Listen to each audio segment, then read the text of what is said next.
table under lights. There's no one here but you and I.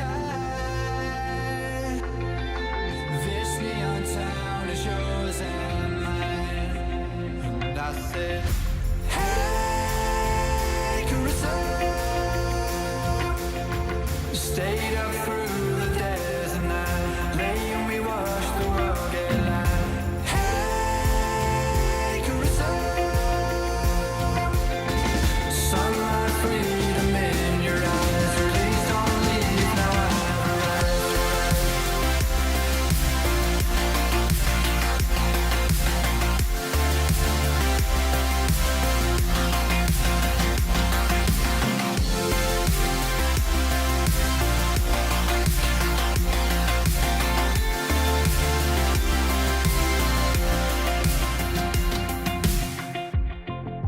Photo of you in my mind,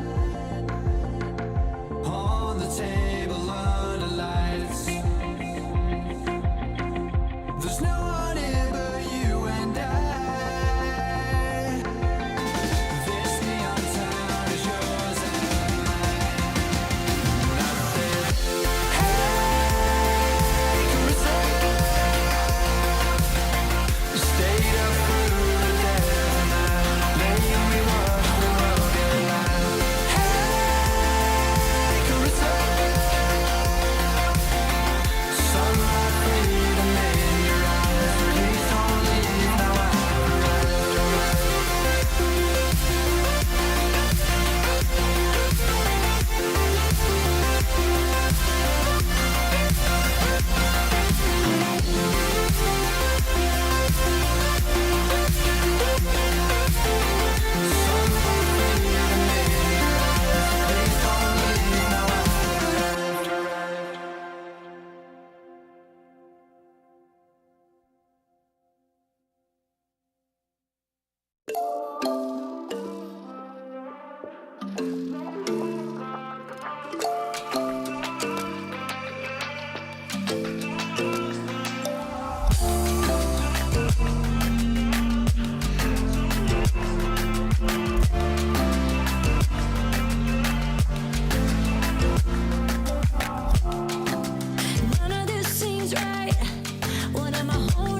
The season is more or less officially halfway over, folks. We are getting closer to the World Championship. Crazy to think about that is now on the horizon here. The Winter Cup for the RLCS began yesterday with some crazy goals, some wonderful highlights, and a few more upsets. Are they upsets at this point? We'll talk about it here on the pre-show. I'm Wavepunk, joined by Gibbs, Achieves, and Turtle. Turtle, how you feeling this morning? Oh my dude, I have so much energy. Yesterday, it filled me with even more enthusiasm for how crazy that this entire Winter Cup is going to get. We got some crazy upsets, which, like you said, we're going to get into.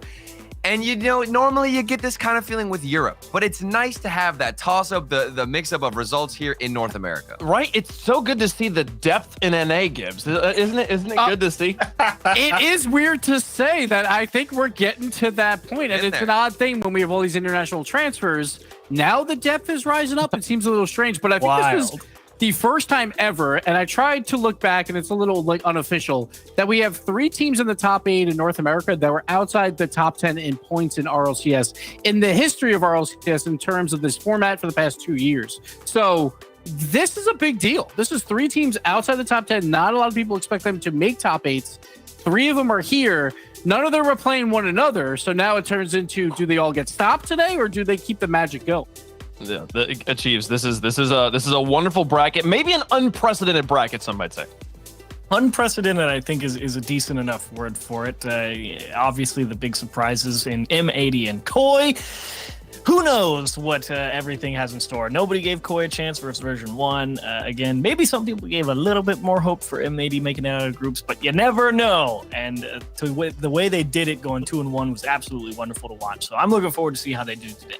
I'll say I was on, Turtle can vouch, I was on the M80 bandwagon before they got these wins, but I definitely did not give Koi any hopes against V1 yesterday. We'll love to see him here, folks. Here's the schedule for the season. We're in the winter split right now. We're in that Winter Cup there. So you see kind of right in the middle of the season here. We'll get the Invitational Major coming up here before we're done with winter and moving on to spring, all leading up to the World Championship coming up in August. That's going to be crazy. But you also see the Winter Split Major there, April 6th through 9th. That's happening in San Diego. Exclamation point tickets in chat. If you want to get tickets, come see us, come hang out. It's a dream hack and an RLCS Major combined into one. Get a lot of value there for a big bang for your buck. So much happens at Dream Hacks. We're not going to be the only esports event happening there, but the only one that you're going to care about. Cool merch. That's what always I see at DMate. At Dream Hacks, there's always really cool merch. There is, folks. So make sure you get your tickets. Come hang out with us. It's going to be a beautiful weekend, and there's going to be some crazy Rock League as well. Let's talk about what happened yesterday, though. The day 1 recap. Oh my gosh. M80's here again. NRG's not again. I don't know what's going on here. Gibbs, walk us through. Furia versus Complexity was nuts just to start things off. Oh, it was chaos, and we were like, all right, we'll see what Furia brings. It was a bad first tournament, and Complexity had a fantastic one. Will they come back down to earth? That was not the case. Furia goes up 2-0 in the series, 5-0 in goals. So they bury Complexity. They forget to put the dirt on them, though. And then here we go. Complexity comes back, roaring back 8-3 in the final 3 games. A reverse sweep, which we will be saying a lot about day 1. And of course, for me, Gen.G versus Optic, really the 2 sides of 2 very different coins. It was Gen.G continuing to absolutely dominate just about everybody in Optic Gaming. The slip and slide continues. Optic went 0-3 in the group, getting knocked out. Gen.G going 3-0. AJ put on a heck of a show for Optic, but he was just about the only one who looked like he could get anything done against that Gen.G team. So, of course, well done to apparently Jack, Chronic, and Nolly. They continue to walk through NA on cruise control. Whoa. But nobody's bringing up NRG, all right? It's about time we bring up this team again, up against FaZe. This is the series of overtimes. Every single individual game went into an overtime.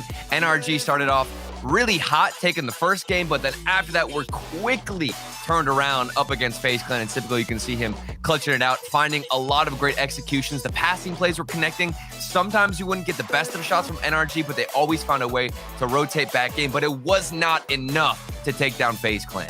But there was hope, and then Energy goes into that Space Station series, and again, they put Space Station in the ground. They go up 2-0, but they forget to put the dirt on them, and Space Station comes roaring back. They woke up, win 3 in a row, another reverse sweep. There was 5 on the day. That is an all-time RLCS record right there, and that's with less games than a full format. So that all happened in one day, and Gen.G, unfortunately, were the last one, and Space Station comes out on top. An absolute huge win for them in terms of the major implications going forward. I don't know how these teams keep forgetting dirt. Like, it's go Dude, touch you the gotta grass. put It's the everywhere. dirt on. folks. Come on. It's so cheap. You think you could find it anywhere. Wouldn't be that hard. One team that did not forget, finally, for the first time, Gen.G going to emerge unscathed from the groups here. They win Group A again, and that led us into the bracket. You see there, all the teams in 4th place getting eliminated. The rest of the teams make it through to this bracket.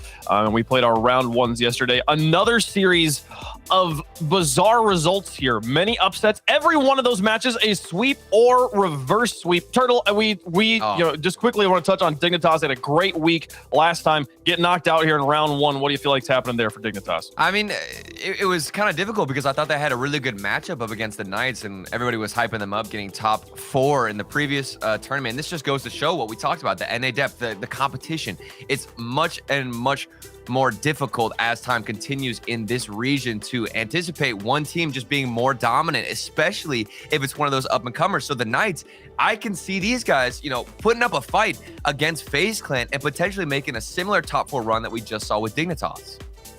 Furia also, we mentioned it quickly in the group there. They had to play for just to be in round 1 here up against a crew. That one went 3-1, but still their lives were on the line and then swept here, Gibbs, by M80. Yes, M80 proven doubters wrong. Not only was it a round 1 exit where they advanced over Furia, who is a very talented team, but they did it after a group play where they went 2-1, including a 3-0 sweep versus NRG. So M80 back-to-back top 8s when they were not even in the conversation at all in North America.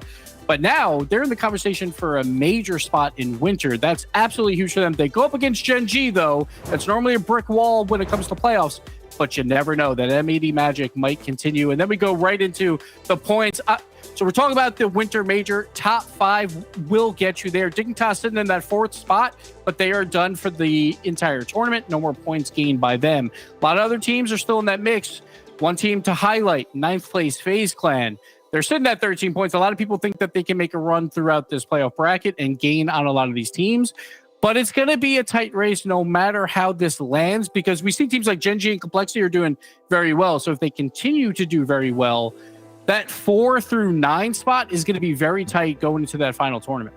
Worth pointing out, Knights sitting there in number 10, tied with FaZe. They play here in one of our quarterfinals today. Knights in exactly the same position as FaZe. If they're able to make that same run, we might see Knights in a good spot. So lots of stories here, lots of teams looking from the outside in with hope today. Excited to see how things evolve as we get through our quarterfinal action. Before we move on from yesterday, let's talk through the top plays, the biggest goals, the best moments. Turtle, take us through the top 3 plays day 1. Nobody cares about the numbers. We want to see the flashy plays, okay? And we can start off with AJ hitting this beautiful double tap. This is a bit more routine, but still looks just as good as ever. And it's against Gen.G of all teams. Gets the first touch above Chronic. And then after that, it's a wide open net. You just got to find the drop down angle. And of course, it's AJ. He is going to seek it. And that is going to be our 3rd play. But now, coming out number 2, it just keeps getting better and better here, folks. This is a fake kickoff. Calm fakes the kickoff, goes to the left, grabs the full boost. Torment's already up, and you can see Calm pre-jumping. This is how you execute a fake kickoff. Ladies and gentlemen, take notes. Get out the notepad. Write everything you're seeing down. Torment, the perfect pass. Calm, the perfect pre-jump. And it all started by just not even touching the ball. That is how you get it done. That's how you go for a good kickoff, and that's how you start out the second goal of the series. Now, moving on, the final play. This is one of the most ridiculous plays I think I've seen in quite some time. It doesn't look super insanely flashy with mechanics. The main thing is how quickly RazeBull can take this ball all the way up to the ceiling. I don't think I've ever seen a player get so high up this quickly with 1, maybe 2 touches, and then uses the reset off the ceiling to go down and smack it home. This is ridiculous. It's almost like he took the ball directly 90 degrees up in a matter of 1, maybe 2 seconds max, and there's no defending that. Efficient. Efficient indeed. Brilliant plays there. We didn't talk about complexity yet because, boy, howdy, we're to talk about them a lot later. But my goodness, is their stock rising? Buy complexity stock if you got in it right now, folks. This is going to be quite the day. Now, one team that is at the top of every power rankings, every leaderboard, every discussion across any conversations happening about North America right now is Gen.G. And we didn't see them in our top plays achieves.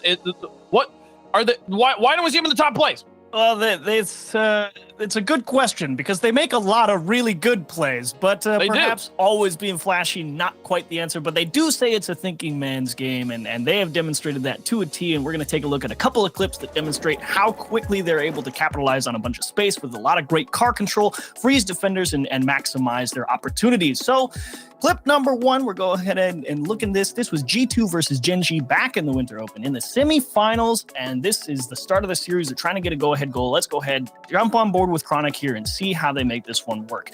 Not too much to say here. G2 is pushing in the corner at first, so Chronic's going to push up field, trying to open up a little bit of space for transition on Jack. He sees Jack get bumped, so okay, maybe I have to rotate back a little bit just in case Jack can't make something happen, but he's a good enough player, so he knows he has to try and force G2 to tip their hand a little bit early. He knows he actually can't challenge Atomic, but you don't want to let G2 just develop for free and push up field however they want. He has to rotate all the way back because he needs boost. Now he's going to go and fight for possession.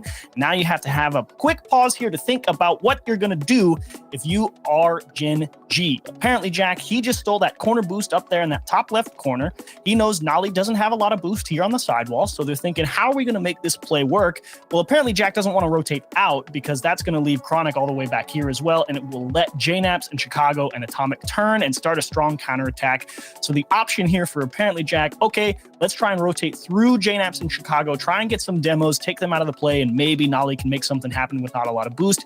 Push comes to shove, it allows time for Chronic to push up field and at least get set to play defense in that midfield line. Chronic knows he can't go too far, however, because if he does, maybe somebody wins this ball against Nolly with no boost and you get that strong counterattack, so he needs to let the play develop. Apparently, Jack rotates through, doesn't get the demos, buys time for Chronic to at least move up and get ready at least. Here comes Chicago out of the corner. Okay, Chronic realizes he can beat Chicago to this ball. And here's the second part where it gets really disgusting. Now you see the car control and the mechanics operate, because remember when apparently Jack stole this corner boost, JNaps is just rotating in, sees there's nothing there and says, well, I can't go up this wall and challenge because I don't have a lot. So I'm going to have to go up the backboard here, try and defend the net and try and take away this whole area. And Nolly's going to be rotating out to support because apparently Jack, he's going to be camped out in the midfield. He's going to start playing support for Chronic. Of course, you can see Atomic right here in the lower left. He's going to try and push up here and try and take away the middle of the net, something further, or maybe if he drops it, he's going to cover this side of the field. But here's what makes the mechanics and freezing defender so valuable. The control from Chronic on this air dribble, absolutely disgusting. Kind of makes it look like he misses the flip reset. Atomic's going to overcommit, cut inside, and then there goes that pass to the far side, opening up all that space.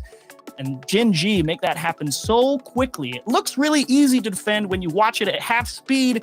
Take a look at full speed. I don't know how you're supposed to stop this because you're thinking, hey, maybe we can get the ball right here. Okay, I have to do something. Here comes Chronic. Nolly wins the challenge. All right, we've got a little bit of space. Let's try and clear the ball. Hang on, Chicago's going to lose it. Now, how do we defend this air dribble? Oh, I'm Atomic. I'm a little bit scared of that air dribble. Oh my gosh, he went all the way over my head. He actually got it. I can't believe it. But there's a second clip.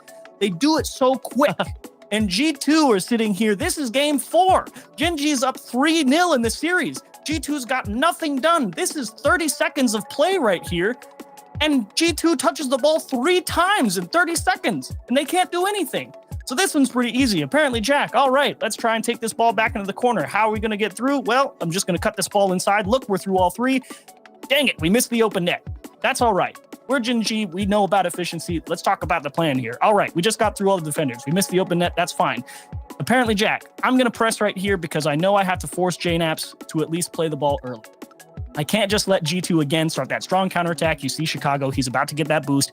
You know JNaps is going to be coming up this wall, so you have to go, okay, let's force his hand. We can't just let him let the ball bounce and start whatever counterattack they want. But the thing about it, apparently Jack knows he's not actually going to win this ball. He's literally just applying pressure here in this corner just so that he makes JNaps make a play. And he's actually going to cut out early, come over here and try and play support because he knows Nolly and Chronic are going to be pushing up and they're going to cover this whole side of the field. So he's got to go and cover all that open space.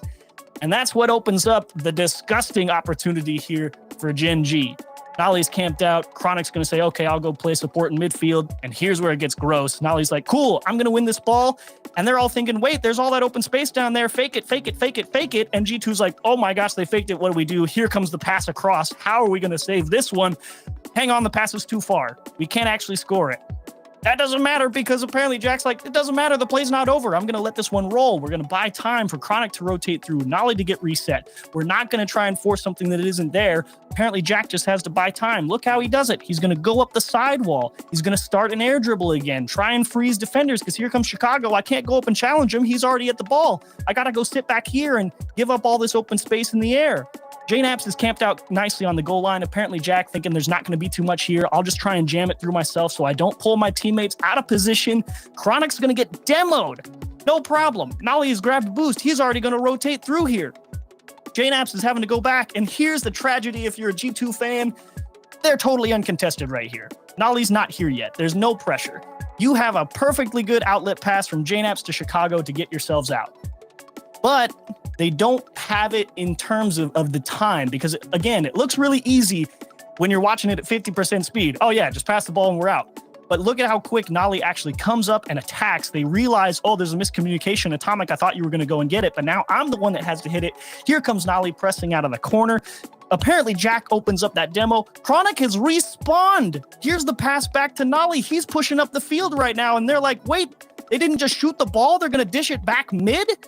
Remember, G2 touched the ball 3 times here, and they couldn't get anything done. They even opened up a demo. They had a chance to get out. And if you watch the clip at full speed, how do you react to this with how quickly it develops? Here's the cut. Oh my gosh, it's an open net. Oh, thank goodness they missed. Okay, we have to make something. Apparently, Jack's coming. Nolly faked it? What are we supposed to do now? Cut across? Oh, good. That pass is too far. They stole our boost. We're in not a particularly good spot on defense. Apparently, Jack fakes the air dribble, freezes the defenders on the backboard. There's the demo on the midfield. Hang on, we miscommunicated. Nolly puts the pressure. Apparently, Jack gets the demo again. Now it's the cutout. I don't know how you're supposed to react to this as a defense. G2's not a bad team.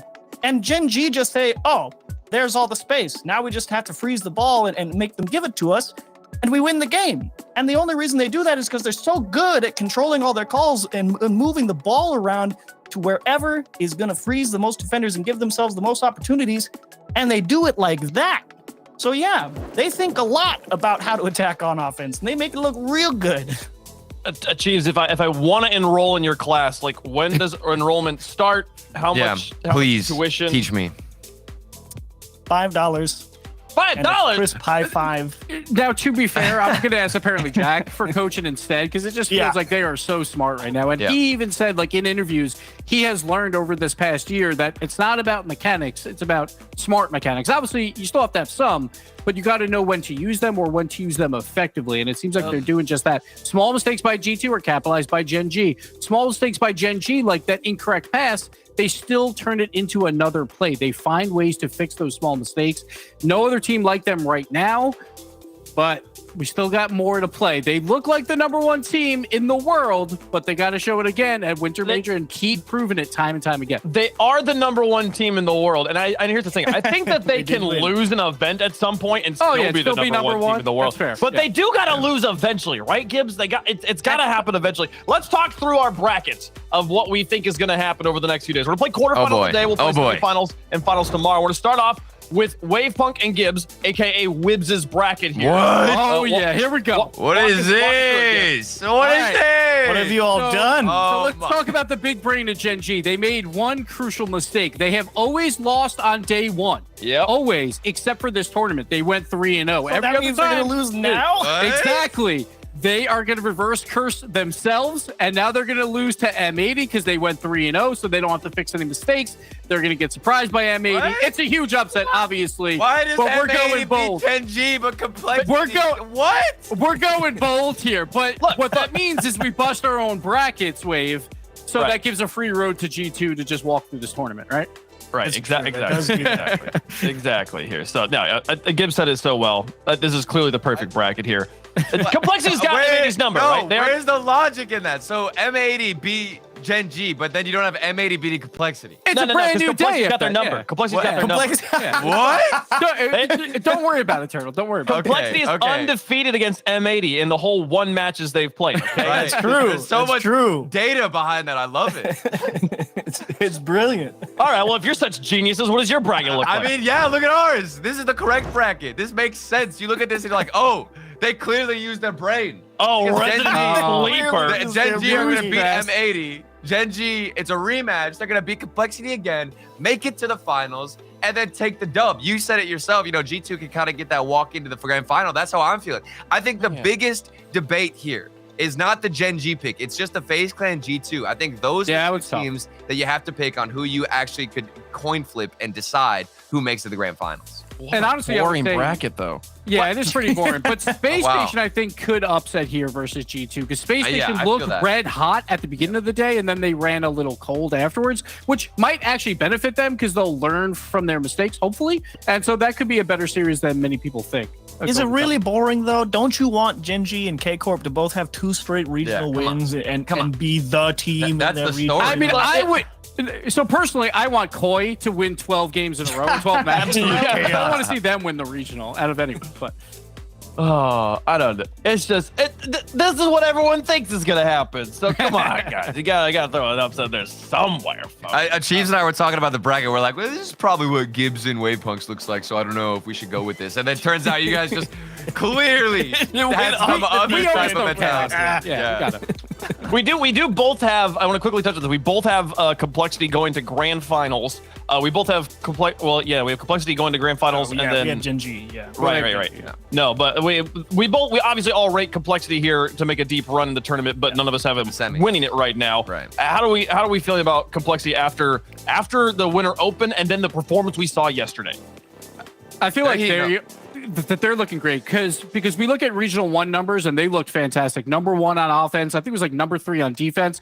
So just by the numbers, they looked awesome. But then it's like, all right, you have to do it again, and they did it on day 1 in groups. Went 3-0 in a very tough group. So that is looking great for them. I think they can make another grand finals push. The hard part is where they are on the brackets with Gen.G. So I think they're hoping for M80 as well, but I think they could do it again. I'd be hoping for Complexity M80 if I was them regained. too. Yeah. They had their little slump. They came in red hot. They did really well, and then they kind of took a little bit of a nosedive, and now they're on the trim back up. And clearly, all I'm seeing is that Fury is doing the same thing. They come in, smack people around. They're going to go through a little bit of a dip, and they're going to regain 2 later on. I don't know when, but that's what I've seen about our South American transfers to NA. Yeah, we'll see. We'll see what happens. Just a reminder: if any team beats Gen.G in a bracket at any point other than grand finals, it is a new low for Gen.G in an upset match. They're so good. If any team can do it, it'll be crazy, folks. Let's talk about the first match of the day, though. We got so many games coming down the pipeline. So much money on the line as well, folks. Don't forget, $30K being handed out to whoever wins it here tomorrow. And everyone on our screen that's left right now, we're getting at least 4K just for showing up and losing today. We'll see what happens as we move forward, though. The schedule of matches, the quarterfinals that we will play through, all 4 of them today. We will have M80 versus Gen.G to close out the day. That's our title match at the end. We'll have Complexity take on Koi. And the Knights will take on FaZe Clan. But to start things off, G2 Esports taking on Space Station Gaming in what I think is the, on paper, closest matchup we're going to have today, Gibbs. Yeah, this one's tough because I feel like Space Station is 2 different teams on day 1. They started out with 2 3-0 sweeps. They scored 10 goals in both of those matches, so they looked fantastic. Then they lost 5 games in a row where they lost in the 3-0 sweep where they only scored 1 goal. Then versus Gen.G, we talked about that earlier. They lost 2 in a row. They battled back to get here in a reverse sweep. On the other side for G2, they lost game 1 versus Ghost in their group, 1-0. So they were probably a little bit asleep. Then they won 9 straight. So after that, G2 looked red hot. They did this in the first tournament as well, where they looked like the best team out of day 1. But then the playoff bracket, they ran into a Gen.G. They're not playing Gen.G until a grand finals here. I think G2 knows that. They're very happy about this bracket, but they have to capitalize now. If G2 makes it through Space Station here, are they free through this? I mean, are they more worried about Space Station than FaZe? I don't think so. I I don't think you're more worried FaZe. about Space Station. Yeah, you should be more worried about FaZe. I think Turtle's onto something. But one thing that is very important here is right now Space Station is 4 points behind a G2 squad. So if Space Station wins, because they're tied for 5th right now for Winter Major. So if they win, they'll be tied for 3rd. That is absolutely huge. But for G2, if they can beat Space Station, they expand that lead and very likely will be in a very good spot to make that Winter Major. So absolutely huge match for both these teams to just better their odds of making it to the Winter Major. Space Station knows it was a disappointing first tournament, but that can all be righted here by a win over G2. The inconsistencies are more, I guess, obvious for Space Station Gaming here. I mean, in the group stage, they took a game loss against Optic Gaming. Meanwhile, G2, they went 3-0 in their group stage. You also want to look all the way back into the previous regional event. You had G2 already making it to the semifinals, beating on NRG. Meanwhile, Space Station, they dropped their series against Dignitas in the quarterfinals. So if you just want to look at the history of these teams in this split, you have to have more confidence given to G2, given their results and their consistency when compared to Space Station Gaming. Space Station, though, has yet to have anything other than a sweep in this tournament. They swept Accru and Fury, and then got swept by Complexity, and then reverse swept NRG. So it's been all or nothing for Space Station so far. What keys to victory for Space Station here against G2 achieves? Who are you looking to step up? So I don't know if you necessarily need anybody to step up. It's more shutting down the big X factor, I think, of Atomic, because Atomic is really feels like this Dr. Jekyll, Mr. Hyde over on that G2 side, right? Sometimes he's absolutely lights out and he controls the entire pitch. He's there in the midfield, getting in your face, setting up big plays. And other times you're just like, where's Atomic? What's he doing? And that's the real hard part to manage for Space Station. I think the only real way you get around that is you have to limit how much boost that Atomic has available to himself, because I think he is the most impactful player on the entire pitch right here. And so I think if you want to be successful with Space Station, gotta make sure that he can't go out there and get up in the air and fight for the ball and start crushing people.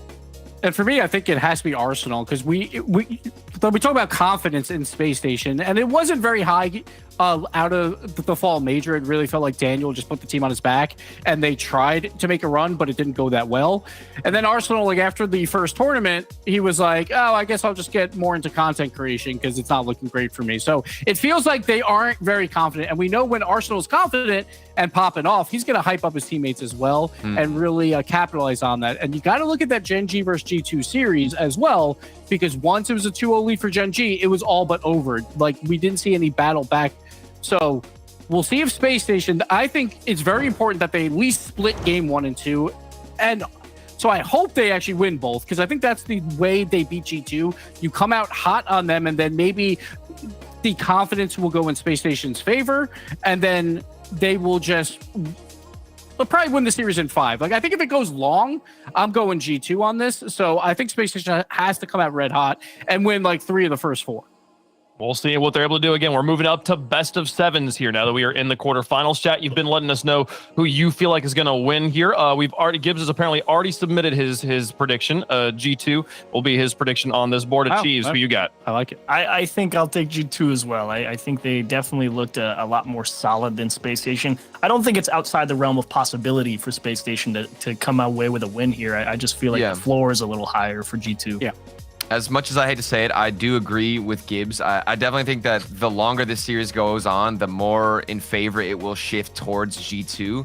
And, you know, we want to talk about leadership roles and all that stuff. I think Space Station Gaming are still looking for that. Meanwhile, when I look at G2, you know, you've got JNaps in Chicago, and now Atomic coming in. They're all veterans, as are Space Station Gaming, but just seem to me, in my brain, a little bit more mature. So when the going gets tough, they can bounce back. And when this series goes long, it's going to be G2, and that's why I think they're going to take it.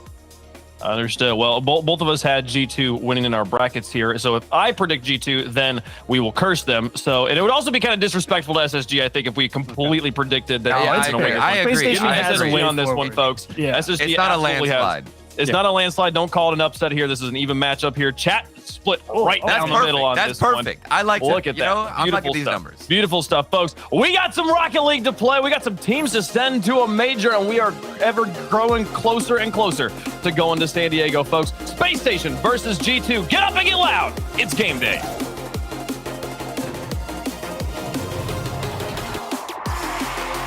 Objects in the mirror are much closer than they appear. And that is the story for G2 right now, with Space Station Gaming nipping at their heels. A win here for SSG, Daz, ties them with G2 with a chance to earn more points tomorrow. Space Station Gaming need to be locked in on this series, Stacks. We know how the SSG, well, what's quoted as the SSG tilt can affect this roster, but we've also seen them be able to battle back. They did it yesterday against NRG, and for this G2 roster, it's a different beast. So for Space Station Gaming to want to keep themselves in that major conversation, they got to be getting all cylinders flying as this series starts off. Daniel, no doubt aware of the significance of this series, and I'm sure the G2 squad is as well. They realize that it's getting real tight up at the top and the competition getting tougher than ever, with so many teams trying to make their mark here in the winter and break through in San Diego. As Chicago going to take this from the side. J-Naps in the middle. His shot off the crossbar, no follow-up. Atomic is there, a little floater, far down and away. Some interference in the net, still not enough. And SSG tightrope their way out of danger. Tightrope is right. That was so close. J-Naps was in the net getting bumps on LJ. If that shot comes through for G2, they're up here in this game. They may want that chance back here, but they got to keep going. Space Station clearing the ball out. They're looking for a chance upfield to set up some opportunities. I'm sure Chicago will be relieved to see somebody else getting bumped around and get some demolitions as J-Naps takes out LJ. Of the 6 players on the pitch here, Chicago's been targeted the most. He's been demolished more than anybody as J-Naps will come in from out of nowhere as Daniel couldn't clear this cleanly. Yeah, you see the miss clear, but look at that from J-Naps. Top left, he hits the mark almost every single time he shoots. Such a danger. And he is the one that will give G2 their first goal this game. Phenomenal stuff. If J-Naps gets going, it could prove to be a threat here for Space Station Gaming. So you don't want him to keep getting so many shot opportunities in the start of this series. Hard from the corner, read by Atomic as he booms it down, but Daniel's right there. First touch got away. Chicago takes it. And Arsenal trying to maybe to feed Daniel way downfield with the clear. J-Naps intercepts. It'll be on to LJ now. He's the new guy on this SSG squad coming into this season, and took them a while to get him up to speed, but he has been an integral part of everything SSG has been accomplishing. Chicago up against Daniel, and it's saved away by the young prodigy. Good save out from Daniel. He's got 2 this game. Again, Space Station Gaming's defense has been there. It's just the fact that they are not necessarily having the best start here. First half of the game's gone by. Only, I believe, 2 shots. Both of them have been from LJ. No one else has really been able to keep possession upfield. G2's done a great job of being able to just kind of play around SSG and keep the possession in their favor. They've limited shot opportunities, and they've been able to put on almost 3 times as much offensive pressure as Space Station Gaming. LJ brings this to the side and just calling his own number, throwing it at the backboard, hoping somebody can come in and help because he couldn't follow the play. That's LJ again intercepting in midfield. Atomic's got to have this and does. Way out to the corner where there's nobody waiting. Arsenal will bring it central. Chicago's there. Atomic downfield. But look how quickly SSG brings it right back at G2. Not letting them rest at all in the defensive end. Trying to reach back and apply a whole lot of pressure to this G2 squad, and that's what SSG had to do against NRG throughout the entire series yesterday as Atomic shot sent away by Daniel. 55 shots for SSG compared to just 34 from NRG as part of a reverse sweep effort in the round of 16. Now they need to see if they can pull off a performance similar here in this game. They're still sitting at only 2 shots here. Meanwhile, on the side of G2, as that one goes in from J-Naps, J-Naps is going to score after the 11th shot. G2 have been lighting it up, and J-Naps has been hitting his mark, shooting 50%. Certainly helps when he gets the defense out. With 1:13 to go, SSG have given up a couple that I'm sure they'd love to have back. LJ trying to catch Atomic on his way through. Atomic does get the demo on Arsenal, and more pressure instead coming from G2. And it hasn't been, you know, long sustained pressure out of G2. It's not like they've kept SSG deadlocked in their own zone as Atomic will go up for the double. And it's on target, but Arsenal is there. LJ and Chicago take each other out. 45 seconds remaining, and SSG still trying to get their first strike. They do have the shot advantage as G2, 11-2. It just hasn't felt like that. As JNAP's through the air, drops down for Chicago, and now it's pouring in. And G2 look just in sync. JNAP's again leading the offense here. Beautiful touch straight down to Chicago. Space Station Gaming's defense not necessarily having a read here as G2 continuing to just pepper the net shot after shot until the SSG defense breaks down. Great start to game one for G2 though. 30 seconds remaining, up by 3. This one looks to be just all them. But you do bring up a point where about Space Station Gaming, it hasn't looked as bad, but it is starting to look a lot worse though. Chicago gets that one for free. I don't know how. 4-0. Yeah, this is getting to be garbage time here where you're just starting to look ahead to the next game. It is a long series here with best of 7s now in the quarterfinals. And at this point, anything G2 adds is just a little extra dressing. Daniel for LJ, lining up the double, and he's got it to go. There you go for LJ, finally finding one. Daniel with a great pop-up. LJ, good communication there for Daniel to leave that for LJ. LJ comes through, gets a double down in time. Signs of life here for Space Station Gaming in the final seconds. This will be the first game in a while, probably going back to the Complexity series yesterday, where Space Station has not had the leading shooter in the game.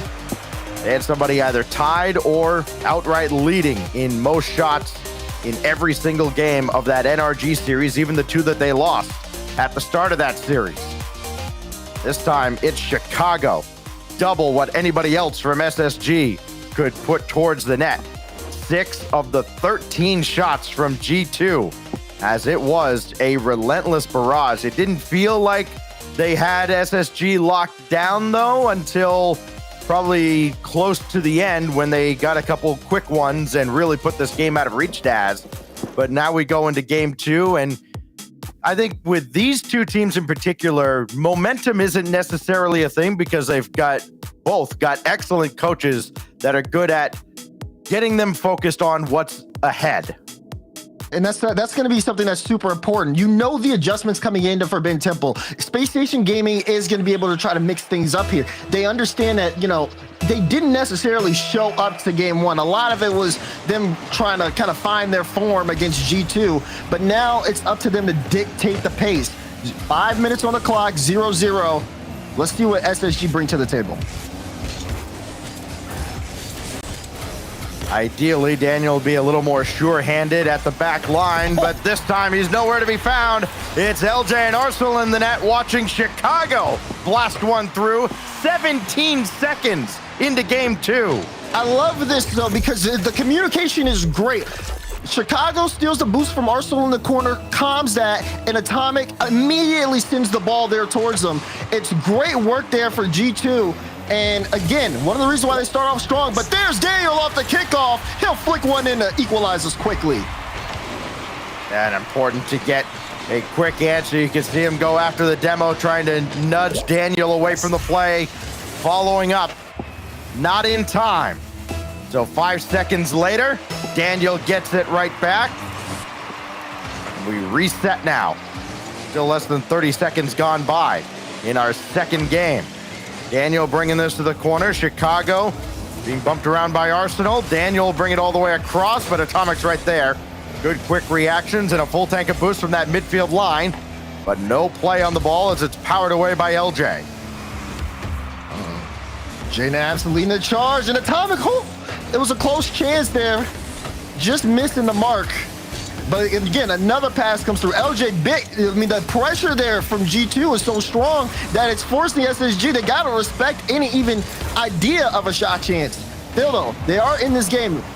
LJ gets the demo. Arsenal tried to get that double out. Chicago will clear it in space, slowing things down. But Space Station Gaming has looked a lot better as they've been able to shut down opportunities from G2 while also making them a little uncomfortable on defense.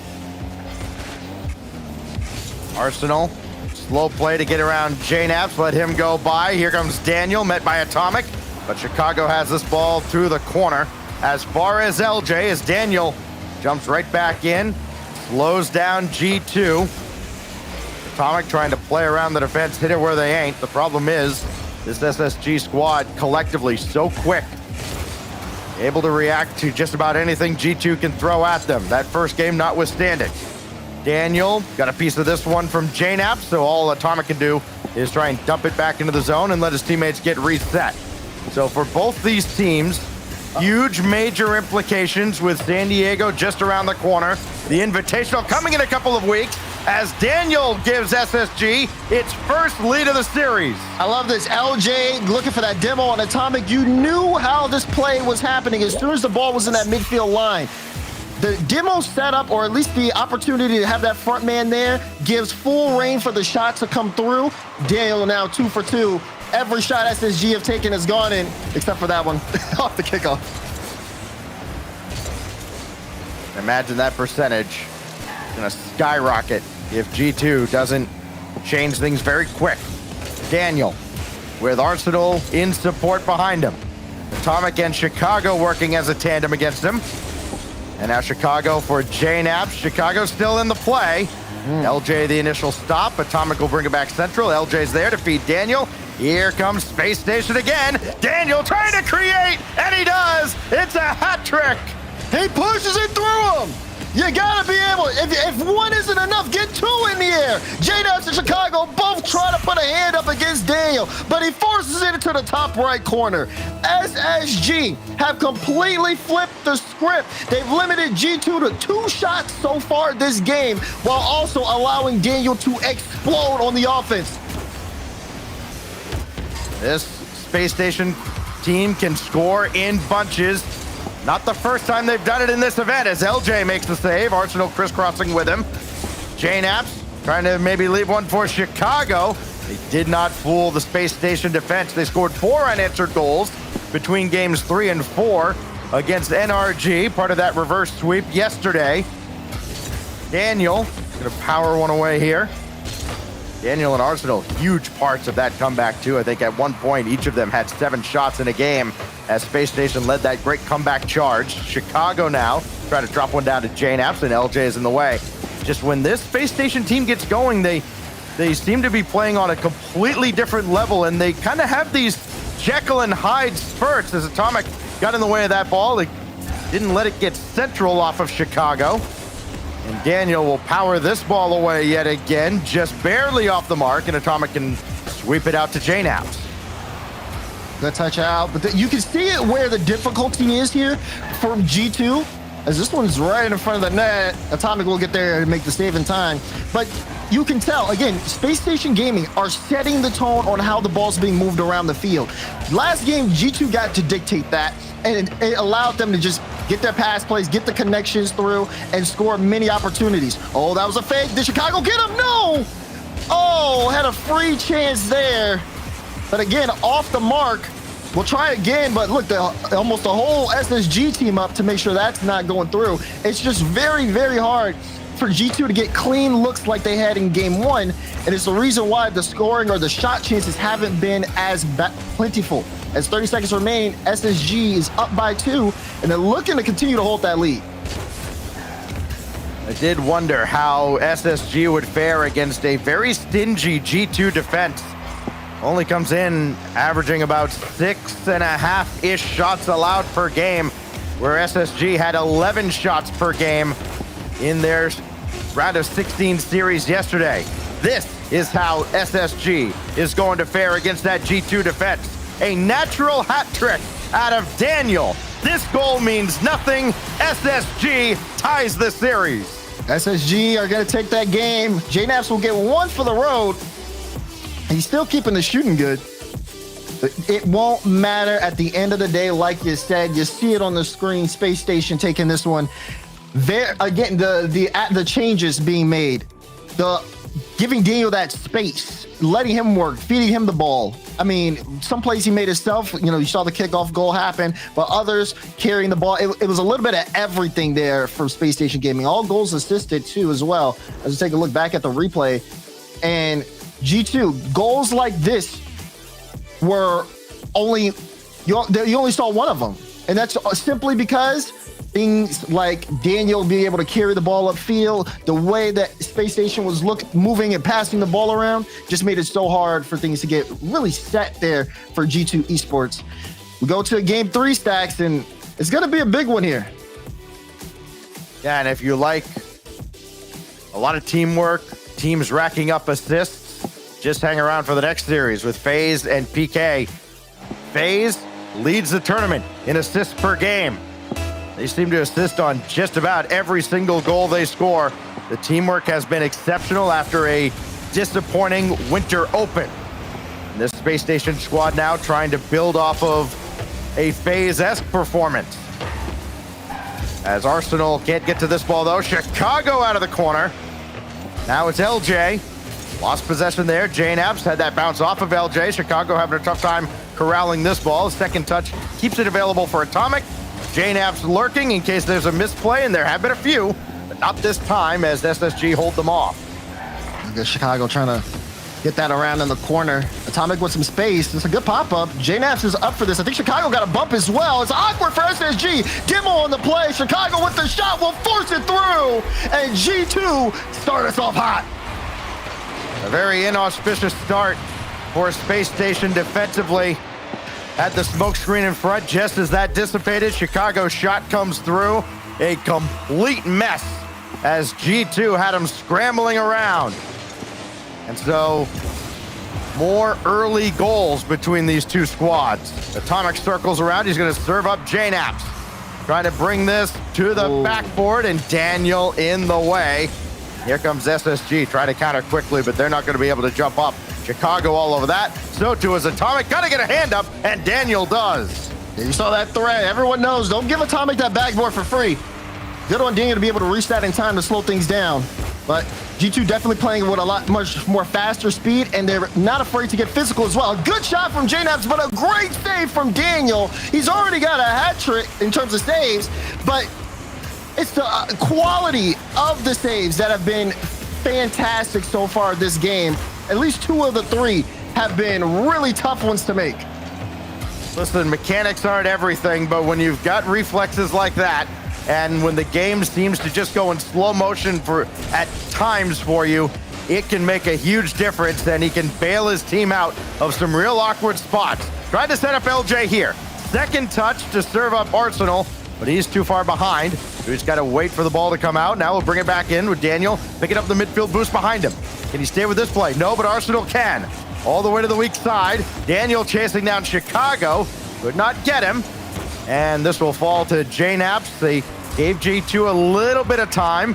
What have they done with it? Not a whole lot. They've given it to Daniel, and that's a cardinal sin.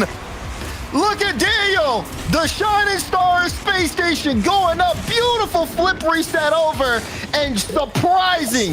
G2, not even Atomic could get there in time. What a way to tie it up. Daniel's having a game so far in game 3. There's 2 guys that you cannot just give the ball to. One, Atomic. The other, Daniel. And man, oh man, has Daniel cooked in this series. He's at the back right now with LJ trying to pass to Arsenal. This will fall towards Daniel, but J-Naps has it. Serve it up to Atomic. Nobody's got a hand up. LJ will get there, and he'll deny the double tap effort, and G2 are sent back to their own zone. Oh, good ball out of the corner. Here's LJ, off the mark. Daniel coming in. J-Naps had to be up quickly, and he was. Ooh, Daniel still trying to keep that in play. But here's where G2 can start to get things going. What can Atomic do to open up the defense? He is able to get that flip. A little bit of a threat, but ball goes to LJ, and a strong clear is G2. Trying to get back. Boost! Arsenal left it for LJ, and LJ almost was able to give SSG the lead. Now Daniel in a tough spot. And Chicago tried to see if he could find the angle, but just couldn't. It's been laser back and forth between these two, trading opportunities and trading counterattacks. Daniel, full tank of boost. Had a whole half of the field to work with. Served it up to LJ. Bank is just off the mark from the ceiling. Another one just over the bar. LJ thought about it. Instead, he'll peel off and let Daniel take charge again. again with a full tank of boost, but he gets swatted out of the air by Chicago. Arsenal drop off to LJ. J-Nap's there to intercept, and Chicago will boom it away towards Atomic. Change the direction, but Daniel did not need to make a save. Like that pre-flip from Atomic, that was great in terms of just being able to make Daniel a little bit confused in net. Daniel's been a good defender this game, but a shot like that definitely would have been able to mix things up. It was just coming in too fast, and Atomic couldn't get the right angle on that pre-flip. Still working though. A minute remaining in game 3, and no team is satisfied. The opportunities, and honestly, the way that both teams have been carrying the ball upfield, the mechs are showing, Stacks. It's only a matter of time before one of them breaks down. J-Naps with Daniel running interference underneath them. I think he stole that boost from right in front of Chicago. Arsenal in front. Atomic the initial block. Here goes Daniel again, but this time it got away from him. J-Naps up to Chicago. Everything under the magnifying glass now with 20 seconds separating us from overtime in a tied-up series. And again, the race for San Diego heating up with every game and every touch. LJ got a piece of J-Nap, spun him out, but Chicago there to help out. 5 seconds remain. Daniel to LJ. Arsenal's circling around. He's not going to be in the play. This will drop to ground and we go to overtime. This game has been so close so far. And it's no shocker that we have this OT in game 3. How will things start to adapt? J-Nap's car is not moving. Yeah, J-Naps is stopped in the middle of the field, and we'll see how that develops with Chicago throwing one up to the backboard. And yes, we will indeed stop. 20 seconds here into overtime, and J-Naps finally getting the break that he was looking for. So as soon as we've got him back in and everybody else ready to go, we will resume this overtime. So the drama only intensifies at this point, Daz. Tied up 1-1 in game 3 in a series. That is 1 game apiece. And we keep talking about the points race for San Diego. And of course, you know, the overall points get you into the Invitational. We've got all of our 16 teams there, but it's the top 5 in the winter points only that qualify you for that winter major in April. And with G2 sitting on, I think it's 20 points right now. SSG right behind them at 16. And what do you get? 4 points for winning this round here. Looks like the players are just about back in. But again, we'll start from a kickoff with an inconsequential amount of time elapsed here. In overtime, it will be golden goal to break this 1-1 tie. Yeah, this does kind of reset the momentum here a little bit, but that being said, we are already going instant overtime anyways. So we'll see how teams kind of change things up off the kickoff here. But you got to think, especially toward the later half of that game, a lot of pressure coming in from Space Station Gaming. There were a couple of chances there for LJ to get on the scoring department. They had decent pressure on G2, but G2 is also doing really solid in the counterattacks. We'll see how things go. Everyone back in lobby. Kickoff, overtime in game 3. Who's gonna get the lead in this series? Well, Daniel giving a lot of space again, but J-Nap's got this as it came to ground. Because you're always kind of at the edge of your seat with kickoffs these days, especially in overtime. See so many overtime kickoff goals, just teams kind of losing the plot in OT. That goes off the crossbar, and Daniel just ahead of J-Nap. It almost ended right there. Chicago serve one up. LJ and Daniel both up there. And it's LJ that comes away with this ball. Atomic making sure he didn't get the midfield boost, but then LJ takes down Chicago, and that will hinder G2 enough. Yeah, Atomic just trying to take his time, buying Chicago some time to get back into it. Boost spawns perfectly for Chicago, but still gives the ball to Space Station Gaming. Now they're looking for a chance here on the counter. But they give it straight to Atomic, and Atomic tries to clear it out. Lots of just boom clears where the ball's being sent into midfield, and teams have been good at meeting them. Again, not being able to give space. Flip reset from Daniel. LJ will get the lightest touch I've ever seen, and that's all he'll need to take this OT. Well, Daniel's just involved in everything, isn't he? Serve it up. LJ just got a piece. It slips through. SSG 2 in a row as they break the 1-1 tie halfway to the semis. I like what I saw in terms of the kind of playing for each other with Space Station in that game. I mean, there was chances where Arsenal would try to throw a pass to LJ. LJ would leave it for Arsenal in the air. We even saw like glimpses of that in game 1, but they're really starting to kind of lean into that a little bit more, and it is throwing off G2. Now to say that though, this could have went either way is almost an understatement, because G2 had strong opportunities. You even saw some of the bump plays that they were getting where they set up chances in net, but funny enough, the shots aren't hitting their mark for G2, and it may be a big factor in terms of how this series is going to go. If they can find the back of the net stacks, SSG, I mean, they'll take these small chances that they can get and they'll score them, and they'll just keep running it up until the series is over. G2 have to get back into that offensive pressure that we saw from game 1 and really start finding the mark. Drawn right up to the backboard immediately by G2 as we start game number 4. Again, this long best of 7. Both teams neck and neck every step of the way except for game 1. SSG has bounced back brilliantly. LJ over to Daniel. Leave it for LJ. Arsenal still back, and he'll need to be with Chicago trying to run interference. Arsenal dished that right off to Daniel, and it's a good defensive effort out of SSG early here against a G2 team that has been able to run it up quite a bit. They come in averaging over 10 shots a game, and they're certainly going to score plenty of those opportunities, like this one from JNAPS, just under the bar. When you need to hit the mark, give the ball to that man. Atomic gives it to Naps. Naps with a hater just under the crossbar. Wow. Just right on cue. You talk about G2 getting a ton of shots. Boom. Laser from JNAPS. 85 into the net. As LJ will try and drop down on one. He couldn't stay with this. Daniel for Arsenal, trying to keep it available. Here comes G2 again. Had a slight numbers advantage if they wanted it, instead being a little more patient, making sure they pick up the boost they need. Here comes Chicago around, and Daniel with JNAP trying to bump him out of the way. And then the ball just happens to find him on its way back to the net a second time. And somehow SSG keep G2 on only 1 goal. I don't know how many saves SSG... Arsenal and LJ ran into each other. And that's what I was going to say. I don't know how many times this has happened where it's just, it looks like a lot of confusion in the SSG net, but then they turn it around and they get out. They almost were able to score on that play upfield. Daniel tried to carry it through, but defense from G2 was there.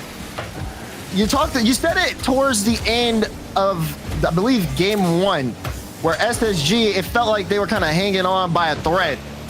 And you can still see glimpses of that. G2, though, they are cutting that thread as JNAPS will get a second. There are times that it looks like SSG does not actually have voice comms going defensively. And a lot of that can be attributed to the way G2 can kind of create mass confusion on their half of the field.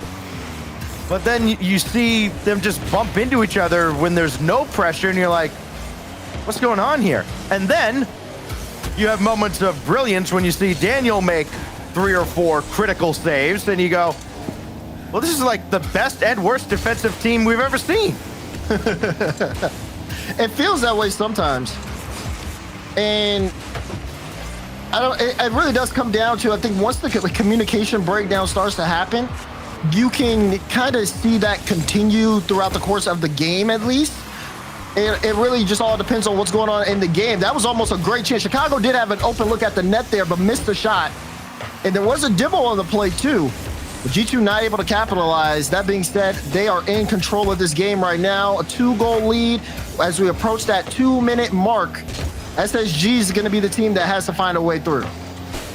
Chicago's got 4 goals in this series. Think of how many more he could have if some of those open net shots that he's had, tough as they have been, they've certainly not been routine shots for most players. Maybe he would consider them average shots that he should make.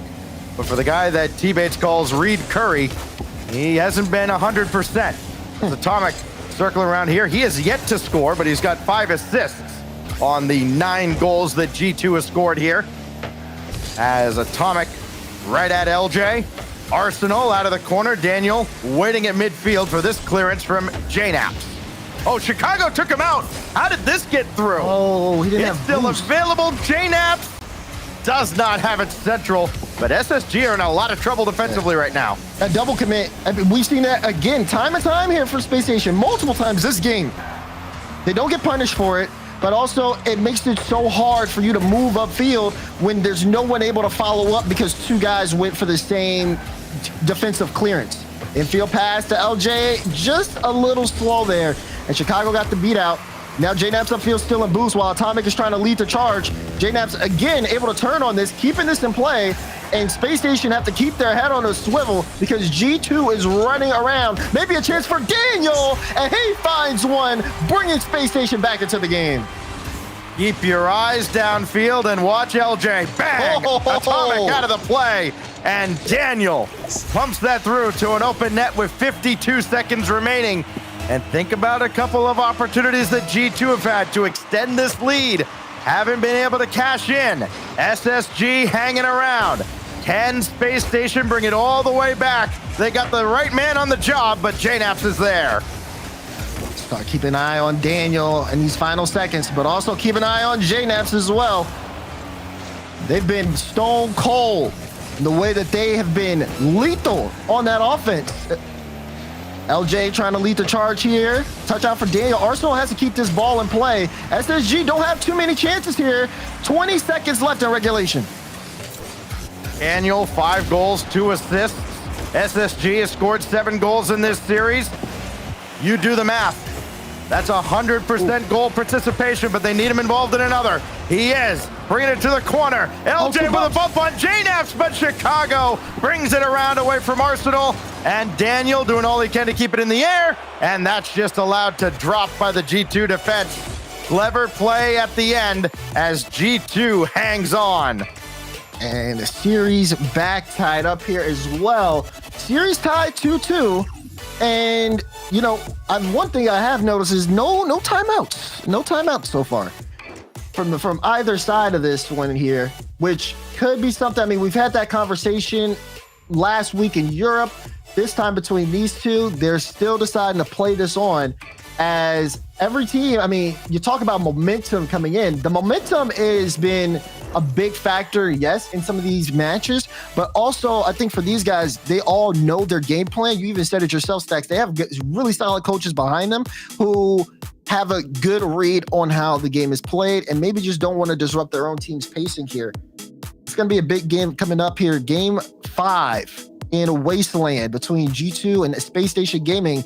And can you really tell who has the edge here? Because it's been close. Nah, I don't think anybody has any kind of an edge. I mean, we've talked about the coaches quite a bit. Chrome with Space Station, Sathu with G2. You saw him for a moment there in between games. The vibes just seem immaculate with this G2 team. They never seem to get too far down on themselves. We heard them talking a little bit in interviews that we put together yesterday where, look, they can be brutally honest with each other and they can be professionals about this, and you kind of have to be. I think Gen.G has kind of established that here in North America, that it's not all sunshine and roses as Arsenal makes an initial save. Daniel coming in as well, falling into his own net, keeping G2 at bay. And yet again, G2 frustrated by goal line defense out of Space Station Gaming. That goal line defense has been super key at making sure some of these games do not get out of control. Daniel going up. Does he have the double? Double down. LJ follow-up blocked out by JNAPS. What a stop from G2. It felt like Space Station was so fast, it was almost a guaranteed goal, but G2 put a wall up and said, not today. Daniel trying to double this back to Arsenal. Atomic and JNAP's almost falling over each other as everything's just kind of jammed up in the corner. This is just what we call ugly Rocket League. And G2 is going to come away with possession. Chicago trying to screen off LJ. Arsenal's got it on the backboard. Drop it down to Daniel, and here he goes. Let him cook. Up to the ceiling. Up against JNAPS in Chicago. It's JNAPS that comes away from the backboard. Yeah, Daniel's so efficient. Atomic flick over one. Daniel, look at that. Picks this up. Has a play here. Plays it low. Didn't get the flip. Would have been almost a goal-scoring opportunity for Daniel if he was able to get that flip reset, but so hard to do when he's trying to play fast, being able to cut the ball away. I mean, he read that flick from Atomic so well, but not able to do too much with it. It's Atomic now, lobbing another towards Chicago, who's got that around Arsenal. But Daniel will collect here. Strong touch out to midfield. LJ's there, so too is Daniel now, but he couldn't get on top of that for a double. Here goes Arsenal, though, all day to play this ball. JNAP's there to meet him. Chicago will finish off the defensive effort, only as far as Daniel. He'll bring it back in. Atomic is in the air, and that at least altered Daniel's shot well enough that Chicago could clear, and G2 can rest for a moment as they start to send this away. That's twice now, too. Daniel's been going up for these. Again, once he gets that flip, it could be a completely different story, but it just hasn't been able to find that.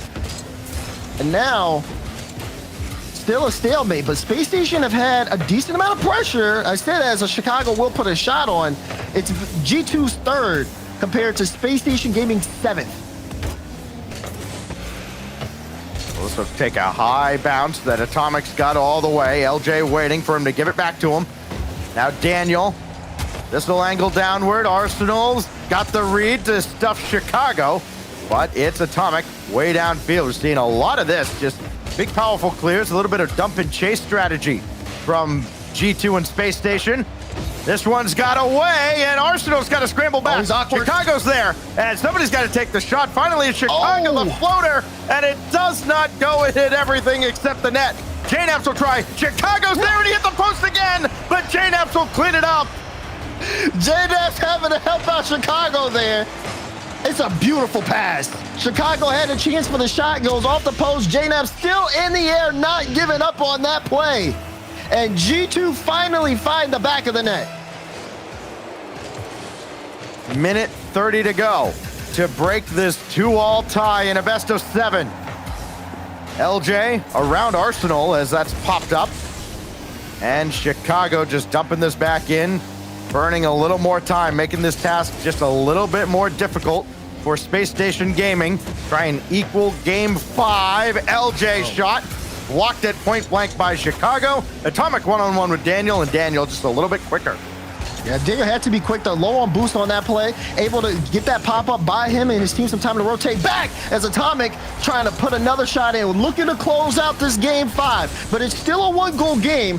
Still opportunities. They gotta stop that man JNAPS. Daniel was up super quick, but he needs help, and SSG need to get upfield quickly. Well, Daniel chasing Atomic all the way to the back wall. He can breathe a sigh of relief as Daniel had to peel off. Here comes the ball. It's JNAPS.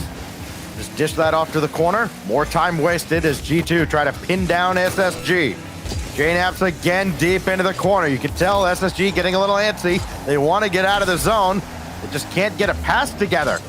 Chicago through LJ. JNAPS finally taken out. Here goes Daniel. Just launch one downfield. And Arsenal's still way, way back, and he has to be to reset the play. Down to 10 seconds.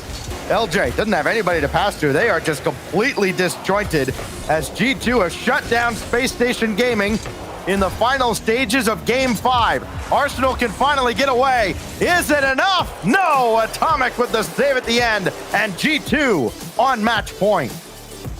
G2 started that game off not necessarily in the best of places. Space Station Gaming came in with, again, shot after shot. They were shooting them 7-3. And then all of a sudden, something just switched and G2 started connecting. Again, getting those plays upfield, starting to look for each other. JNAV's got a couple of demos, shook things up. And there's the timeout for SSG coming in now because, like you said, towards the end of that game stacks, they looked disjointed. They couldn't find each other for passes out of the field. It was one person there. You would think a play would be, starting to build, but no one would be able to get a follow-up. So, the third was just too far back sometimes, and that let a lot of pressure go that they probably could have gotten and used in order to build more scoring chances. Games 2, 3, and even 4, I think you could say, even though SSG dropped that game, we saw Dr. Jekyll at work, right? It was very, very methodical. It was a great defensive effort out of Space Station Gaming. Games 1 and 5 here. We've seen Mr. Hyde. It has just been all chaos and not a lot of cohesion defensively. Now we go into game number 6. Neo Tokyo will be the backdrop for match point for G2. JNAPS trying to get to another semifinal here in North America. And just how about the career he's had? He's had an excellent series as well. 6 goals, 2 assists to lead G2 to this point. Coming up on 6 years with G2 in just a few days' time. That is, I mean, when you think about how often people change, I mean, you got guys like Garrett, who's been with NRG forever, but yeah, February 22nd, 2017, JNAPS and Rizzo joined Kronovi with G2. He's still doing it. Still efficient. Still a great player. And it's amazing to see how far he's been able to go. I mean, you just talk about it last season. World Championship Grand Finals. Yep. Like, he's him. Okay? He is. We'll see. And probably would have been the MVP if they did pull it off. Yeah. In Fort Worth. And unfortunately, well, what happened, and BDS reigned supreme.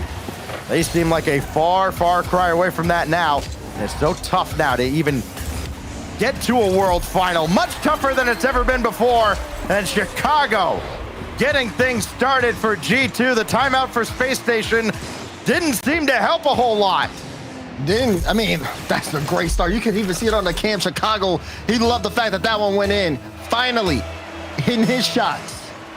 And somebody got to tell Chicago, we're talking about JNAPS. You got to serve him up. Let him score a few. Maybe let Atomic score 1. He's still sitting on, what is it, 5, 6 assists? I think it's 5 assists now. Still yet to score in this series. Hasn't needed to with G2 doing this work. Trying to set up another. Of course, that was when he was with Team Envy.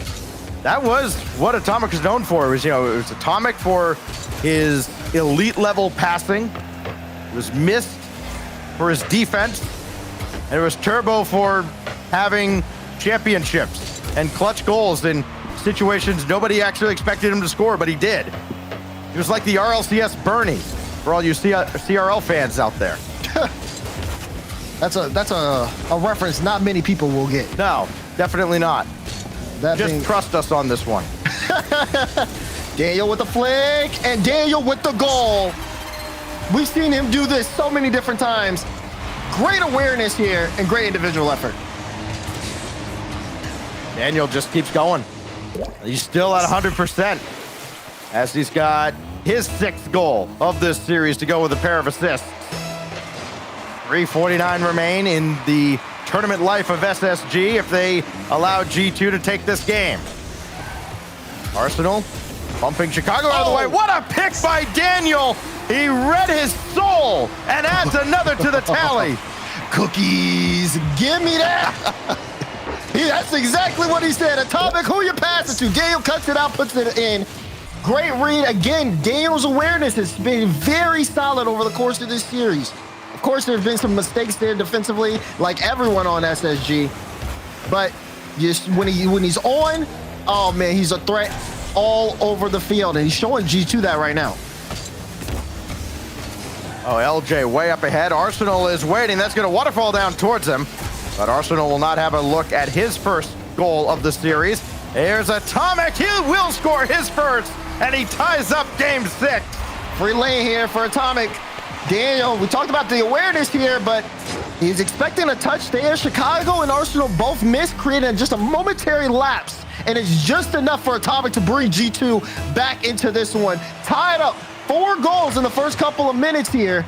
And we may have a shootout on Neo Tokyo ahead of us. These are 2 teams that have been very good defensively in this tournament. They have given up a boatload of goals to each other. LJ gonna at least peel off to the corner. Had an opportunity to steal some boost from G2. Instead, goes way, way back to his own end. And Daniel couldn't keep JNAPS from this ball. Now it's LJ out to the wing where Arsenal is there. But Chicago and JNAPS will bring this all the way back to Atomic. And things slowing down just a little bit now between G2 and Space Station. The enormity of the situation certainly not lost on either of these squads. Oh, so close to each other in the race to San Diego. Oh, another double commit though. Daniel and LJ, and they got punished for it. Chicago to the top left. There's a little bit of my turn defense. Problem is, it wasn't their turn. Chicago, slot one, top left after the double commit between LJ and Daniel.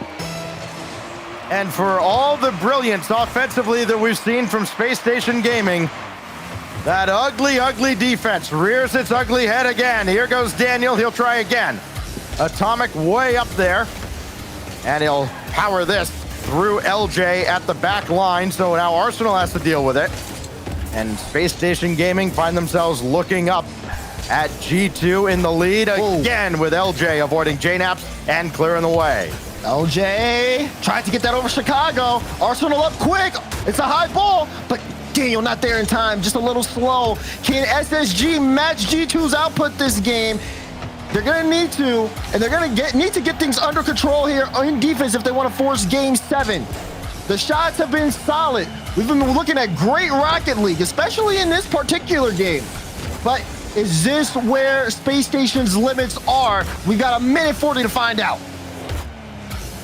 J-Naps to the backboard. Double tap denied by Arsenal. Follow-up from Chicago. Saved by LJ. And that keeps SSG around here with 90 seconds left. Now it's J-Naps with Atomic rotating out. Chicago waiting across the way. He'll dive into the corner now. And it's LJ who lost this. Atomic floated up there. Arsenal to meet him. Daniel made the stop as he's done so often. And now Arsenal to power it downfield. Chicago is there. And look at all the boost he's burning to keep this ball away from SSG. And again, they find a seam to go right back deep into the corner. Yeah, SSG on that play, it felt like they just couldn't get upfield or do anything, like get a foothold. G2 was perfectly set, and when they have that time, they're going to be able to clear it out. Now, what can SSG do here? Ball in the blue half. Arsenal's trying to slow things down. Daniel's going all the way back, so Tommy's going to get space. Arsenal's still getting these cuts, though, and Chicago in a tough spot, but gets that stop on the goal line. Chicago made that a little more interesting than it had to be. Physical play coming through on both ends. There are demolitions all over the place. Finally, J-Naps has spawned in just in time to make the save. Here's LJ, and he made another save. J-Naps standing on his head with a little help from Atomic. Oh, they're not done. Arsenal gets called off by Daniel. Arsenal on that wall, 10 seconds left. SSG trying to make the play. LJ gets the shot, and it's good! Space Station tie it up. We're still playing on. This beast refuses to die. It's the first goal Daniel hasn't had a direct part in. It's LJ with 7 seconds left. You can see a little bit of adjustments there from G2. Obviously a bit disappointed, but they got to keep going here. Game tied up. They can still end this series on Neo Tokyo, but that ball is, wait, it's still in the air. Oh. It's still going towards the net. That'll hit the ground. We got overtime. Second OT in this series. Chicago threatening, but the shot's going to be well wide, and no direct follow-up. Here comes Atomic. It's on, and Daniel with the save. Demo from Atomic taking out LJ, the hero, with 7 seconds left in regulation. Arsenal now to LJ again. Daniel's there, and so is Chicago. Good cutout from Chicago. And Arsenal wanted to get there quickly. Here's some room here for J-Naps. Looking middle. Atomic didn't go for it, though. Instead, tried to play the wall. No team can afford to slow down here. As soon as you give another team too much space, they're going to take solid advantage of it. We've seen what these players can do when they have just enough time to think about what they're trying to figure out. LJ with the double to Arsenal. No, it's not in. LJ will get the follow-up. Space Station are going to Champions Field. LJ and Arsenal combined with 7 seconds left in regulation, and 55 seconds later, do it in overtime. SSG survive to live another game. This series is not done yet. And we had the question, how much can Space Station give? And they gave their all that game. G2 looked to be closing the door. Atomic and Chicago were lighting up the scoreboard. They were connecting. And Space Station, it looked where, you know, you would see, a lot of people would have expected them to fall down, Stacks. But it came down to the final seconds. They built the offense. They kept it consistent. And they made it to game 7. The question is, who's going to end this series? We are about to head to Champions Field for the first time in North America since the Fall Cup. Several months ago, led in large part by that man, Daniel, has got things going for SSG, but it was Arsenal and LJ that picked up the slack near the end. The end of that game, Daz, it looked a lot like the end of Game 5, where everything was very disjointed and they were all kind of scrambling and in desperation mode, but they finally found a way, and SSG have prolonged their life here in the Winter Cup. Can they keep going? They're starting things off right now with some decent offense here. LJ playing the ball really well. Oh, Chicago with a miss, and LJ could not capitalize on it.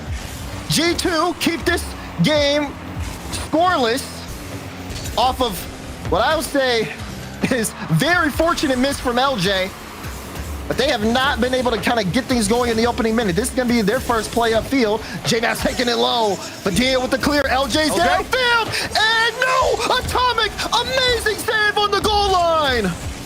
Oh my gosh, what a save out of Atomic!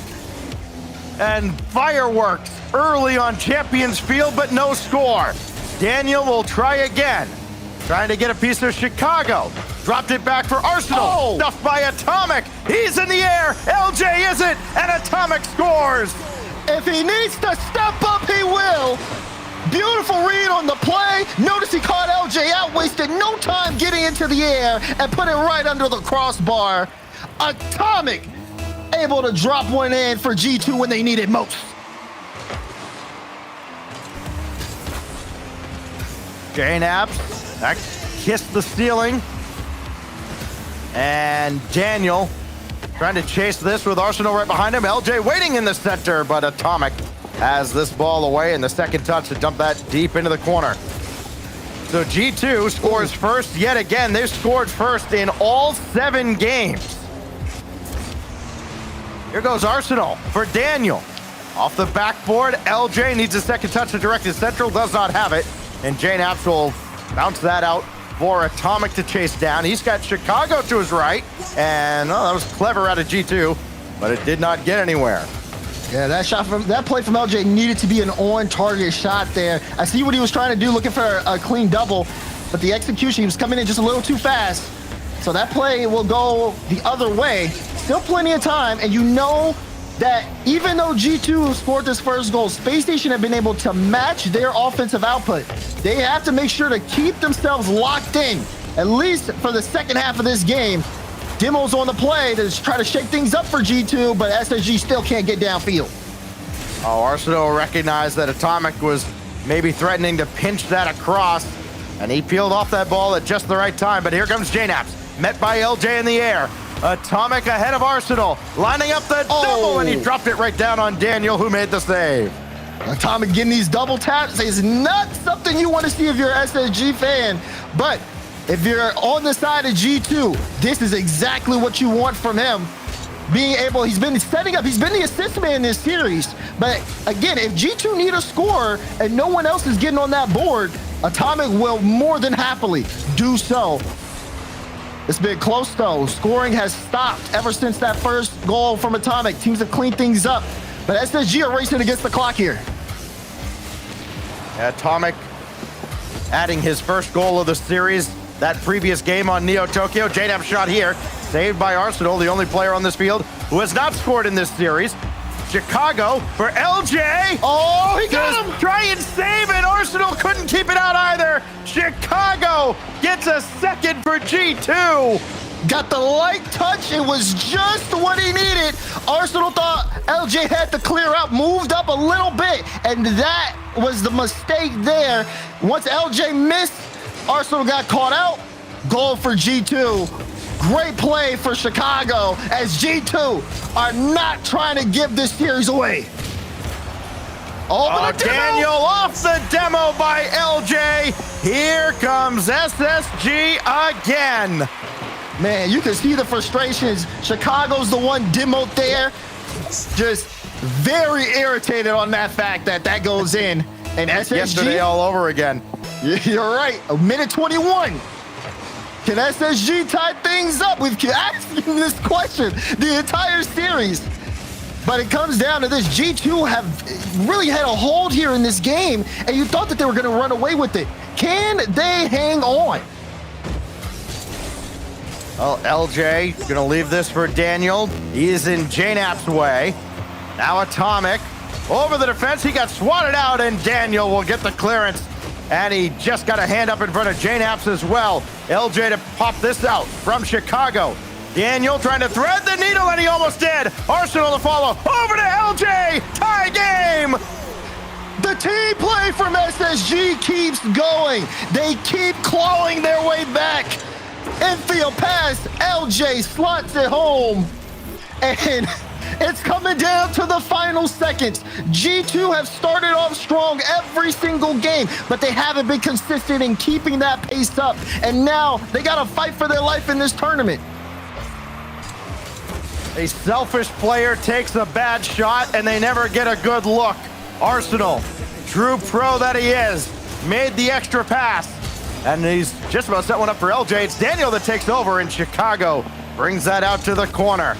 G2 have come oh so close on multiple occasions to pulling away in this series and putting it away.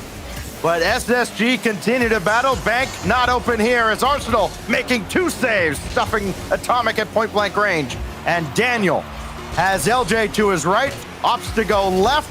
No time on the clock. Overtime looming if SSG can bring it to ground, unless they want to get a little greedy. Maybe they want to find out. LJ couldn't line it up. So close. LJ could have ended the series there, but like you said, couldn't line it up. We have OT in Game 7. What a way to start the day here on Saturday. After an historic day yesterday with so many reverse sweeps, more drama on Champions Field to kick off day 2. Atomic quickly downfield. Nobody else with him. He's got JNAPS lurking behind now. Who's going to get that corner boost? It's JNAP, so Arsenal's going to be in a tough spot. Daniel spawns in on ball side. So again, there's not a lot of boost on that part of the field at all. Daniel just trying to pick up pennies at this point, and he's just done enough to stop Atomic. Oh, Chicago, that is real awkward. And no, LJ just waited there. I think he thought maybe Chicago had a better look at that than he did. And Chicago definitely was in trouble on that touch, but able to recover. He's getting bumped now by Arsenal. And SSG still with this ball out in the front. Chicago finally able to clear things away, but definitely a dangerous look there in the first minute of OT. Space Station just got to keep booming this ball back into the G2 end as they try to get consistent offensive pressure going. Again, G2 have scored first in all 7 of these games, and it could be all for naught as Space Station Gaming try to tie them in the standings and make it that much tougher for teams like M80 and the like behind them to get into that top 5 for the spots in San Diego.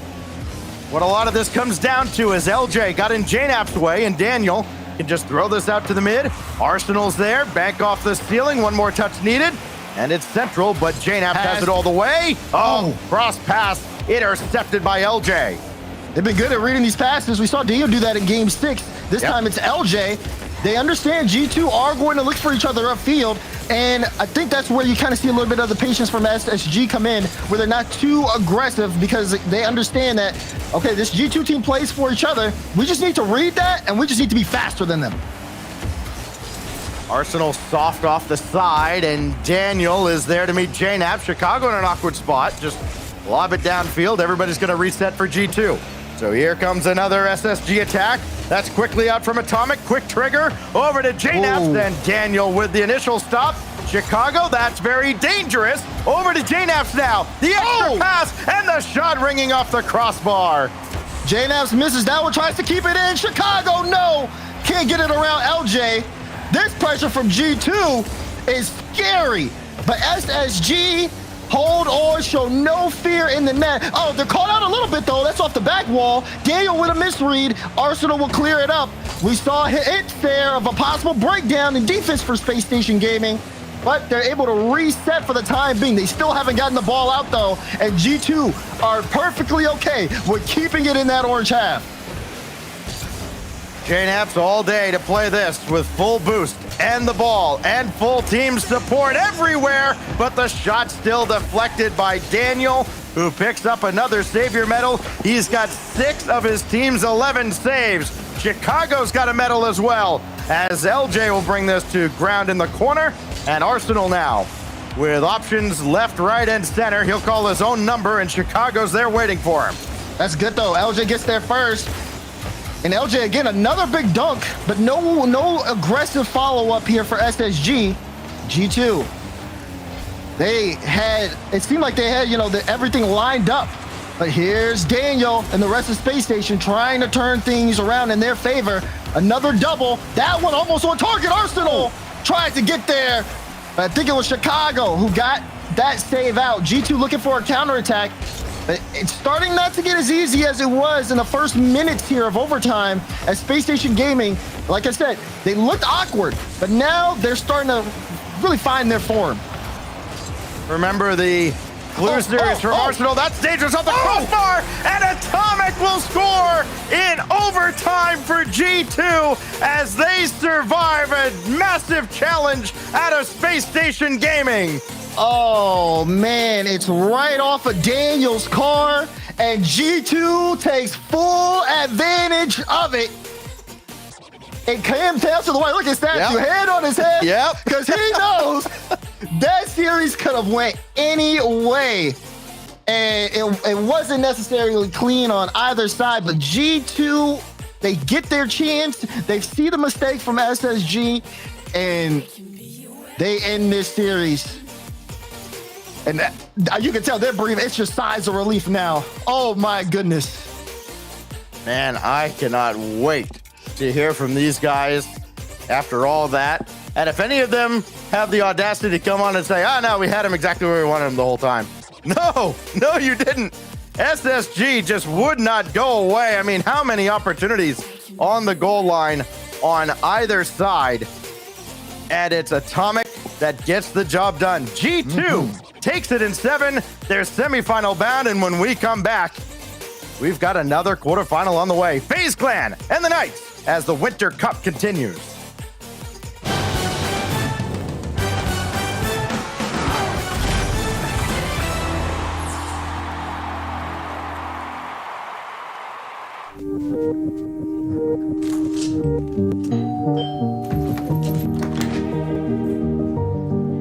You can save an average of 2 times more with our smart savings tools.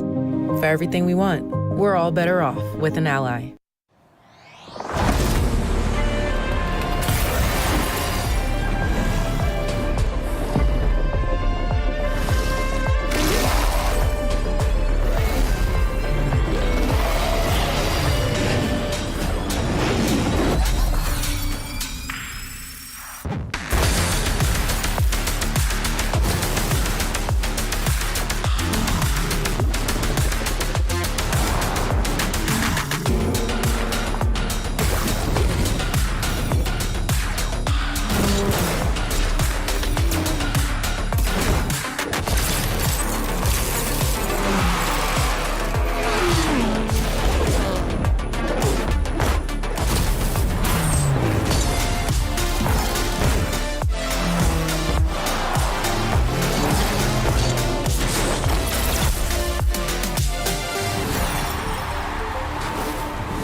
Tries to send one to the back of the net, and he will triple touch. You said the double might work out. How about a triple? Oh my! This time, fire! Try to clear this away. Let me call it with the back. Picked up the save. It's still there for Jim. He scored.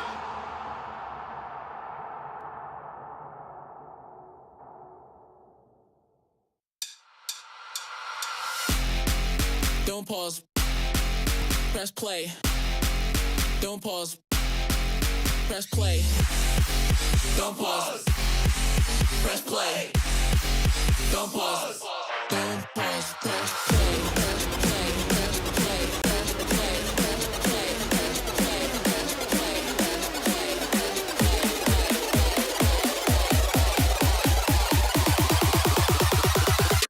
Don't pause. Press play.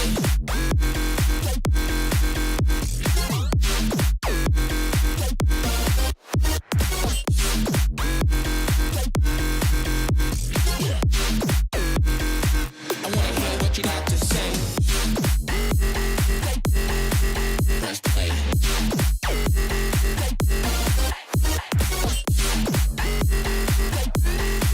Press play. I wanna hear what you got to say.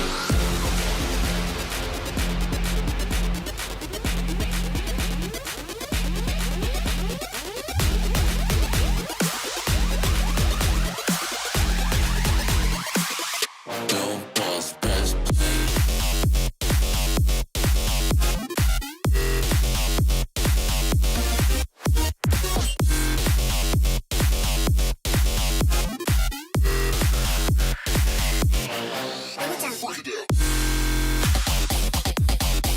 Press play.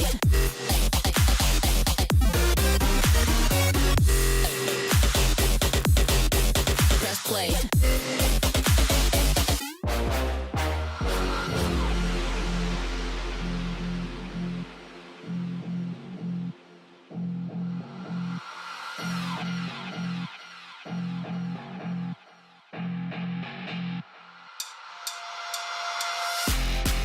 Don't pause. Press play. Don't pause. Press play. Don't pause. Press play. Don't pause. Don't pause. Press play. Press play. Press play. Press play. Press play. Press play. Press play. Press play. Press play.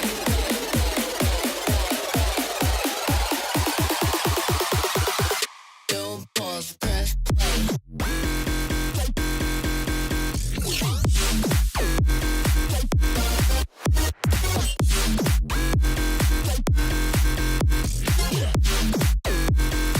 I wanna hear what you got to say. Press play.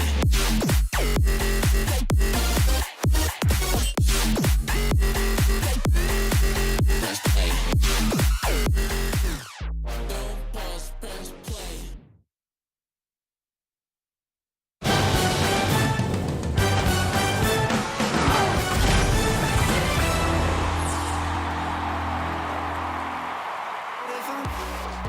Quite a rocker of a series. G2 survive Space Station Gaming. They move on to the semifinals. Lots of emotion on both sides of the pitch and a lot of highlights in between. It was absolutely a classic game to watch. I'm here with JNaps, the victor after that Game 7. And JNaps, I got to say, man, we were all seeing it on the cams after that last goal went in.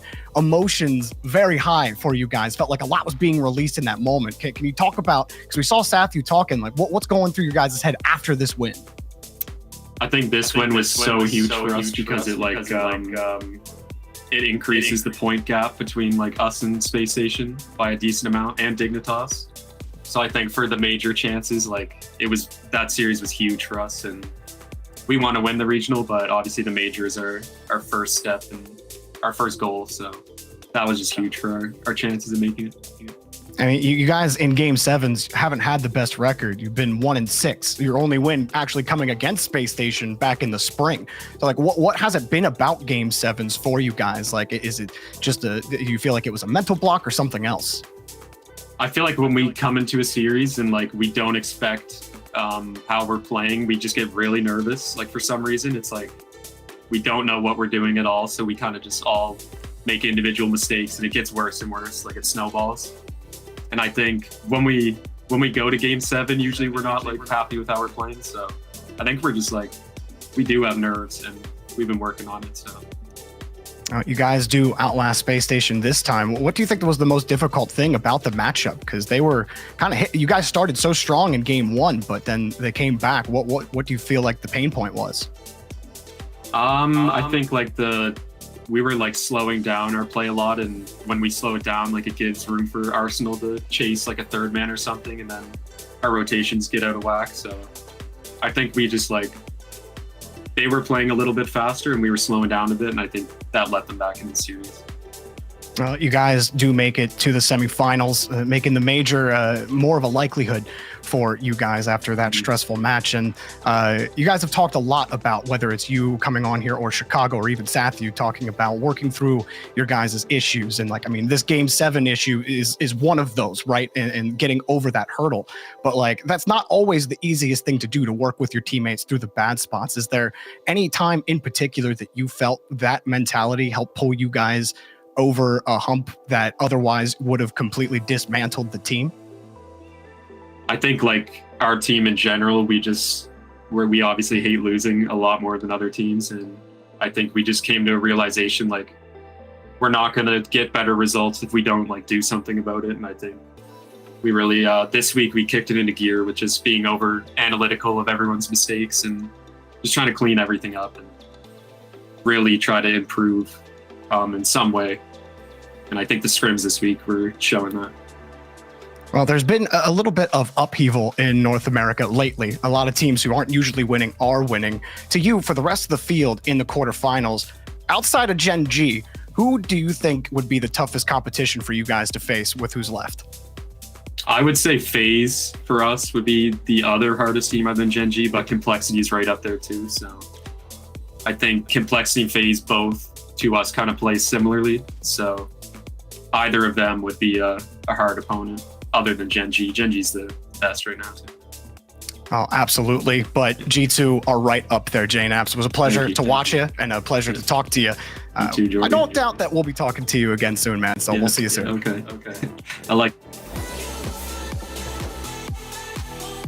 G2 versus Space Station starts off the quarterfinals day here, day 2 of the Winter Cup. At 100 miles an hour, game 7, multiple minutes of overtime, back and forth, buzzer beaters, tying goals over and over again. You couldn't ask for more for the first match of the day. G2 advance. They will face the winner of our next match. And I got to credit Space Station, though, because we talk about them being a very momentum-based team. G2 scored the first goal in every game in that series, and Space Station battled back in every single one of those. Neo Tokyo was a highlight with Arsenal and LJ really trying to bring this team back. Because Daniel, early on in that series, was fantastic, carrying the squad. But later as the series went, Arsenal and LJ was picking it up. Game 7, incredibly close. That could have went either way. Atomic had a huge dunk and a couple other huge plays. But at the end of the day, G2 breaks that Champions Field curse, Corelli. I think that's the important thing, is it was early on. It was Daniel Dragon Space Station back into this series, and then LJ and Arsenal really came and helped pad the gaps there for Space Station. I think that's what made this series so special for them. It's ultimately a loss for them, but probably the best series that we've seen from Space Station here in the Winter Cup. And G2 does continue on. You can see the top of the bracket waiting for us in the rafters. We'll see them a little bit later on, but for now, FaZe Clan going to be taking on the Knights, the Pittsburgh Knights here, making it to top 8. I think they're going to be trying to go up against the boys from FaZe. FaZe getting knocked out early in the Winter Open. They're looking to have a much better, much more back to normal performance, as you might say, for the FaZe fans. They're trying to make that top 4 again here, Crowley. Yeah, for FaZe, this is kind of par for the course. They're up against an opponent that they're super comfortable as well. Although it was close last time, they've beaten them many times before. For FaZe, they went 3-0 in groups. They went 9-1 in games. This is the expectation for FaZe. Like we said, they're hitting par right now. And this is a matchup that I think most people are going to expect them to win. And we're talking about Pittsburgh Knights. They're one of those teams you don't expect here in the top 8, but they have looked pretty decent. They have 5 losses throughout this split. 3 of those were a Game 5 loss against V1, Furia, and this FaZe squad. So they can compete with the teams. They normally can't get over that last hurdle, but they played Dignitas through that first playoff round, won that convincingly. Now they want to make some noise, kind of like Dignitas did last time and get a top 4 finish. FaZe is one of those teams that normally never loses to these squads. But last regional, we saw them lose to M80. That is a rare occurrence for FaZe to lose to one of these maybe like 9 through 13 teams.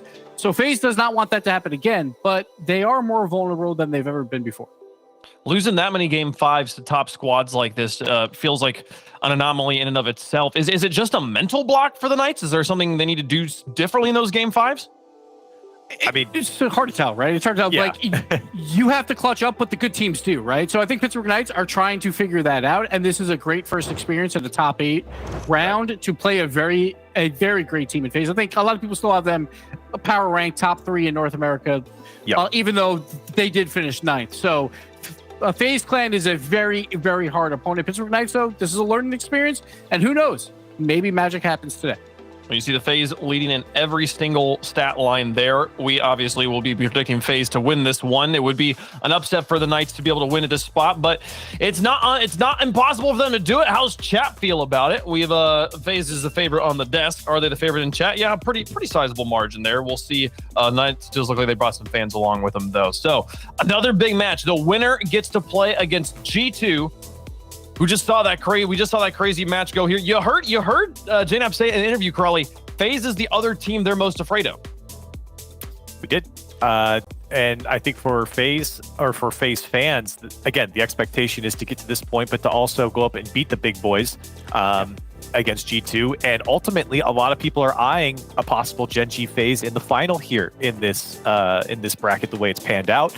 Obviously, some arguments can be made for complexity as well, but top 4 is kind of the ceiling and the floor for FaZe, so they're really not even there yet. We'll see if they can do it, folks. The players are ready. It's time to play the second match of the day. FaZe Clan taking on the Knights from Pittsburgh. A top 4 finish hangs in the balance here. Let's get down to the field. Stacks and Dazzrin back on the call. It's very simple, Daz. The winner of this series is tied for 4th place with an idle Dignitas at 17 points in the winter, 1 ahead of M80, who gets to play later on today. The race for the winter major continues to heat up with one of the streakiest teams in the whole tournament in the Knights, taking on FaZe Clan. Can the Knights do what seems to be a challenge here and stop this FaZe Clan from the very cursed 4th place that they have been in for time and time again is the question. Right now, Cybical's computer's stopping him right now. It's game froze, so we're waiting for him to get back into the game. So that might be the only thing that has stopped Cybical in this whole tournament, by the way. This weekend, he has come alive. He is leading the tournament in assists per game. He's coming in with 13 total.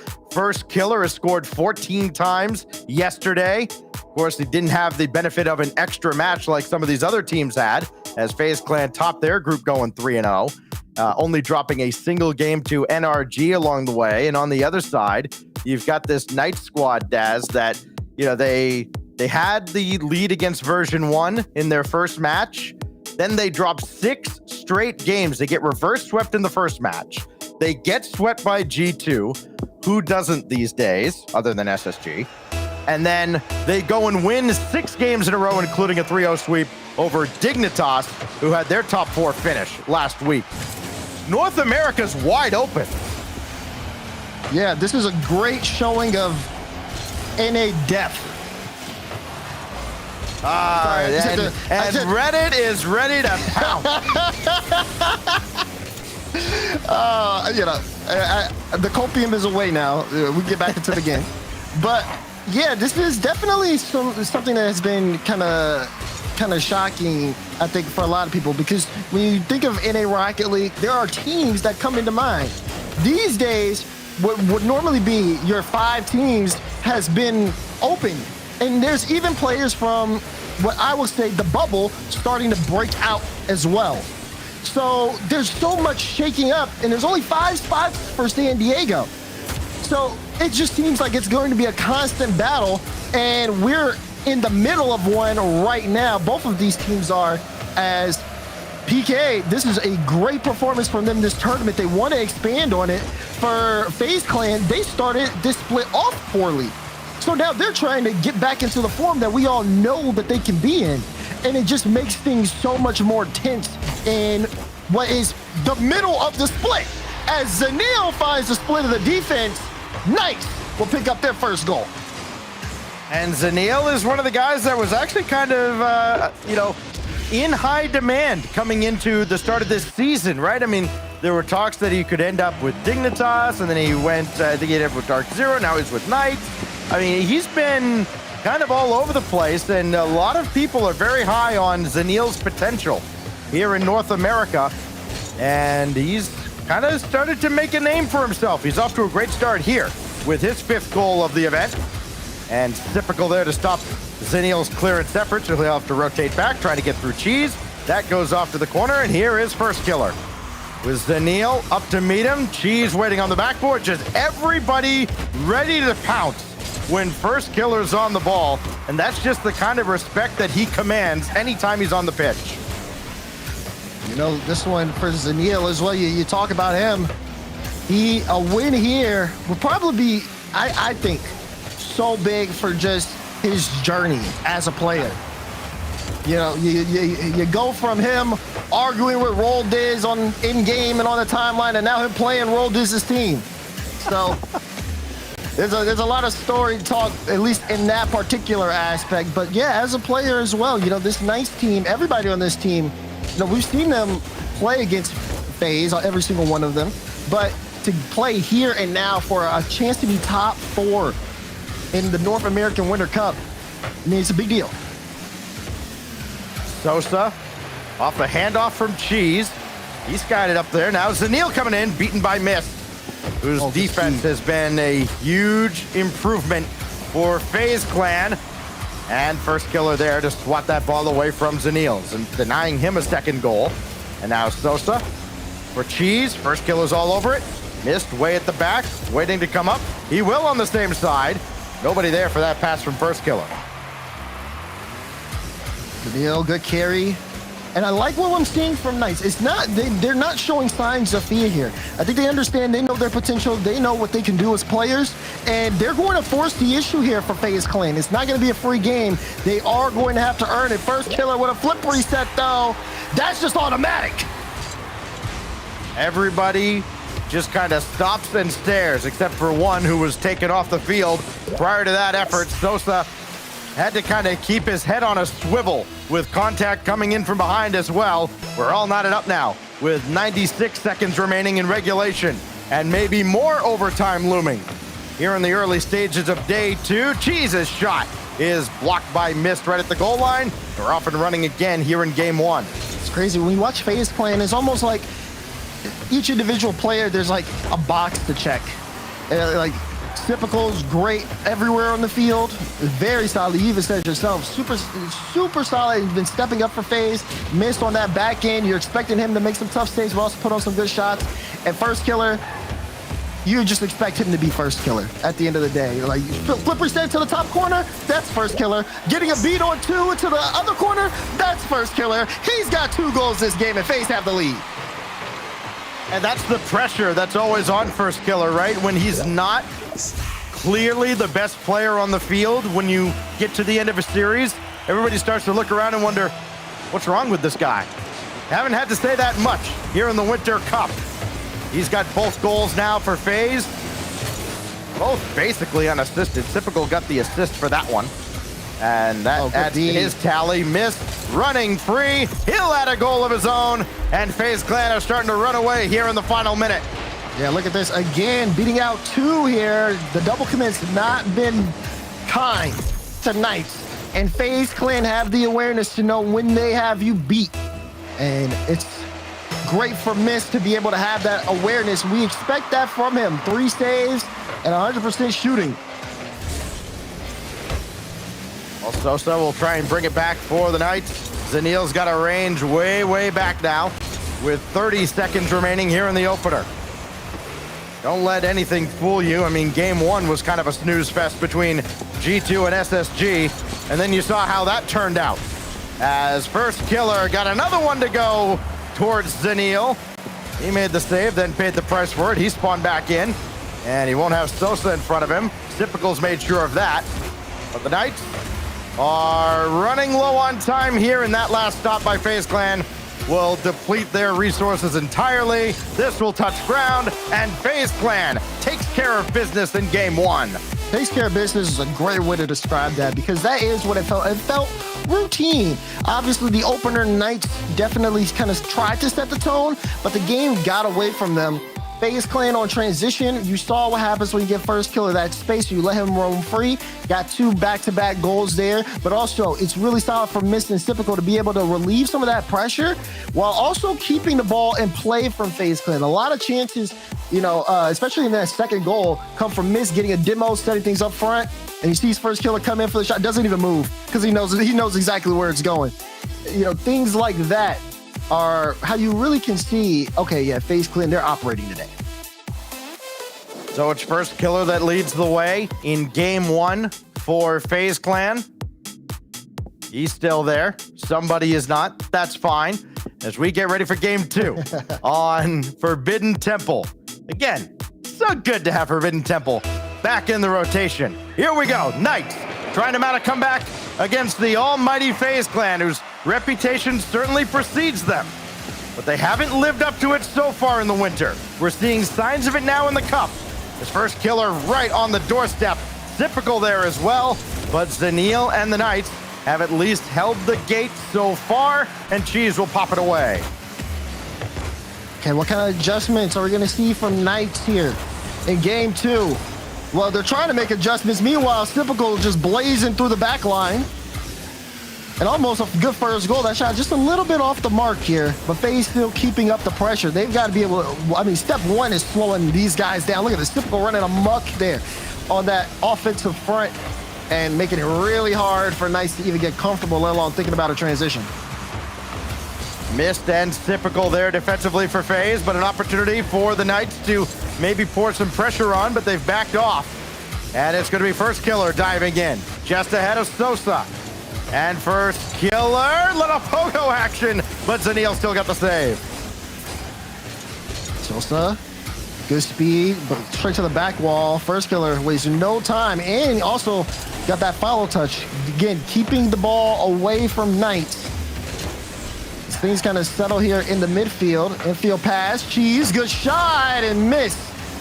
It gets a great save out. And look at that, straight on the transition is FaZe Clan. You know, in seasons past, maybe that shot gets through, but it's been a big emphasis on defense and turning it into offense, and that's exactly what FaZe Clan has done. Missed with the save inside the net, then they get it quickly downfield. Typical, the first killer, and that's been a recipe for success all weekend. 3:25 left here, and like you said, the recipe of success. Liking what I'm seeing, though, here from FaZe Clan. Just not afraid to get into the upper third. Look at this. Oh, my goodness. Great pass from Mist right on the hood of first killer. Unfortunately, so was an Octane of the Knights, and not going to be a goal. Knights have definitely slowed down, and they almost got caught out there. Cheese was bringing it on the back wall, but it's only short-lived. Typical's getting demo after demo. First killer with the challenge. Mist, clean it up, and he does. What a press play forward here for FaZe Clan. First killer gets the benefit of an assist there by creating the rebound. That Mist cleans up. His second goal of the series for Mist. Well into double digits now. He's got 11 in the tournament. And Typical now looking to add his name to the tally. But this one's denied. Mist now for first killer. Couldn't get a second touch. Now here come the Knights. Sosa with Cheese to the side. Just couldn't quite get a quality pass there to him. Just feels like the pace isn't there for the Knights, Daz. FaZe seem to be, I almost called them First Clan. FaZe Clan seem to be just outpacing the Knights at every turn on either half of the field. The Knights haven't really gotten very comfortable on either half.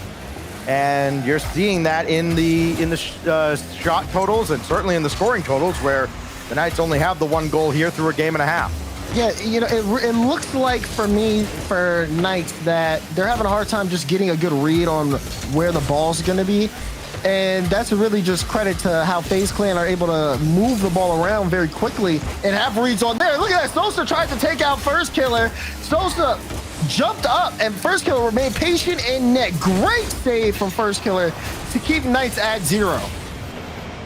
And First Killer actually won a game of chicken sitting on the goal line as Zenil bring this all the way back to his own corner. And now First Killer diving in. Zenil took him out. That will slow down FaZe. To what degree? Myth was right there. Now Sosa, pocket pick by Sipical, who again, he's just been everywhere for FaZe Clan. He's got it done defensively. He's certainly got it done on the offensive end as well.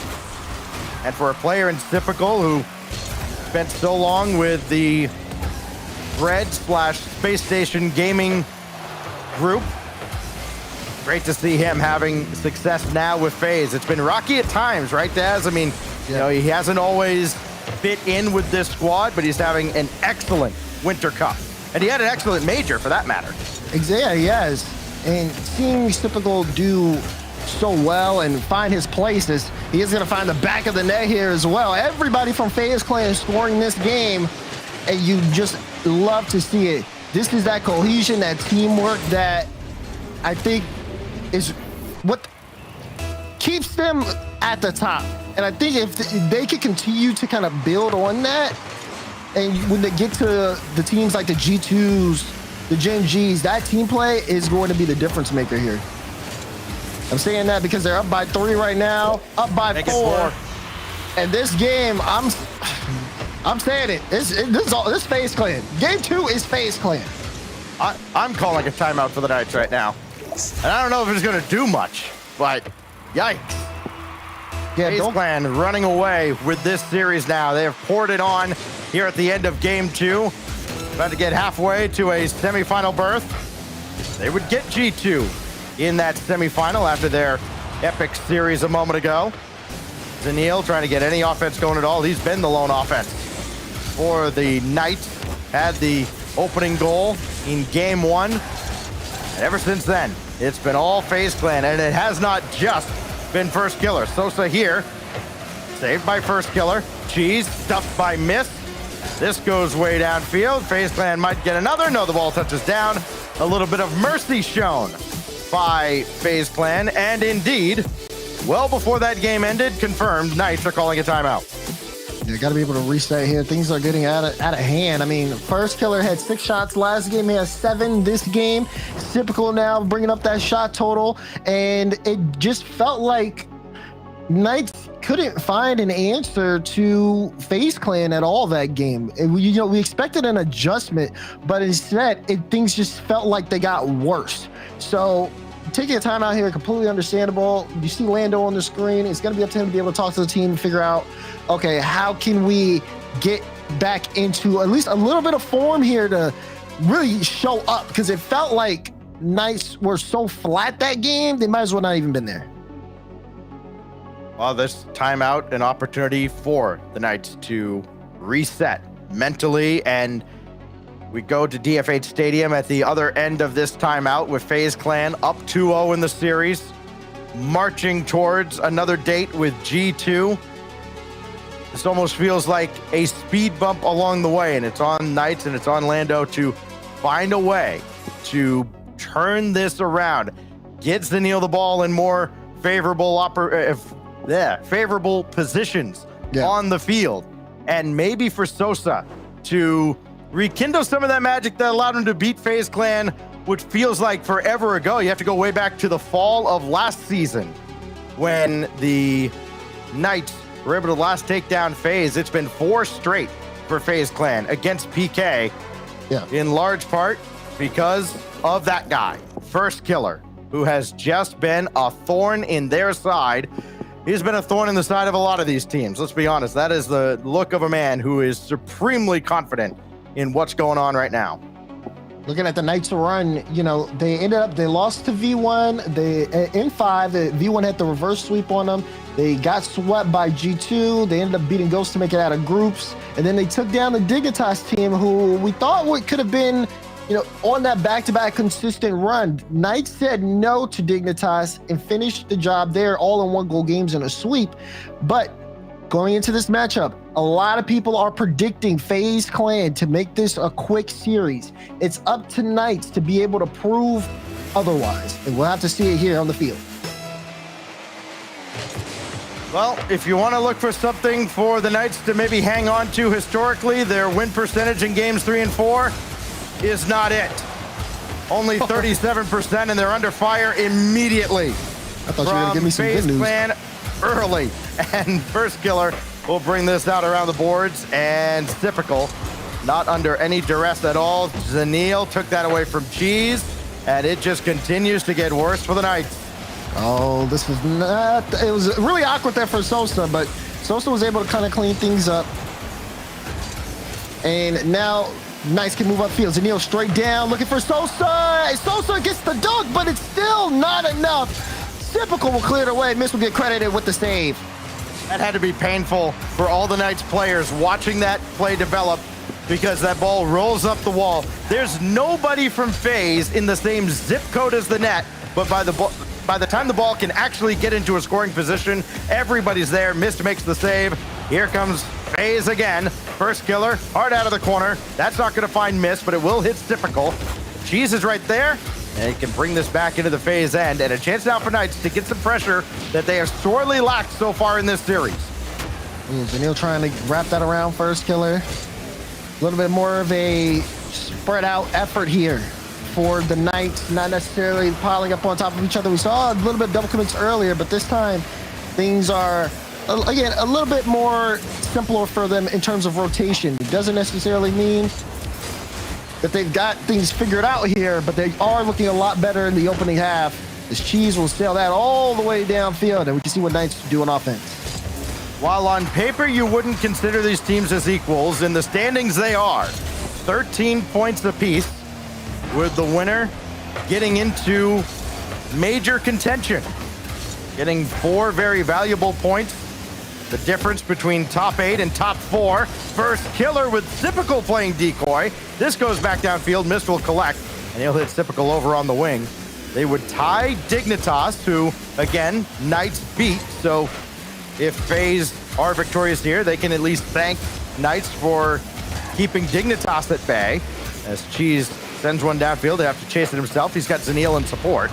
But Typical will take charge. Mist with the demo behind the play. It's only Zanil at the back being chased by Mist. Typical can't get around Zanil as they did not take him off the field. He does still keep possession, and Sosa's got that out as far as First Killer. Past him now, but Mist has it. Good pick up there from Mist. Zanil looking at trying to see if he can meet him. But this sidewall has been kind of the course of the action so far for like the last minute or so. No one has necessarily been able to get out. We haven't seen more than about 2 shots from either side here. As again, wrestling for control. And like I said, this is a very good look though if you're Knights. Coming from dropping 4 goals to so far keeping this game scoreless, keeping yourself in the game, and potentially the series here. They could turn things around. Sosa's up quickly. That's straight down. Zanil's shot is on and forces Typical to make a save. Great offensive pressure from Knights, but FaZe Clan still holding on for the time being. That was a good poke there by Cheese to at least keep the ball available and in the zone. And they've limited FaZe's opportunities. First Killer's got his looks. There's Cheese for Sosa, and Mist yet again with another big save. Man, they are blocking everything on that FaZe Clan side, and they turn it around the other way. First Killer gets this goal, and I gotta look back and see how he got this around. He used Zanil's car to pinch it in off the pass from Typical. Knights put a hand up, but it just wasn't enough. First Killer scores goals. It's just one of the constants of the universe. He's always going to get his. And this time he has it a big, big way in the final minute now with FaZe Clan leading 1-0 in game 2, or game 3 rather. Having scored, I believe, 7, now 8 unanswered goals. Scoring 3 in a row after the opening goal by Zanil. First killer through Zanil. Cheese is there. So2 has missed. He's got first killer way downfield, 34 seconds remaining. Sosa got to outlet this to somebody. Zanil can't get to it. Typical's up by a mile. And now with only 25 seconds remaining, FaZe Clan will just send another downfield and challenge the Knights to do anything with it, which they can't. It's first killer off the ceiling again, and Cheese can only delay the inevitable. Typical, gonna try to carry this for a while. Good read from Zanil. Gotta get this through. No chance there for a follow-up. They're still trying to keep this ball alive, but first killer was trying to end the game right there. Sosa with the carry, it'll pinch out. Cheese has to get there. Does get there. There's a clear field. This is still doable for Knights. Almost a chance down. Can Cheese get to the ball? No! It'll fall. And a FaZe Clan with the series on match point. You can see the frustration coming out from Knights after first killer ended up scoring that initial goal. They were playing so well up to that point. And now, especially even after calling the timeout, it's looking grim. It is looking grim. I mean, on paper, coming into this series, you've got the best offense and the best defense. And they both happen to be the same team. FaZe Clan averaging just under 3 goals a game. At least they've been held at bay here in game 3. But the other constant, and he might smile, I promise, he might smile if they get into the semifinals. They've allowed 1 goal per game all weekend. FaZe Clan is just different right now. I mean, when you think about last event and that loss that they took round 1 to M80, I think it kind of lit a fire under FaZe Clan. Yeah. You can see the approach so different. How they've been playing has changed. They want to represent North America here, but they also want that victory for themselves. Missed will find the back of the net. FaZe Clan in the opening seconds looking dominant here. Oh my goodness. That flip reset for first killer and Misses being in the right position there is so efficient. FaZe Clan have come for a business meeting, and they're walking away with a lot of dubs right now. Missed. All day to play this. Zanil waiting way back. Typical. Lob it ahead. I mean, really, FaZe Clan is just taking what the defense is giving them. And unfortunately for the Knights, the defense is giving FaZe Clan a whole lot. More than a lot of teams do. First killer to missed again. Zanil at least slowed it down. Sosa can outlet. Gonna take this himself. Got it started over to Zanil. Out of the corner, second touch. Oh! Got this Sosa! And it pinballs in. The streak is over. There you go. They finally forced the issue. Great pass out. The follow-up from Zanil is so solid, and Sosa does not hesitate. That's the level that they got to play at to get goals. Then they say, so be it. Tied up here in game 4. Let's just throw it out there. There are 2 teams that have been reverse swept at a best of 7 in North America. FaZe is one of them. Granted, it was NRG. That was an NRG where Garrett G was sick as a dog, and it still worked out. G's shot on, saved away by first killer. Now it's typical. Lob one out, and Zanil couldn't get to it, so Sosa's called into action. And that pops away for Sosa. Now Cheese to chase it down. And brought central, but nobody home for the Knights. Playing very conservative, very cautious, and maybe just intimidated by FaZe Clan. Yeah, you can kind of tell there's a bit of a breakaway, and first killer snatches it. Give me that. Gets the lead here, and Zanil tries to play it off to the side. Cheese just can't get there in time. You see Sosa, he's doing his best to really, I mean, if this was basketball, first killer would have been fouled. Or, yeah, that being said, first killer able to push that in. And I am impressed with the ability that these players have to be able to get to the ball so quickly. Typical came into this series averaging almost an assist and a quarter per game. And he continues to add to his impressive tally. He picked up his 4th assist there. So he's going 1 per game so far. First killer, through the air again, got the dunk. Typical trying to score, no, it's back to Mist. Add another assist for Typical as it's 3-1. Oh man, they're starting to get on a run here. Typical touch out, Mist up quickly, it's going top right. He's got so much space to work with and he's so fast. That FaZe offense starting to show, and the rest of the bracket is watching intently. First killer playing around Cheese, but not around Sosa.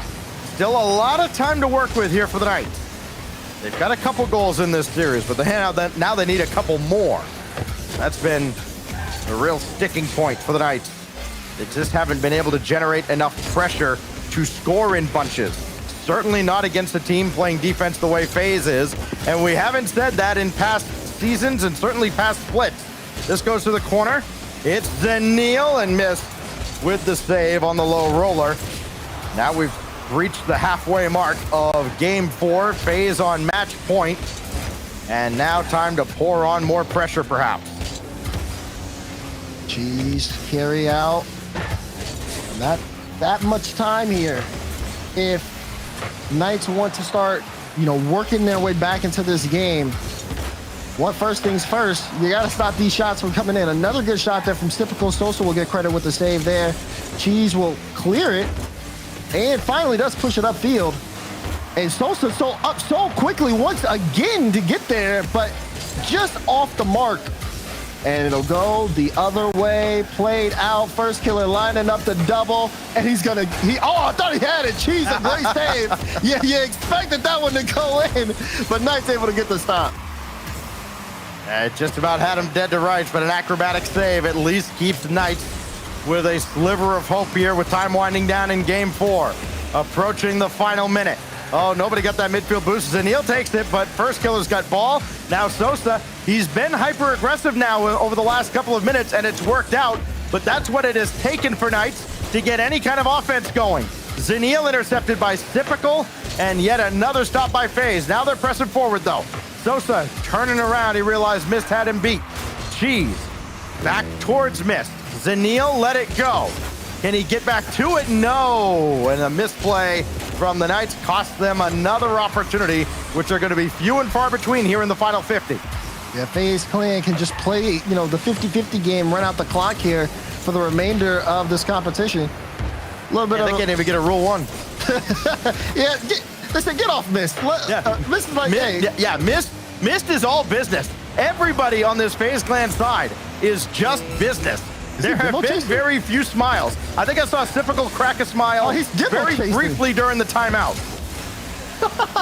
I saw Mist go all the way around the field searching for some demos. Now he's sitting there in midfield, puts a shot on. Sosa will get the save out. But I will say thank you to FaZe Clan. They have respected our time today. We had that Game 7. They said, okay, let's get us back on schedule here. Routine work for FaZe Clan. They take this in a sweep. And there's your smile as well. There it is. Just a slight grin for first killer. Raul can be very happy with the squad as they get a much needed win after a disappointing winter open. They are in strong position now. Semi-final bound with a date with G2 on the horizon on Championship Sunday. And more importantly, those 4 points that they're going to get as they go into a tie for 4th place in the winter standings. And what more can you say, right, Daz? I mean, FaZe Clan tied with Dignitas, G2 tomorrow. They dominate the Knights, but now they got to watch a couple of other teams.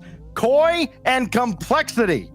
They're up next as the Winter Cup continues right after this.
things up. UNLV, there finds the back of the net off of a monumental double.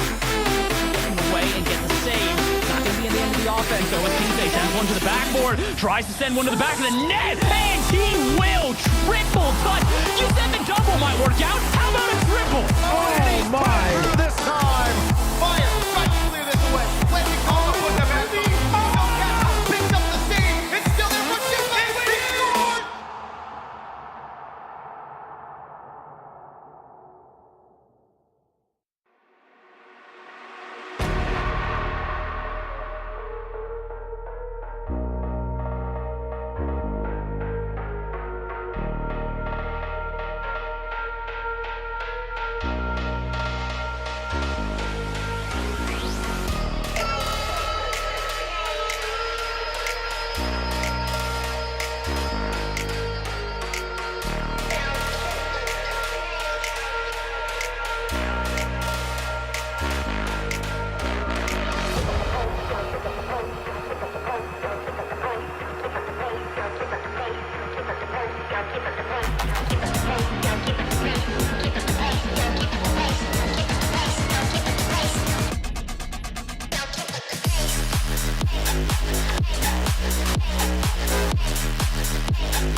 FaZe able to make quick work of the Knights in this one-day advance to a match against G2 in the semifinals.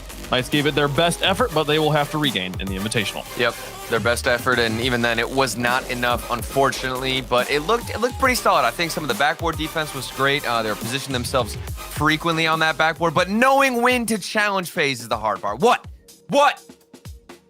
Hey, there were moments of greatness. All right, I believe in this team. And Gibbs. Bro, he said I it was don't even a have to 4-0 argue check. with anybody. I don't even have to argue with anybody. This man is just muted. It was a 4-0, but it wasn't like the worst stomp I've ever seen. We're grasping at straws here, folks. We're grasping at straws. Here's the highlights. It was not. I genuinely don't think it was painful by any means. There were moments where you could see how the Knights had made it this far, but you're up against First Killer, who's feeling real good today. I mean, that's a tough task. I hope not. He's not back. chat. Not back. Bro, Gibbs is Mr. gone. Gibbs is trying. We just get to sit here and just to talk about whatever we want. This is a Dignitas stream all over. Okay, again, Turtle. I can go on a rant now because I was noticing a lot of times you'd have a player from the Knights on the backboard, which is great, but it seems like they didn't know when to challenge the ball all the time, and that's the most difficult thing, obviously, against FaZe. What are they going to do with the ball? They're behind it. Are they going to dribble? The Knights, they had the initial positioning, but just knowing when to go for that challenge, that's the most difficult part, and they couldn't quite grasp it. Not quite able to figure it out here, and he had 4 games to do it. Not able to figure it out in any of them there. FaZe wins all 4, and they will advance to the semifinals. FaZe versus G2. That'll happen tomorrow, though. We got 2 more semifinals to get through. We're all excited to see, does M80 have any juice for Gen.G? But you're going to have to wait for that one, because next, it's Complexity versus Koi. Complexity, what a run they had in the Winter Open, making it to the grand finals. Koi, this is the best performance they've had since entering under that name. You know, Waypunk, you set up my point perfectly because you're talking already about M80 when that's not even the matchup that's going on right now. And that just proves that we're all focused on the dark horse of what M80 is capable of. And we don't even believe in Koi. I don't even want to be disrespectful, but Complexity, they were in the same situation previously in the last regional. They made it to quarters, and they were the ones who beat M80. Now, they're up against Koi, which in my opinion is a downgrade. I'm not saying it's not possible. I simply can't see this not going in the favor and in the way of Complexity. I mean, you say, like, I don't want to put any disrespect on Koi. They did kind of put their own disrespect on themselves with, like, what Gibbs, how many matches did they lose in a row? They lost 12 in a row. I'm back. Oh, man. So he comes back with make negativity. me come back and just talk about how Koi lost 12 in a row. Yes, that was an RLCS record. But now on the bright side, they have won 2 in a row. And if they do win 12 in a row to go 50-50, that means they're going to the major and winning their first group game after 2 regional wins. So, hey, it's possible, Koi. You know, like, if you lose 12 in a row, the coin can flip the other way and win 12 in a row. It's very possible. Yeah. I don't think that's really how that works. But yeah, I love the optimism here. Complexity, obviously, there was we were talking about Complexity kind of in similar conversations, though, up until the beginning of the winter split. We were like, where is this team? We've been waiting for them to show back up. Fall did not have any meaningful results, really, and then they make it all the way to the grand finals. I feel like some people would look at that grand final run and be like, that's a Mickey run. Oh, they didn't have any teams to fight on their bracket. But I mean, I would argue, Turtle, having a full bracket of bubble teams that are all peaking at the same time is a more difficult thing to prepare for than going up against the teams you play week in and week out. Absolutely. I mean, you're prepared for it. You know what you're up against, but not against these bubble teams who are new. They're fresh, and they could be peaking, like you said, on any given day. You don't know who's going to pop off. You don't know who to guard. And I do think, as much as I have trashed on Koi so far in this segment, there is a situation where Koi, with their incredible defense, goal line saves. I mean, these guys, we've seen it several times, Waypunk, throughout the qualifiers when we go up against Koi. They have some crazy goal line saves, and they could bait in Complexity if their shooting accuracy is not on par today. So there is a world where Complexity get a little bit too desperate, push up too much, and I think it's all in the transition game for Koi. That's the only world I see where they can take this dub. And that's a tall order, because when we look at Complexity, #1 defense in this tournament so far, they're only giving up 1 goal per game so far. That is it. And that includes the group of death, basically. Space Station and Furia were in that group, and they're only giving up 1 goal per game. So sure, you might be able to counterattack here or there, but the defense is so good right now for Complexity, and everything is clicking that you have to make those counterattacks count. Like, if Koi now, like, if they have any of those opportunities, they have to capitalize immediately. They are big underdogs in this match. There is no question about that. So when you get those moments, capitalize quickly and early, high percentage plays, or else we're looking at maybe another 4-0. I do agree with Turtle's assessment, though. Koi's goal line defense has been not effective enough to get them wins. It's been very effective enough to get them some clips. These guys will put on a show, so definitely watch it when the ball gets into the back third of Koi. You hopefully see some good saves. Maybe Complexity's got some juice, though. We'll neutralize that as well. Definitely everything in their favor here. Complexity, this is their match to lose. Koi is going to have to pull off the upset of the tournament if they want to advance here in the bracket. I've been watching chat and guessing at what their prediction's going to be. It's been pretty one-sided. We'll see, but I'm starting to see how some people maybe swayed by some of the things we've been saying, or maybe maybe they're pity votes, maybe they're believing, maybe everyone loves an underdog story. Everyone loves the underdog story. Let's believe. You want to know there are at least 4 people around in the world that believe in Koi, and they're the ones we were just seeing there on the camera. If there's one to step up your gives, is there one player on Koi you're looking at that the viewers can be paying attention to?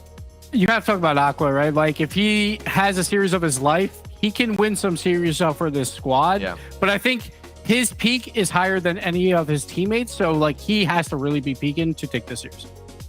We'll see if he can do it. You can see the mental game is there for Koi. I mean, if we're looking historically, they reverse swept against V1, and they also lost game 2 7-0. Like they can bounce back. Okay, so if this starts horribly for Koi, don't count them out completely. I'm still counting them out mostly, but not completely. A reverse sweep to get here is something worth saying. I'm actually kind of embarrassed that we got this far into setting up this match and didn't talk about how they got here. Reverse sweep over V1. Even if V1 is in shambles right now, that's still impressive that they were able to get here in that way. And pretty split down the middle. There's a lot of fans here that want to see the underdog story. They want to see the upset. Let's get into it, folks. Complexity versus Koi for our 3rd quarterfinal match. Let's get the game underway.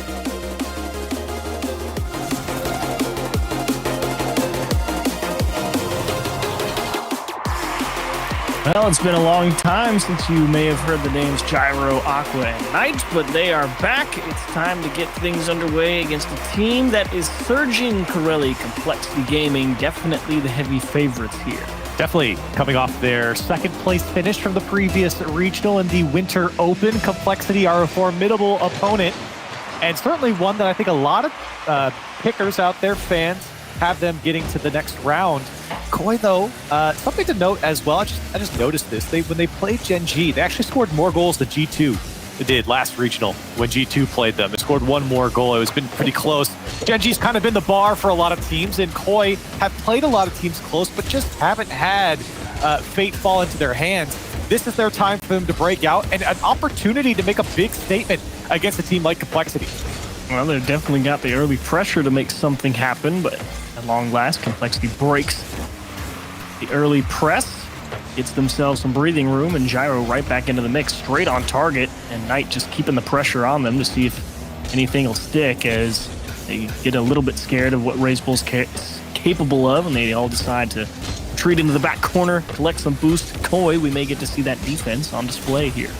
We've seen plenty of defense from Koi, and certainly the desk wasn't too high on them, but hold on. How about the double tap from Gyro to kick things off for Koi? Nope, no defense. Just air dribble off the backboard, 2 touches, and Gyro says, hang on, we're not done. They're totally thinking that shot's going top left corner. Got all the way to the outside of the ball, kicked it back post. Great shot from Gyro. Kick things off. You can't say that's not what you're looking for if you're Koi. We talk so much about their defense here. You're surprised to see him come out here and put up such a strong offensive presence early on against a team like Complexity. Well, I was about to say Cheese before they scored, of course, and now it's going to make me look like I'm just going off of that. But it's not like they're getting crushed in all of their games. Yes, they've had some bad games. Yes, they've had some bad series. But Koi have been competitive in a lot of their series, and they have been competitive in a lot of their series in the last couple of regionals. They're just not winning. But they're playing these teams very, very closely. Even the top echelon of NA teams, they've been competitive with. They just haven't come out on top. And I think, a double tap like that from Gyro is exactly what we've seen from them. They just need to close out games, close out series. RazeBull and CRR both give a little ground to a potential clear from Aqua, and the missed touch could make things get a little congested here in the Complexity box if they don't find a clear soon. Gyro continuing that press, and everyone on Koi needing a little bit of boost. Aqua's just buying some time here before they allow the punt. Gyro, clean flip reset, looking for Aqua, but straight into 2 waiting Complexity defenders. Complexity definitely not giving up too much. Certainly doesn't feel like there's a particularly heavy boost favorite, and no one's really getting caught out anywhere. This is kind of just the poke and prod battle. Yeah, a very conservative approach here from Complexity. Certainly a trap game for them, one that they are heavily favored in, one they know they should win, but one they still have to play. and they find themselves down 1 goal. They're going to have to press a little bit harder, and AJG does just that. CRR off the backboard, and RazeBull smart enough to know he's not going to get there first. Does take the challenge, and a second touch shot down from AJG goes wide. Good mental picture of the pitch, as that's a great cross all the way to AJG. Complexity with good vision, move it left to right a couple of times in a row, and finally Koi can't follow it. Didn't see too much offense from Complexity early on, but they found their stride here in this offensive press. You could see they went left to right, right to left, moved across the box, forced defenders to come after them on the Koi side, and that opened up the space. When you manipulate the defense like that, good things happen. And the bump as well, continuing to bring a little physicality. Knight could be in a bad spot here. I think he actually got a big bite out of the Complexity attacker, though, and threw off that line. So kickoff will not bear fruit for Complexity. Do seem to be settling in quite nicely now as game 1 has continued. Now you really get to see if Koi just may have came out and surprised him with a little bit of pace, but now it's all about, okay, now you got to hang with Complexity, who's really found their own stride as the 23 season has gone on. Well, and they found their stride here in this game as well. You're seeing Complexity really shut down the midfield. Not a lot of pace coming out from Koi when they get on the ball, and a lot of clears just going straight back into the hands of Complexity. Here's an opportunity. Gyro once again getting the demo on HAG, and a touch back towards the middle of the box. I don't think anyone was really expecting the fanfare from Gyro to come out, and he did his best to give his team an opportunity. It was just so unpredictable. So good, his own team didn't even believe it was possible. And it was a good setup. If they would have been ready for it, they were probably scoring, but not to be. And Complexity, thanking their lucky stars, Gyro just didn't put a clip on him as he rips one top right. That one's just off the post. Here comes Knight to try and get a little extra help. That one's still staying in the middle. Aqua also wins the next challenge. AJG all alone on the backboard, and that will get pinched out to the safety of the corner. Boy, I think gonna have to give a little bit of ground here. Boy, Gyro looks like he wants it today, right? He's looking clean on the ball. The mechs are there. He's threatening every single time he advances towards net. Boy, he looks good. And it's funny, in my notes, I was going to talk a lot about Aqua and what he brings to this team. But in this game, we have to talk about the context. It's been a lot of Gyro on offense. Yeah, he's moving the ball well. I agree with you. But Complexity looking to have the last say here in regulation. AJG hard across the middle and unfortunately out of reach of a teammate. Overtime in game 1. Now you see, you were talking about it, Corelli. They play competitive against even the top echelon. Complexity's no small feat. Make grand finals. They give Gen.G run for their money. They're no joke. And I will say, and this isn't to downplay how good Koi's playing right now. I don't know if Complexity is necessarily playing up to their pace. As this one turns back around, look at the slot from CRR. Gyro does make the save, but it seems like a slower start for Complexity despite some of the control we've seen. Definitely not the same caliber that we saw later on in the bracket in the previous Winter Open. Yeah, you really do feel like while this game has gone pretty even, it does seem like there's a little bit of a disconnect somewhere, or at least a little lack of understanding. One team, Knight air dribble bump save. RazeBull comes and bails out his teammate, recognizing the danger. Complexity escape, if only narrowly. Yeah, that's a scary chance for Koi. Air dribble bump so strong, especially with that time and space that Knight was given. Now the flip reset from Knight. He's trying to take a chunk out of this Complexity defense. Oh, he got demoed. It's not just Gyro that presents a problem. Here's the pass. Gyro thoughts it through off the post, and Koi take game 1. Man, what a press from Aqua here in the corner. CRR just can't get around the ball or cause any interference, so he tries to rotate back to net, but Gyro booms one left side, gets it around off the bar and in. Koi picking up a little bit of dust here in the start. Everyone kind of blinking and coughing a little bit, trying to clear the air. I don't think anyone really knows what happened or was expecting that. Achieves, what is going on here? The desk thought it was going to be a blowout. The chat was all up on Complexity's side, and I don't blame them. But like we've been alluding to, you can't count out Koi. It's not as bad as it seems, and you got to hand it to Gyro. He looked phenomenal here for Koi in game 1. The question is really, is he going to keep it up throughout the series? Because they're going to need him playing like this for the rest of the series here. As you can see his face there, super excited, and he's got to be happy with the way this one's gone so far. Yeah, you definitely can't be sad about how that one played out if you're Gyro. Excellent game number 1. Like you said, great movement around the pitch, excellent control of the ball, had the pretty good support for his teammates. Again, It's not like they were struggling for boost and not on the same page on offense. There was one time where Gyro absolutely dismantled the entire defense, and unfortunately by extension his own team. But in general, Koi has the idea. That's really the prereq to be a successful offense at the top level. Everyone needs to be on the same page when you're going on offense, and he's definitely got that down, it would seem, at least in that first game. And it's interesting. I mean, you're really seeing Gyro push as that point man downfield. And not that isn't expected, but I think it just wasn't expecting all the success. And now this is not a success for Koi as the clear rolls right into the lap of Complexity. Yeah, they go up, try and get aggressive and fight for the ball, but unfortunately Gyro, he may have been expecting that ball to stay stuck to the wall. It kind of took a little bit of hop off of it, and so that ended up hitting a little bit lower on his car than he thought. So he ends up driving it down to the floor instead of up the pitch, and Koi just giving up that first goal there. Tough read. So it could have been a comms thing. It could have been a comms thing too. Aqua was also going for that ball. That's why the double commit opened up the space there for Complexity to easy tap. But yeah, not what you want from Koi. And now Complexity, you can't give them leads like this. Is CRR trying to poke it through. Complexity trying to pilot their 1-goal lead. Ooh, nice cut down from Gyro in the midfield. Will force Complexity to reassess how they want to go for possession. Aqua's been diving at a couple of challenges, hasn't connected yet. And I'm not going to say that's good or bad just yet. You kind of really need to see if it results in some bad positions for his teammates, because initially I like teams willing to go up there and fight for the ball. They do just survive another push here from Complexity. Now you start to worry, okay, Koi definitely came out there swinging in game 1, but really have yet to get their feet set here in the second go-around. Yeah, not much happening for him here. Aqua trying to come online offensively. He's been great in the midfield and defensively so far for Koi. And he has been the secret weapon at times for Koi, especially ever since he joined this roster last year. Him and Gyro have made a great duo offensively. But you're seeing a lot of Gyro right now, kind of Knight filling in the gaps. Nobody's necessarily playing poor here for Koi, but just not as aggressive, doesn't have that same sting that they had in game 1. Yep. Far from out of it yet, though. 3 minutes. Gyro up early, but he doesn't make contact. AJG will make him pay.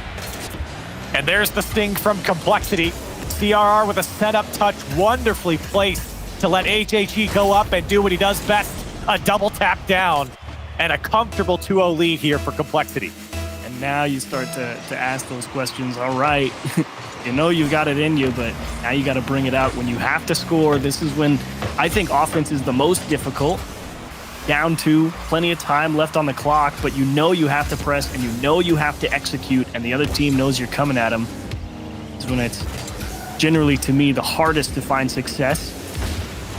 CRR really slow playing one, and it ties them all in knots.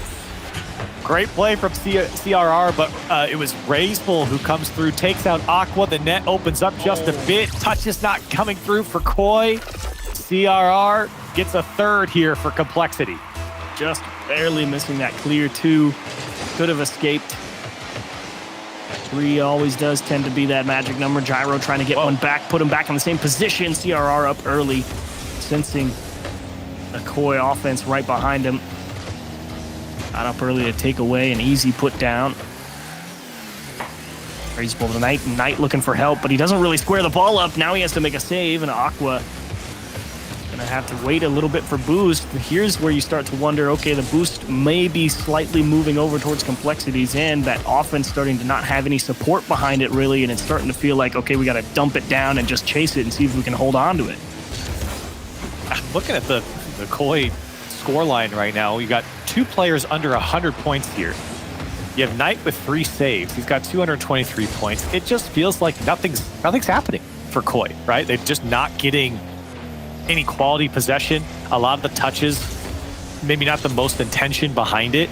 And I think Complexity have really started to clamp down here. You're seeing these passes come across the box, opportunities there. Koi have really got to get squared away here, find each other downfield, set something up.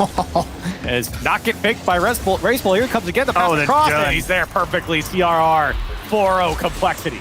See, you like that aggression from Gyro, but you like to see even more Raceball's understanding of the space of that challenge. Yeah, you know Gyro's coming at you hard, but you can also see that he's coming at you from too far away. So Raceball just hesitates a little bit, lets Gyro go right on by.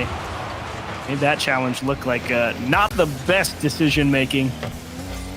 And Complexity cruising now in game 2 through to game 3.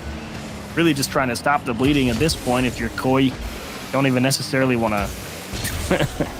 like, scoring will feel good, but feels a little empty, I think, when you're a team like Koi. And you came out there game 1, you played a tight one, it was good, you ended up winning, you feel good, but then you go out in game 2 and you think, okay, let's do the same thing again, let's go, and you get kind of smacked down. You know, a late goal only does so much to kind of patch the ego there. Right, it's more than just that, right? I mean, you have to look at the changes Complexity have made as well. They have converted on a lot more of their chances, and they've done it in a variety of ways.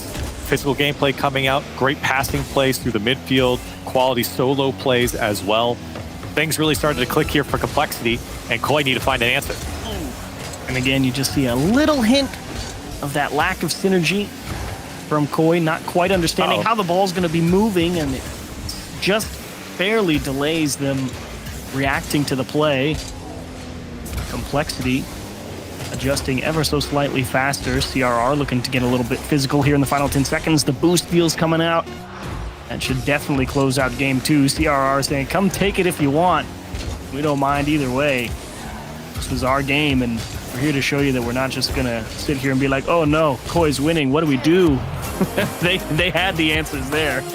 And I think for Complexity, when we were talking about them in the post game of game 1, I said, I'm not really sure if that was, peak Complexity, or not even peak Complexity, but just even the normalcy that we would expect from Complexity. Is that peak Complexity, or does it go No, more? this wasn't peak Complexity either, but it was the highest, a very high quality Complexity. This was good, great Complexity. They looked just fine here. Everything was working. And that's kind of, I think, the bar, the standard for Complexity in these games, especially when you're going up against, again, an opponent that they should be winning against and beating. Putting up 13 shots there is pretty good. Now, I will say, shots were generated here for Koi. It wasn't like Koi was completely backed up. But again, when you look at Gyro, who had a great game in game 1, only putting up 126 points here, there is a correlation to how well you're playing to how many points you're getting. And that's not a good one for Gyro and for Aqua for Koi. Not favorable with you there, but I think what you said was absolutely right. That's definitely not how high Complexity goes. I'm with you. That I think was the right way to put it. That's the bar. That's where you're expecting Complexity to be at consistently. And if you're expecting Complexity consistently go out there and 4-0, at least a team like Koi kind of makes you scratch your head a little bit if you're Aqua, Gyro, and Knight here, because you're like, okay, that's pretty much what we're up against for the rest of the series, and they're going to get more of it. Gyro tries to chop it down from the backboard, but can't quite get it done. I was on Gyro's cam here, and he's looking at CRR the whole time, and then AJ comes out from behind. Great shot from AJG to keep it low and away. When you see that guy on the backboard, you got to put it low. It's tough for them to get down quick, and Aqua wasn't back in time. And Complexity come out and get a sucker punch here. Another tough early pill to swallow. Aqua almost. Gyro should finish this. Okay, it just takes one good challenge. Forget about the opener. Back to 0-0, all things considered, and feel okay now. And more points for Gyro right now than he did in the previous game. One shot, one goal. His teammates opening up the opportunity for him, and it's good because they capitalized on their first opportunity, and that was not the case in the previous game. You have to wonder if Koi's thinking, you know what, we just have to have a little more faith that we're going to get some type of touch on the ball or not, because there were a few instances where they just didn't seem like they understood exactly where the ball was headed off of a challenge between these two teams, and I feel like maybe Gyro kind of just going and trying to support that hard press from Aqua is just like, you know what, let's just assume we're going to get some type of touch and we're going to try and be there rather than assume that, I don't know if we get there. I think it also just kind of, that touch from Aqua caught out the complexity defense is. Oh, yeah. You saw the first man kind of backflipping. Didn't really expect it that quickly. And now you're seeing Koi press a little bit more. That was a great challenge by the defense of complexity to deny the second touches or cleaning up any pinches there. As CRR also denied by Knight. AJG so far back here. And now he passes it over to CRR, but a big clear from Koi. They're trying to navigate through this midfield with possession. It's been very tough for them, even through the game that they won in game number 1. They haven't been able to hold on to possession quite as much as they'd like in that midsection of the field, but a great dunk from Gyro might open things up. He's trying to force it. Razebull very patiently step behind it. Here's Aqua, slopping off the post. Both posts hit, and it won't drop for Aqua. It was the right idea on where to place that ball, though. Just overcooked it. That one hurts. It's definitely the opportunity. Gyro got the key block and froze the defender on the goal line. That was everything you could have asked for if you're Koi, but sometimes you just can't get it done. Not the way to have it go. But you still got plenty of time. You know you can at least generate chances now. It's possible. Oh, no. Shot straight at him and can't keep it out. And I think for Knight here, this is a tough one because the angle is so good. Yeah.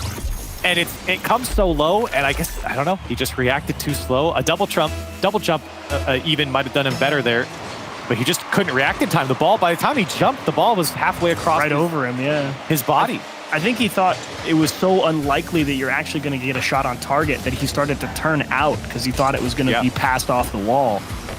And as soon as he realized that he just cut out, no one cares because Aqua has gone right back down to the other end of the pitch and tied things up. And this is exactly what you were talking about, Achieves. Despite giving up goals, you could be happy with this game so far from Koi because they're generating chances. They're letting guys like Aqua on the ball. Gyro's there to clean up some of these touches that are coming out as well.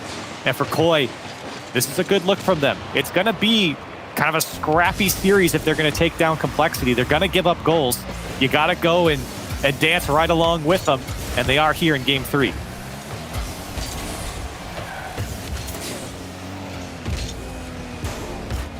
Koi trying to regain a little bit of footing after losing the kickoff, and that pinch may have just done it. Actually, a very favorable roll from Razebull, or for Razebull off that top corner, I should say. If it had bounced, could have been a lot more awkward to try and get a handle on. Knight for Aqua, but actually got through. I think Aqua thought Razebull had that one, decided to go steal some boost. Gyro solo attempt and kicked away by the complexity defense. Yeah, Aqua didn't have boost on the pass, but he drops it down for Knight, and Koi take the lead.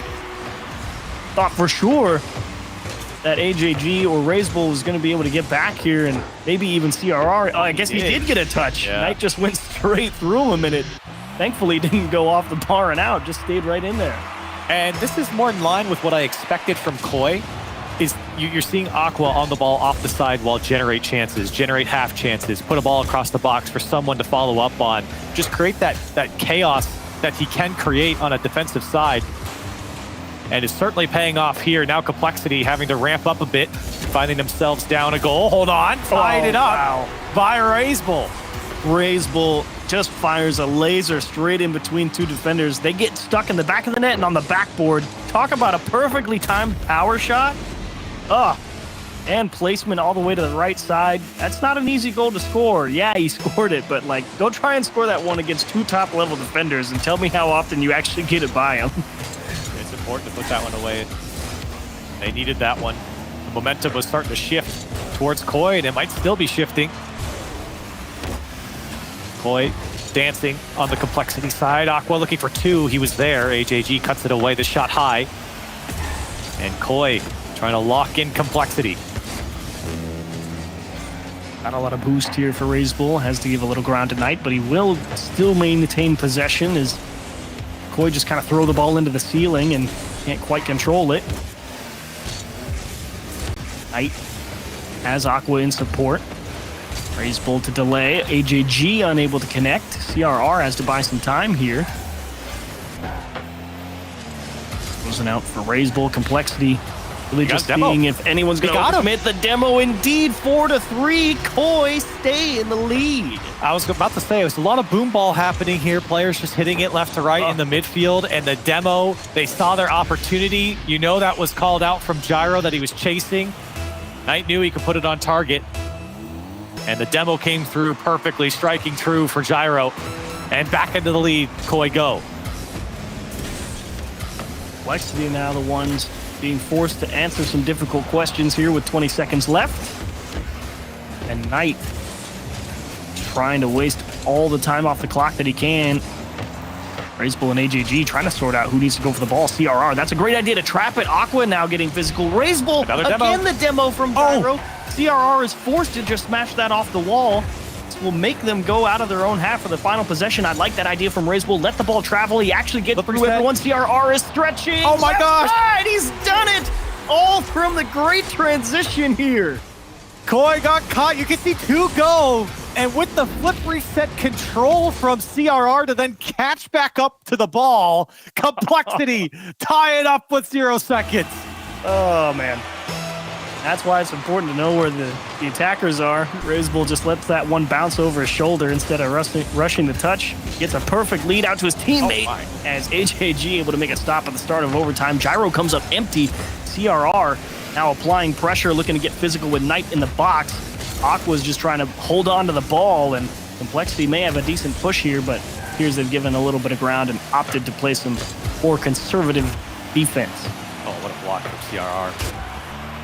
And he's been chasing demos as well. This one dangerous off the backboard. Gonna be a weak shot from CRR and a great touch from Aqua to prevent AJG to keep going. If you're Koi, you're a little disappointed sitting in overtime right now. You don't want to let this one slip away. It's been that close against the powerhouse team here in North America. You have an opportunity to take a series lead here. Okay. I like Complexity trying to let some of these balls travel a little bit further than perhaps you would normally expect. Nice floater into the middle. AJG off the ceiling to himself. Cannot get through Gyro. Knight forced to dribble it out, and it's meant by RazeBull. CRR, not the greatest contact on the ball. So it will be transition for Koi. Aqua off the ceiling. RazeBull up well and early to meet him. CRR getting tangled up there by his own team. He was trying to stay up with the play, running into people with no boost. Now Knight doesn't get a touch, but CRR side flips out of the way. And we keep going. Delaying touch from Knight. AJG deciding now's the moment to go and press the attack a little bit. Knight gets the ball taken away. CRR steals some boost. Gotta be careful now if you're Koi. Aqua backflips. CRR tries to punish. Aqua's all over it. RazeBull following tightly behind. I think Koi collected their own corner boost there, so Complexity finally having to yield, and now you're getting to see a little bit of that Koi defense. Yeah, backflip from Aqua almost cost him, but a great recovery to get back to it and play that one out. But you feel like Complexity are really clamping down. Yeah. They're spending a lot of time here on the Koi side, and Aqua again struggling here defensively. Not the touch Koi would have wanted. RazeBull didn't have any options and slams it off the sidewall. And another clear straight back into Complexity's hands at the midfield line. Complexity had a couple of good boost steals there as well. I give credit where it's due. Koi doing a great job having to spread themselves thin and make the defense work on limited resources. They have at least equalized position where they can go and fight for the ball in the middle of the pitch. CRR gonna do his best to influence that thought process. Aqua out to the right. Gyro just trying to extend the play to take it away from CRR, but Koi ends up giving the ball completely away. RazeBull not able to execute on the fake, and everything gonna reset once more. Koi trying to push up their line. That's a great dunk by Aqua. That's what you want. When you've been playing so much defense, you've got to push up the field. You've got to spread out. You got to push Complexity back to their line. What a touch from RazeBull to get out.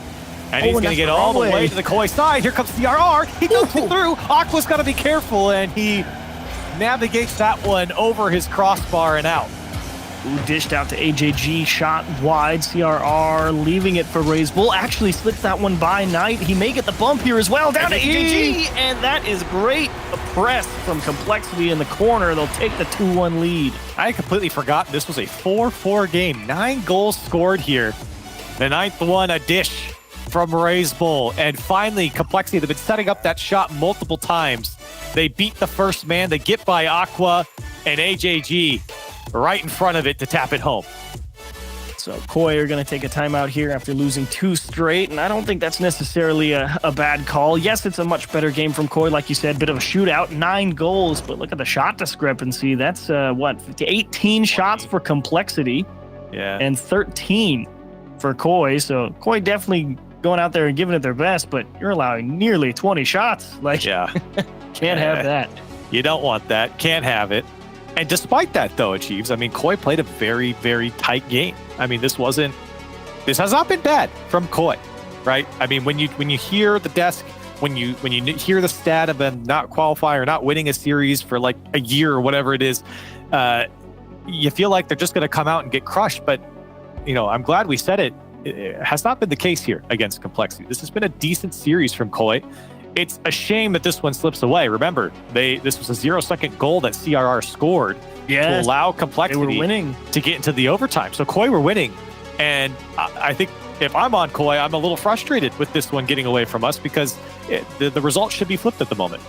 Yep, that's a tough one to allow for sure. You have to give credit where it's due. Excellent execution on the 0-second play from CRR. He was definitely dropping boost, had to really go chase that one down and still placed it into the far post. But you're not kidding. I mean, Koi, they went out there and got a lot more aggressive early on, and there's that air dribble CRR. Yeah. Wow. Really stretching that one maximum distance. And then finally, Koi just couldn't get a handle on a ball out of the corner. And elation. Yeah, I don't blame them. I mean, this is a tough series for Complexity. I mean, this was not, I'm sure this isn't what they expected. It's certainly not what we expected. Koi is putting up a fight. This is not a free win. This is not an easy win for Complexity. And you could see that coming out in the emotion there at the end of that game, because it means a lot to have a 0-second goal send you to overtime and then come out on top when 9 goals are scored. Big shootout in game 3. Complexity would love to really put the pressure on Koi right here. Put him on match point. Kind of wondering what Complexity thinks about that last game, right? Because, you know, if you're Koi, obviously you take the timeout, you try and let a little bit of that frustration abate after losing at 0 seconds and then giving up the game winner in overtime, thinking, man, we could be up 2-1, and you kind of just need to take a second. Because you definitely can't say that, okay, that's 2 games in a row where we got smashed, right? Because game 2, they got smashed. But game 3, they got more aggressive. They kept it tight. And I'm not sure if there's really too much discussion about strategy for Koi there, so much as it is, okay, let's take a moment. But if you're Complexity, I'm kind of thinking, you know, you've seen so many different things from Koi. Well, sometimes they give up the corner boost, or they just kind of get stuck in their own half and they can't follow the ball left or right very well in that situation. But other times you see them making huge diving key blocks right in front of their net. You're thinking, man, they're just willing to dive at stuff. Yeah, I think the only thing, if I was on the Koi side, I'd just say, hey, try and keep the ball a little bit more. We're just tossing it away to the hands of Complexity in the midfield. Even if you have no boost, you can bring it down. Just blasting it away to Complexity for them to set up. You can see they have the skill to pick you apart. And Aqua, in and out save, will keep the scoreline clean. Great double tap from Gyro to at least reset the field position of Complexity. Knight as well delaying the counterattack. And there's Gyro again, trying to get up in that Complexity area to prevent them setting up counterattack however they like. Fortunately, Koi just not quite getting enough of the pieces of the challenges to really force Complexity to touch the ball in a way that they can't try and go for a second follow-up. And that's really why Rocket League to me is it's the game of inches. CRR! Game of inches indeed. The defense comes up empty and CRR says, well, this is what happens. Game of timing as well. Gyro just came off the respawn there on his right side corner and just couldn't react in time. He only, gets his 30 boost. And CRR was above him. And an easy dunk down for CRR, and Complexity once again taking the first goal. And not looking to slow up. Nice air dribble from Razebull, forcing Knight to awkwardly approach that challenge. Aqua caught on the sidewall. Bit of a strange structure here from Koi, not a particularly wide spread of the pitch, so Gyro just trying to air dribble and buy time to see if they can find a little bit of space to work with. AJG gets turned to dust. Knight delaying that counterattack. Excellent read from Gyro to prevent a potentially dangerous counterattack. The 3-on-2 with the respawn coming in. Who knows where that can go. So the last thing you want to do is be spawning into the corner and surprise touch the ball away from your teammates, or even worse, spawn under them or have them bump into you. I really like seeing that air dribble from Gyro from the top of his box or just behind the halfway point, because it just, you stay behind the ball, you take the challenge head on when you get challenged, and you're not just giving it up for free, right? You're not just blasting it high into the air, and obviously it takes boost. Here's a good bump. What? Oh my, Knight just squeaks all the way through. He's got a man in front to knock away defenders, and Koi tie it up. Okay, so CRR, he got bumped on the goal line. I was kind of wondering how he didn't get back to that one. He was landing with 0 boost. He got pushed all the way to the near post. So you could see him trying to get back to it, just had no boost to propel himself forward, and that's why it looks like such bad defense, but in reality, really wasn't too much he could do about it. Koi's in the house. Find an equalizer. And just like that, very similar to the previous game, everything that you think Complexity's doing well to prevent Koi from finding an open, bam, smash mouth right through the front gate. Well, and it really doesn't matter how good you're playing.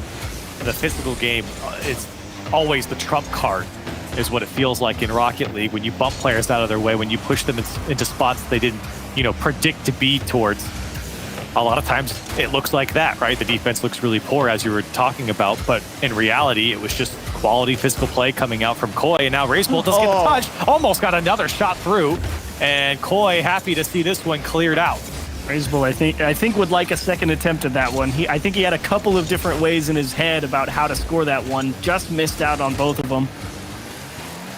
And Koi are glad to see this one stay 1-1 as we approach the final minute. Again, Complexity's playing well. Koi is making them work. Koi is playing well.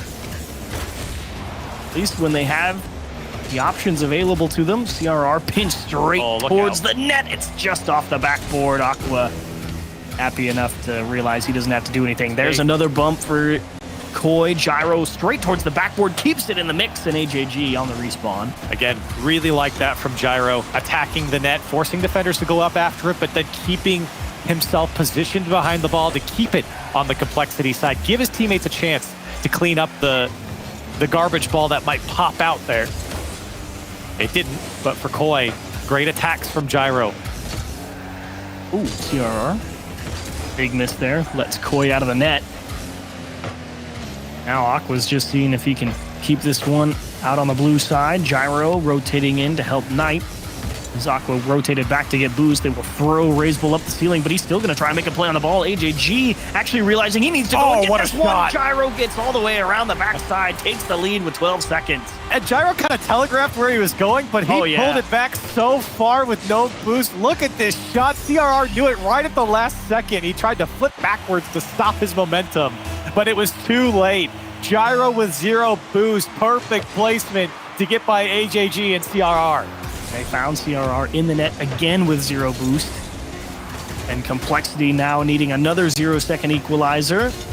Pass to Aqua. It's got to be done in the air now. The little bump. AJG, that'll do it. Game 4 going to go Koi's way. And we're, at this point, I wouldn't be surprised to go 7. No, we're trading blows here. And another kind of last-second goal coming out in our games. We had a 0-second from Complexity. Now Koi surging at the right moment to respond back. They get their game back, the one that might have slipped away from them, and we're tied up in the series. Looking at some statistics for Koi so far. Pretty much all of Koi's offense has come through contributions from Aqua. He's got an 88.46% goal participation rate, and he's getting it done. That makes him first in NA in the entire split and first in NA in the season, granted.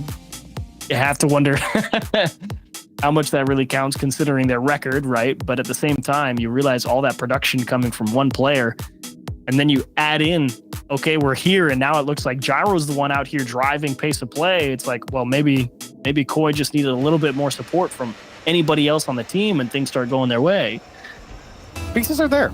Pieces are there for Koi, but I want to switch the focus to Complexity here because I feel like this was a game where you saw a lot more attack coming out from Koi And I don't think you saw the right changes from Complexity. I didn't think that Complexity did a good job of staying composed defensively when Koi was attacking. It felt like they actually started to panic a lot more, kind of like what you've been seeing from Koi in a lot of the Complexity attacks.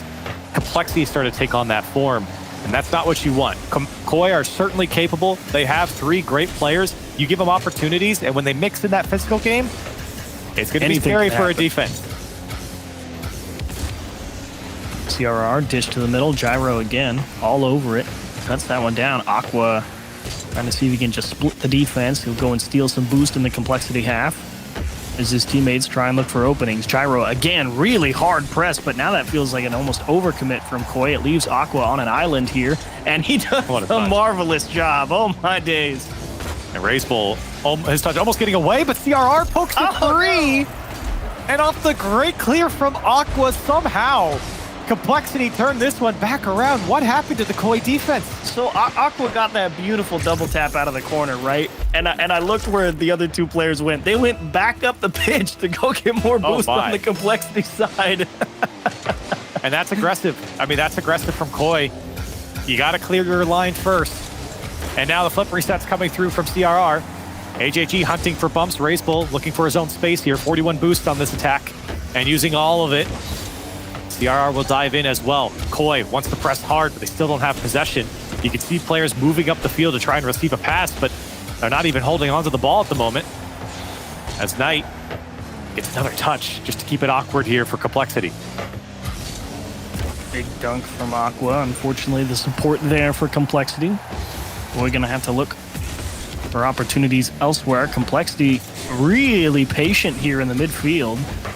Not really going and meeting Koi a lot of the times. Kind of feels like they're saying, bring us the ball. It's almost like they don't think that Koi quite has the execution to really move the ball past them if they wait for it. And it's something scary for Koi too. You talk about execution, but the speed at which they want to push downfield, it's actually too fast, because what's happening now is Complexity is getting beaten to transition, and Koi don't necessarily have perfect control of the play. And players rotating back from Complexity see all of Koi in front of them, and they're trying to get demos on. They haven't got it quite yet, but they're chasing players back on the transition. And without the possession from Koi, it's not that threatening.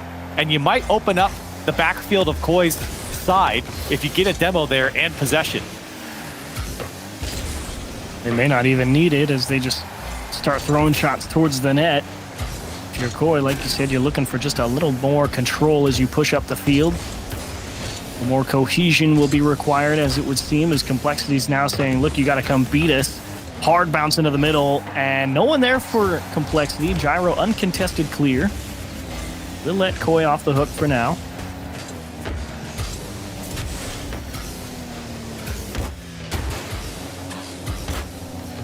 Koi now sizing up this Complexity defense. Not too many options just yet. Aqua just trying to keep it in the mix. Razebull uncontested now. Out the seam for CRR. Knight cuts it down. Unfortunately, Aqua ends up still driving it towards that corner. But now it feels like Koi's starting to get a little bit more forward. Now they're starting to press with the play instead of having to chase it down from the deep backfield, and could bode well, but only 90 seconds left. It feels like, do they have the time to really get enough rotations through that Complexity defense or enough different looks to eventually break them down? Like you said, plenty of time, though. Only a 1 goal difference. And for Koi, they've really had, at times, a snake bite offense. It just comes out of nowhere and grabs on. Complexity, though, doing a good job of just keeping control, taking challenges on the sideline. They're not trying to overcommit. The opportunity is there. You take a shot. And now you have follow-up from Razebull. A demo comes out from AJG as well, and you can see Koi very slow to hold on to this one, and it's not looking very threatening as CRR takes his time trying to get a dunk. This one just goes wide.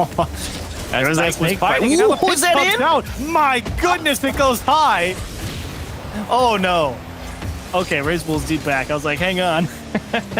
We started to see the pieces come together there for Koi. They maybe had the demo opportunity, but they just missed it. Almost gave it back the other way, and then all of a sudden it felt like still that physicality was there on the Complexity side. So, Koi, you weren't kidding. Snakebite offense, it don't take too much, just a little bit. And now time is a factor. A minute and a half, we were talking earlier. Now you're down to 20 seconds. You need to press, and they're not holding on to the ball. AJG doing the smart thing. Getting extra touches. What? It's given to him for free, and the dagger here in Game 5 is a confusing one. Big misunderstanding here from Koi. I mean, Aqua and Gyro, I think they were both going for that boost, and neither of them thought that it was their responsibility to go and get that touch, and they both realized, hang on a second, one of us has to hit this. Shame for Koi, and for Complexity, a gift. And they're going to put Koi on match point. Very well-earned win here from Complexity. They controlled a lot of this game. They got their 1-goal lead and then just prevented Koi all the way through. There were some opportunities for Koi, but Complexity did a great job of managing this game. And again, kind of the expectation. See it in the shots. Goodness gracious. One shot for Koi. A singular shot came from Knight, Aqua, and Gyro. Donuts. It's a tough day for Koi, and I think that this particular game may be the most incriminating one, you know, if you're looking at the issues with Koi, right? Because it's like, this was only a 1-goal game. And, you know, normally you feel like a team pretty much always has an opportunity in a 1-goal game. And it's not to say that they didn't. Like, they had that really strong transition there with, you know, like 30, 40 seconds left or around that time. And unfortunately, they just couldn't get the pieces to stick together, right? I don't think they actually registered a shot on that transition even, but that was the one that was probably the most dangerous throughout the whole course. And if you're playing a 1-goal game like that and you're kept to one shot, and Complexity is kind of just like, we've got the boost. We realize that we feel pretty comfortable kind of just camping out here because we think we're better than you. And we think that you guys just don't have the ability to come and take us through the paces on defense and break us down in a way that we at least can't handle for enough time that we're just going to win the war of attrition, right? And you kind of saw exactly that happen as they got to 20 seconds. They just missed the ball, and Complexity goes and scores a second one. So I'm like, if you can do that in a 1-0 game, if you're Complexity, why not just do the same thing? And they don't even have to. CRR capitalizing off the midair demo from Raise Bull and the pass. Yeah, great touch here from Raise Bull, and the demo frees up the space for this one to drop to CRR. It'll slot it by the defense. Complexity again, out to a 1-goal lead early, and they've been able, for the most part, to hang on to these. Let's see what Koi has in store for us. I think you get the watch, rinse, repeat here if you're Complexity. I think you camp out now. You just make sure that you've got, you know, 40, 50 boost at all times pretty much. And you say, okay, come beat us. And you put all that pressure on Koi and say, someone's got to make a play.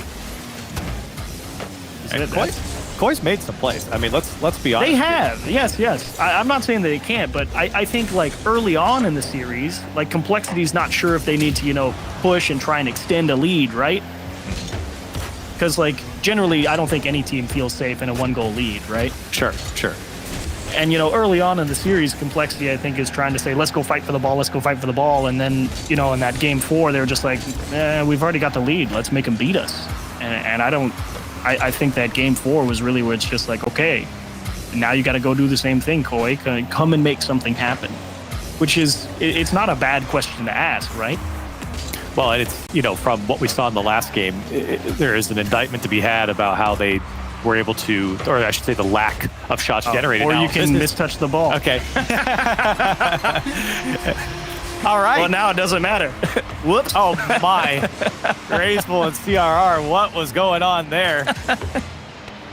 And Koi will take it. I mean, hey, when we have these issues, or when, you know, the other team makes a mistake like this, you have to capitalize. So this is what we were talking about earlier. When it's that blatant, you certainly will. Yeah, you better not miss. You'll take that. Now it doesn't matter. Now you don't have to go and beat them. Complexity should beat themselves right there. So Koi get back into the mix of things. All bets are off now. 3 minutes left. See if they can... First things first, let's get out of our own half, and Aqua will do just that with a solid clear down the pitch. Pretty rare from Complexity, just thinking about that last play. Yeah, just straight misplay. You don't see that one often, and I can't really think of Complexity being a team that's sending, like, having blatant double commits like that and not coming out with the touch. You know, it's different when you come out with the touch that you intended. Yeah. That's pretty rare from Complexity. You don't see it that often. They're pretty disciplined in I would say, in most regards here when it when we talk about aerials and, who goes for what, they're pretty disciplined. And trying to put that on display, AJG not quite able to convert the double tap opportunity. Aqua getting out in front of the ball, so Knight kind of a bit awkward, and here's where you start to think and wonder about that placement because Razeball comes through and eats it up. Disaster. You leave the space open. So much. Great touch from CRR, and I mean, the shot placement by Razeball, hats off. I mean, what do you want from a defender there? Across the net to the other corner at that pace that pass came from, I mean, that's tough to do. Gyro was staring that one down like this could literally go anywhere, and I don't know if he was saving it regardless of where it went. So much of the net to cover there, just couldn't piece it together. Excellent shooting from Complexity. 2 minutes remaining. Koi getting backed up onto their own half again. Gyro trying to force a clear down the middle of the pitch.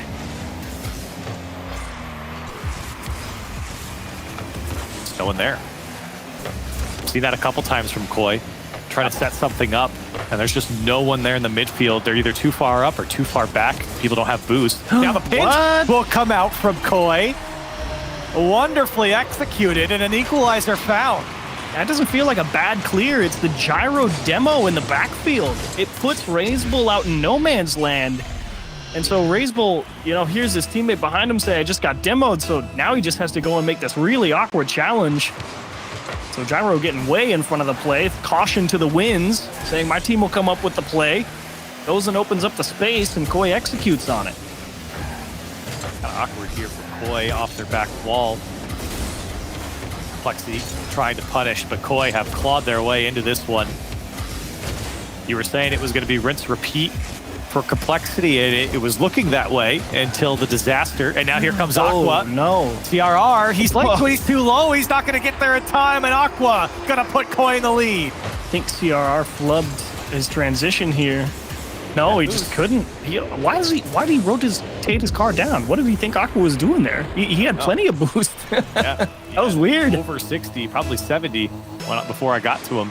It's like I thought maybe he messed up a half flip or something, but no, he was just tracking straight back, didn't get bumped, just turned his car upside down and backflipped into the lower corner for some strange reason. That one I cannot fathom, but it doesn't matter. He gets it right back. Complexity to tie it back up. The ensuing kickoff not going Koi's way. A lot of these, in this game in particular, Game 6, feels like Complexity, they've had a ton of space to take shots like this. You go back to the Razeball shot with the pass from CRR. This one is basically the same setup. And for Complexity, they make it look easy when they execute in that fashion. So another shootout here in Game 6.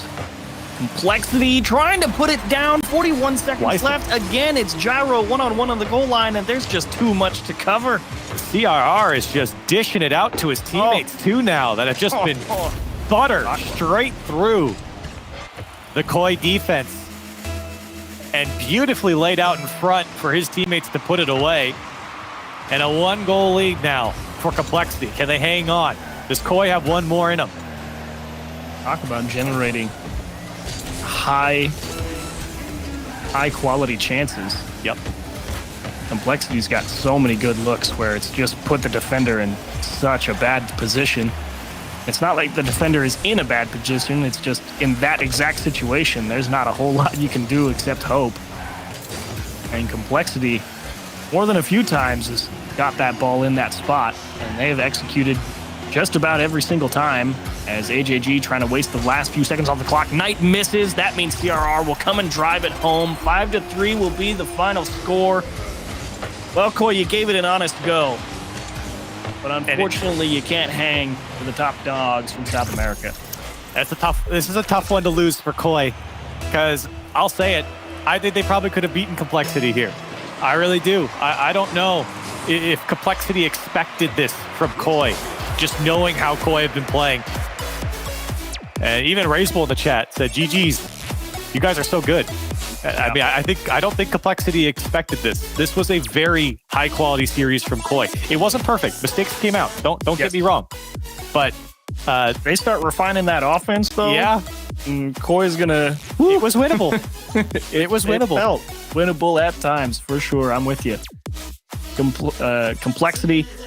You got what you were expecting from them, I think. Plenty of aggression, decent mechanics, and more importantly, the solid dishes into the midfield that they really did a great job of converting. And Koi showed us that, you know what? They've got the pieces. Just needs a little more time to develop, and things will look great.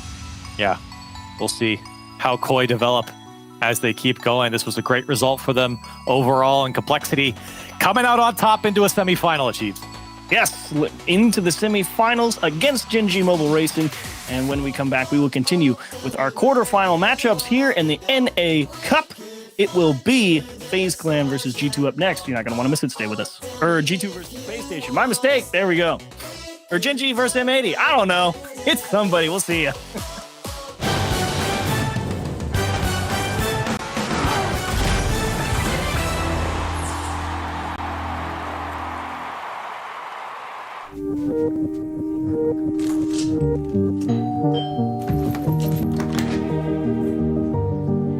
You can save an average of 2 times more with our smart savings tools.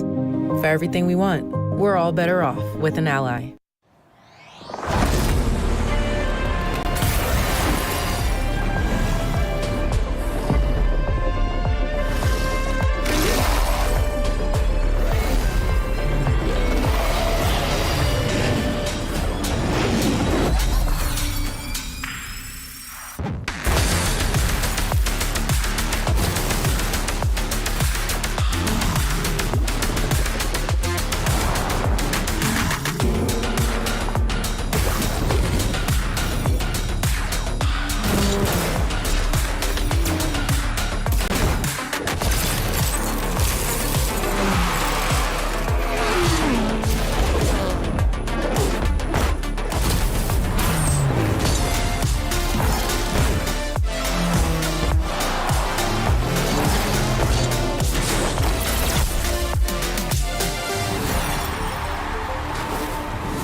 Tries to send one to the back of the net, and he will triple touch. You said the double might work out. How about a triple? Oh my! This time, fire! Try to clear this away. Let me call it. Put them at the picks up the steam. It's still there. What's your face? He scored!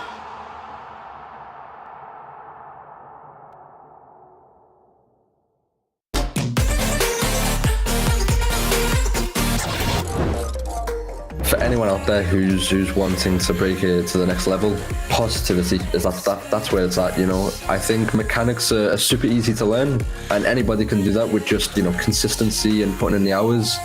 But staying positive is what has genuinely made me improve so much this season. Sticking through the tough times is only going to make you better and stronger as a team. Just like life, there's going to be ups and downs in Rocket League. So making sure you know how to keep a level head, take criticism well. If you just take everything too literal and you don't have fun, you're just going to stress yourself out and burn yourself out even faster. I think the first thing that I would recommend to anyone that want to have a better mental is first to learn about it, and then ask to people that can help you to help you. You know, it can be family, it can be friend, it can be basically anyone, as long as you allow them to help you. Kind of be open-minded and try to get some knowledge about it. Be very confident in yourself and just know that hard work pays off. Even if you're queuing ranked, don't get frustrated, don't quick chat. You know, it's just a game, it doesn't matter on the result. You know, always try to stay happy, because you're always going to play the best when you're at your happiest. Everyone, even at the pro scene, has been in your same shoes, myself included. We've all had our times, even if we're struggling in ranked, we all tilt, we all have sometimes some bad days, some good days, but stay positive and stay grinding and you'll get there eventually.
Welcome back to the RLCS North American Winter Cup. We just got finished watching the quarterfinals with Complexity and Koi. Koi put up a tough fight. They made the series close all the way down to Game 6, but Complexity showing their toughness. As I get a chance to sit down here with CRR from Complexity. Congratulations on the win. You made it to top 4 again, CRR. How's it feeling for you?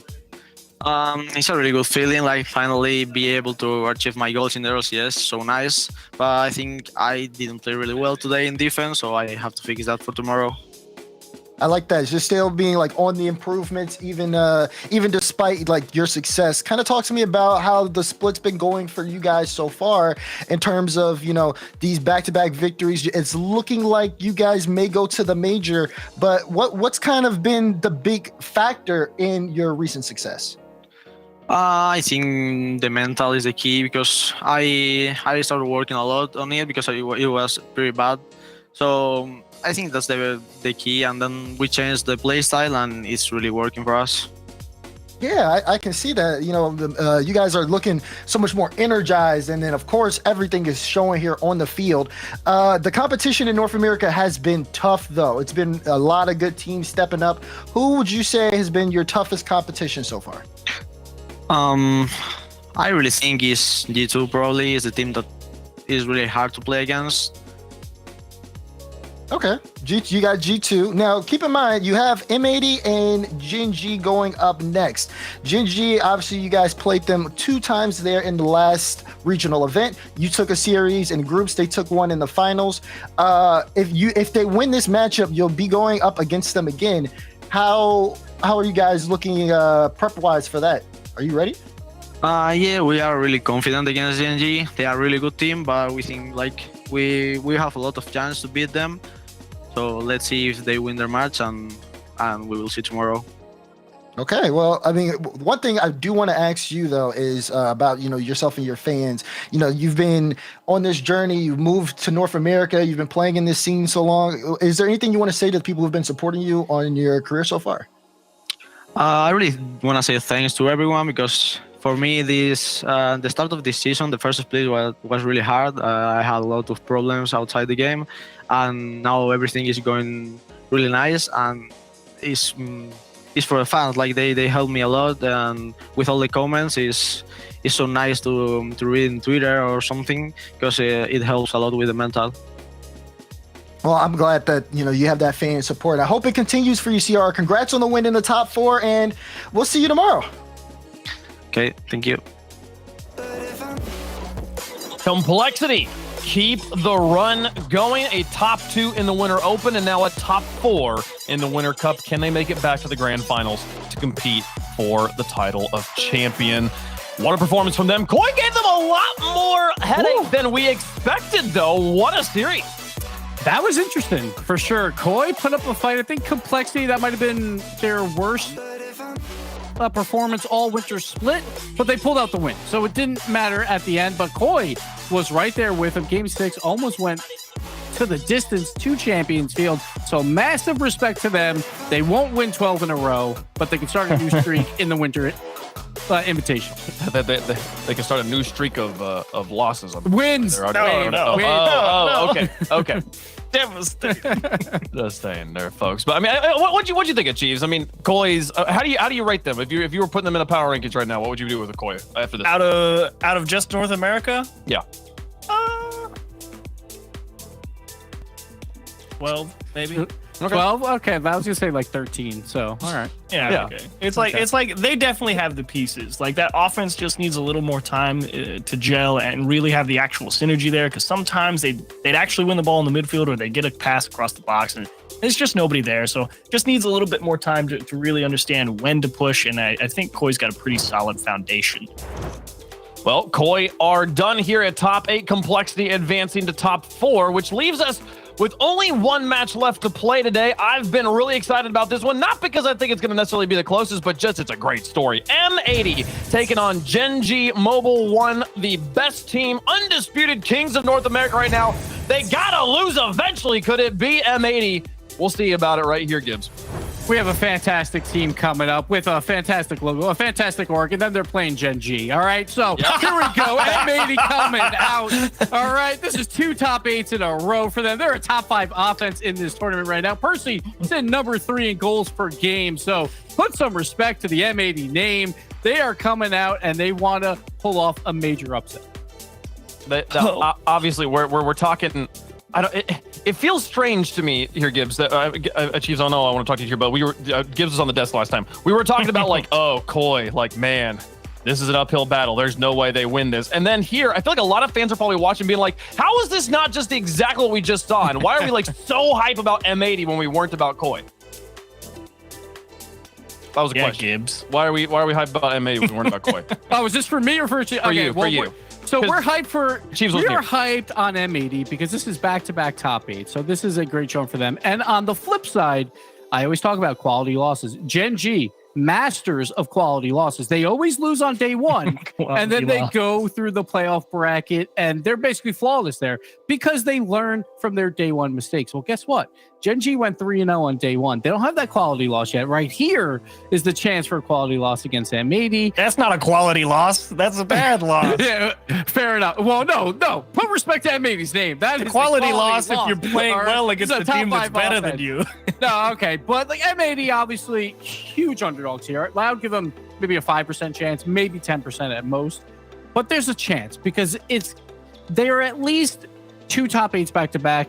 When we're talking about Koi or the other underdog teams that came in, it was their first top 8, so you don't expect too much. But M80, hopefully they learned something from the last time. Last time, they scored 4 goals in 5 games in their quarterfinal match, so it didn't go that well. But it's a learning experience, so who knows? Maybe now is the time to upset everyone. Chiefs, was there something weird in Gibbs and I's oatmeal this morning? Well, no, I think it's fair to like M80. I think you do have to give them a little bit of respect because top 8 2 times in a row. I mean, maybe the first go around you're kind of like, whoa, M80. The second time around you're like, okay, all right, M80, what's up? And you're kind of looking to see what else happens from there. You just realize that, you know what, draw the bracket says you get the big bad Gen.G, and there's not much you can do about it sometimes. Gen.G, 5-event grand final streak right now. This is a sentence I've never said before. They literally on a streak of grand finals in events, and it's got to end eventually here. But is this the time, Gibbs? We both said it was going to be.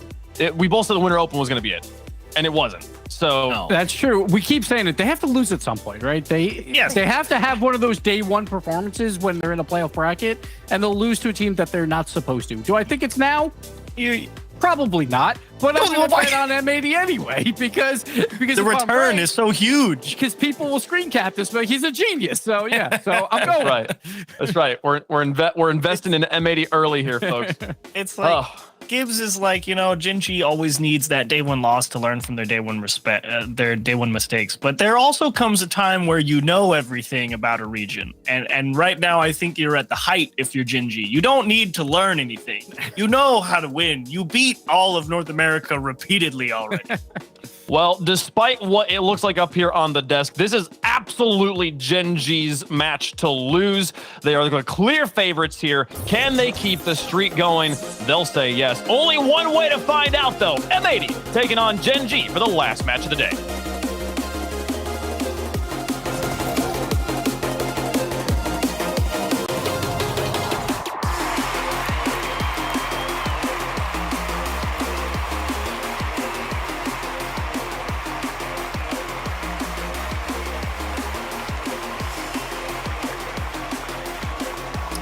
Oh, I think Jorby's muted. He had this beautiful speech.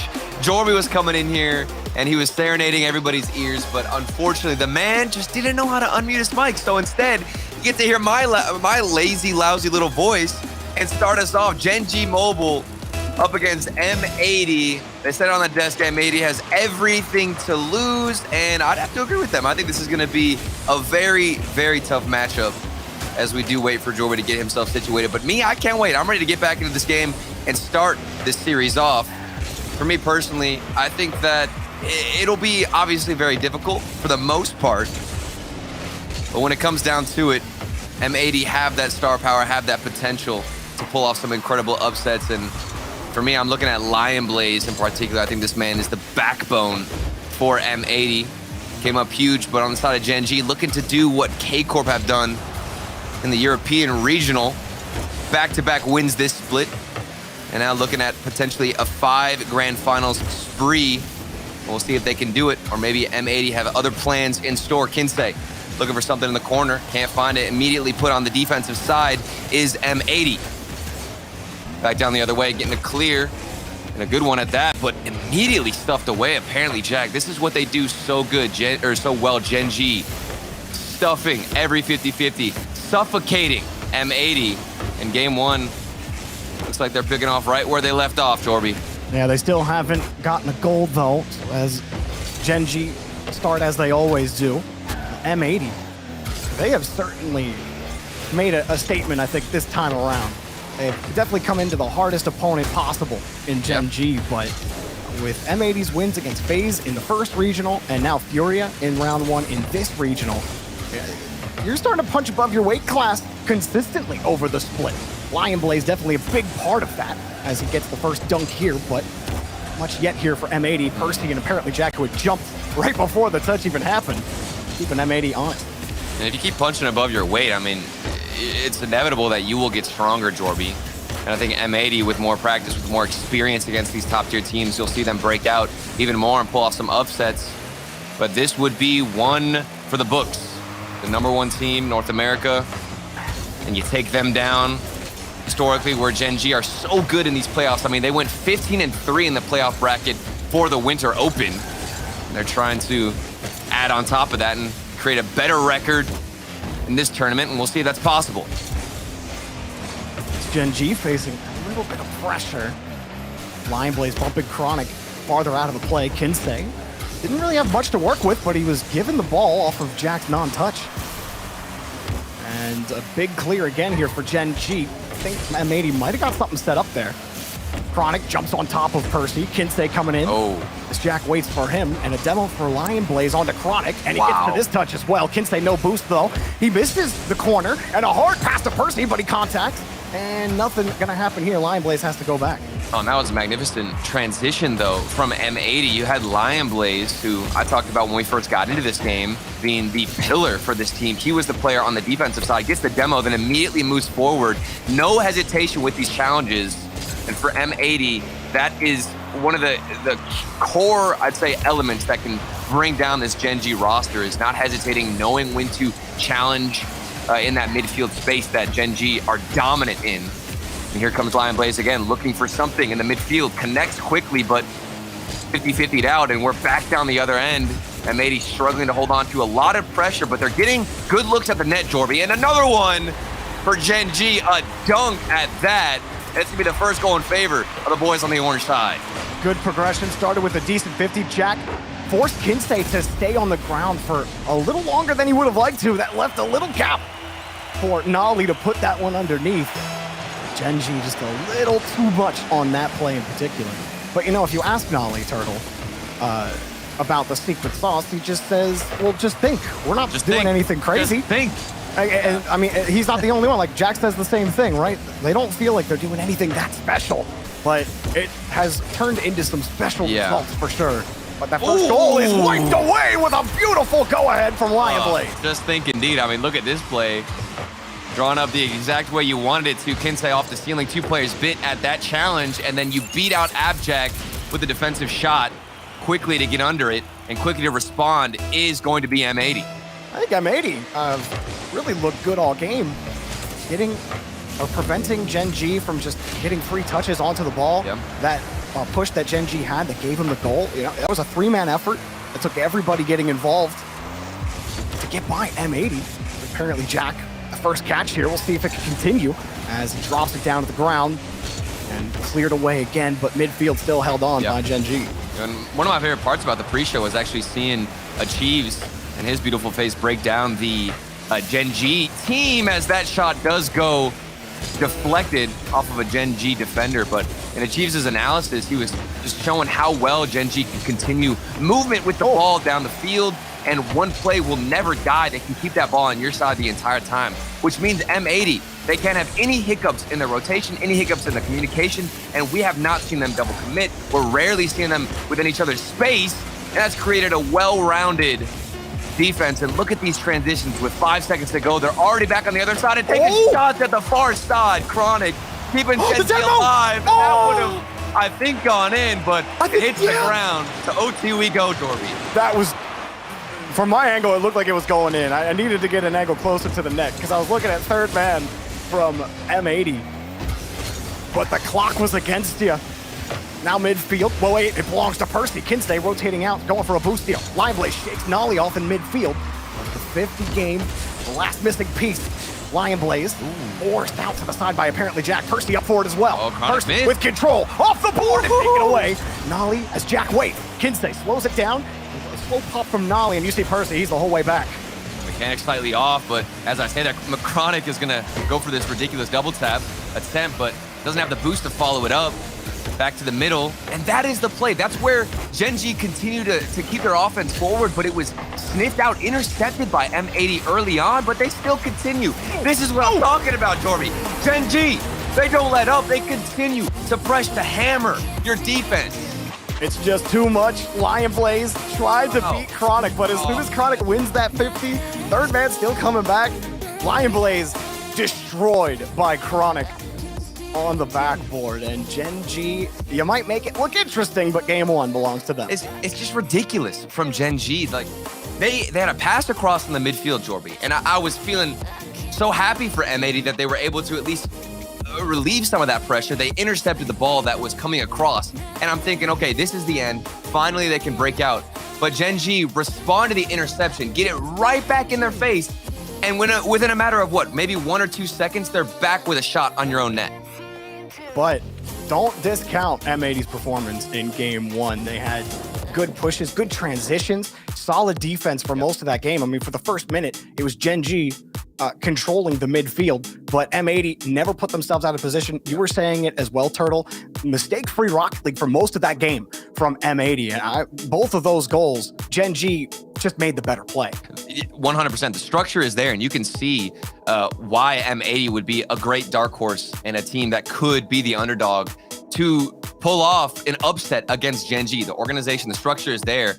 I think at this point, it's a matter of, do Gen.G make those same mistakes that might break their own armor? Do they come out on top of each other? Are they not hitting the mechanics? It doesn't seem to be the case. And now that means everything is relying on M80 to create plays, create and generate opportunities. It's a tough ask. I'm not sure if M80 have completely what it takes, but we're going to have to wait and find out in game two. Yeah, I think for M80, it's not, you don't have to change too much. I really don't think there's anything you got to point at and be like, well, they were just punishing us with this every single time. I think that they gave Gen.G enough fits that you can rely on the talent that you have, especially Lion Blaze, who I think has had an incredible weekend so far. Like, it's probably the best I've seen Lion Blaze ever play. But he's been able to do that on so many teams that he's been on. But it almost feels like there's another level to that play. Can he bring that against Gen.G as we head to Forbidden Temple? And they've made top 8 before. In the Winter Open, they were in the same spot, but they were up against, I believe it was Complexity. And they had a slow start. They dropped the first 3 games before getting their first game victory in game number 4. And at that point, they had to get a reverse sweep. So an early start is needed. And this time, you're not up against Complexity. You're up against the former champs, Gen.G. And then a double tap attempt from Noli is what you're faced with within the first 15 seconds, Jordan. Percy attempted clear, and he wanted Noli, but Percy, shot denied as Noli sticks it. And I mean, could keep this pressure up. They might generate something good, but Lion Blaze, a pre-jump they're all gone. They're all gone. Off tune. Abjack puts that one in. Not exactly how I made you want to do that. Yeah, you've got Lion Blaze and Percy in the same exact spot. You're a little bit eager to get into game 2. You see an opportunity, but it might not have been the best decision. And of course, you're going to get punished by Gen.G down the other end. Not the best first goal, but you can battle back.